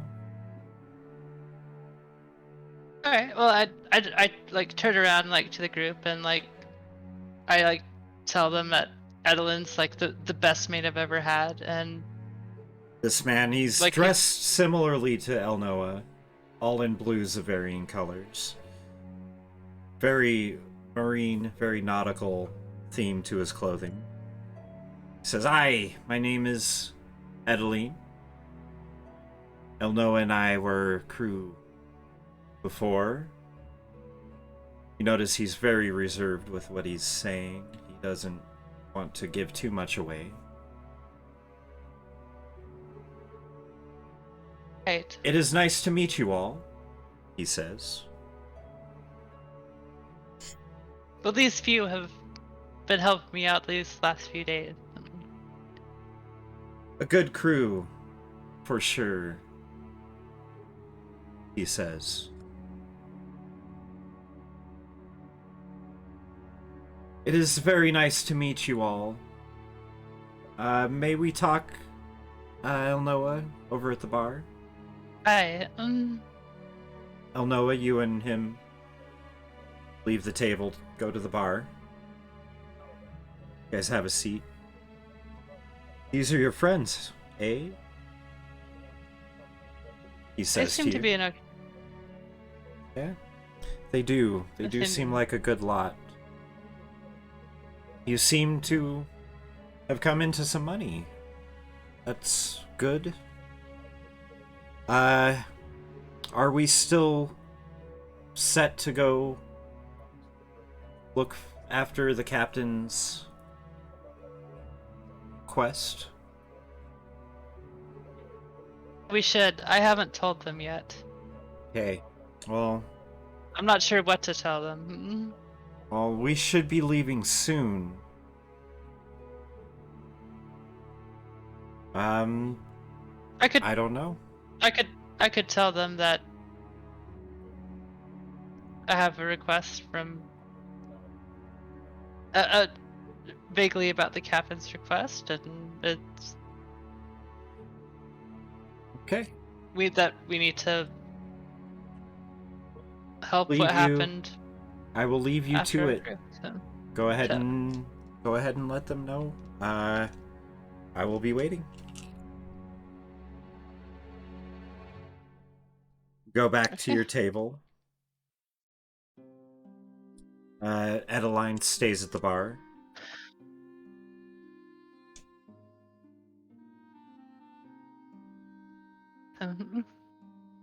Everyone looks at you expectantly. Yeah.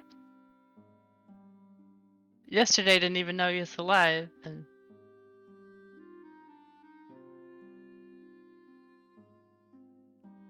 for my captain and like my crew, there's something I need to do for a while. I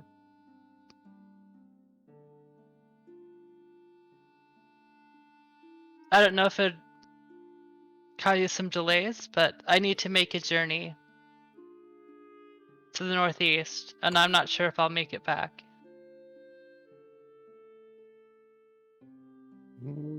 Does this mean you're planning to come back? Maybe. Are we meeting up in a few days? Like we had plans to meet up.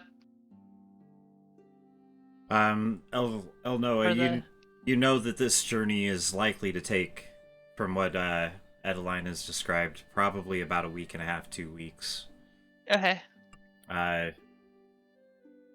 You might not be able to go with them to the audience. Okay. Alright, so seems I'd likely miss this audience. And what happens after. But I can't leave what happened unfinished.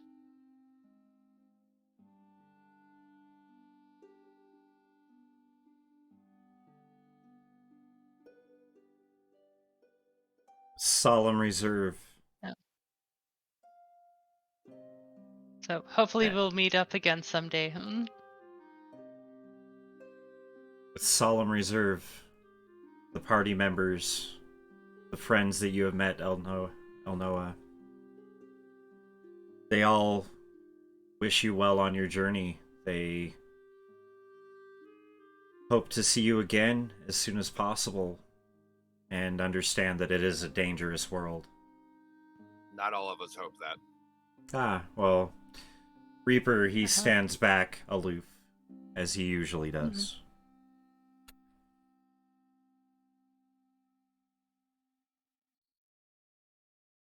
And with that, I think we will call it here. Oh, no, one more thing. The next day, Elnoa has left with Adeline. And Jinx. Auric approaches you.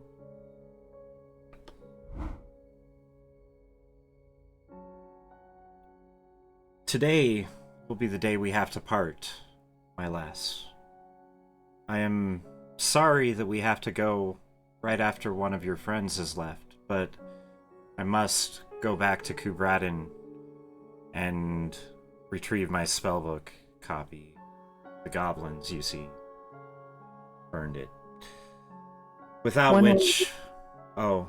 As soon as I can. The riverboat will take about a week both ways, and it should not take me long when I am in Kubrad. And if you do leave on a journey before I return, I should be back when you also return. If you're not back, don't make me have to come find you. I will not. I will send word. I will let you know where I am if I am not back within a week. Be safe, my friend. With that, he grasps you with a very long hug, very long embrace. He boards the riverboat to Kubradin, and you tear up as it sails away. Now there is where we will end tonight's session. With a crybaby. With a crybaby. Oh, Don't make me shank you in your sleep. Can I help? do it.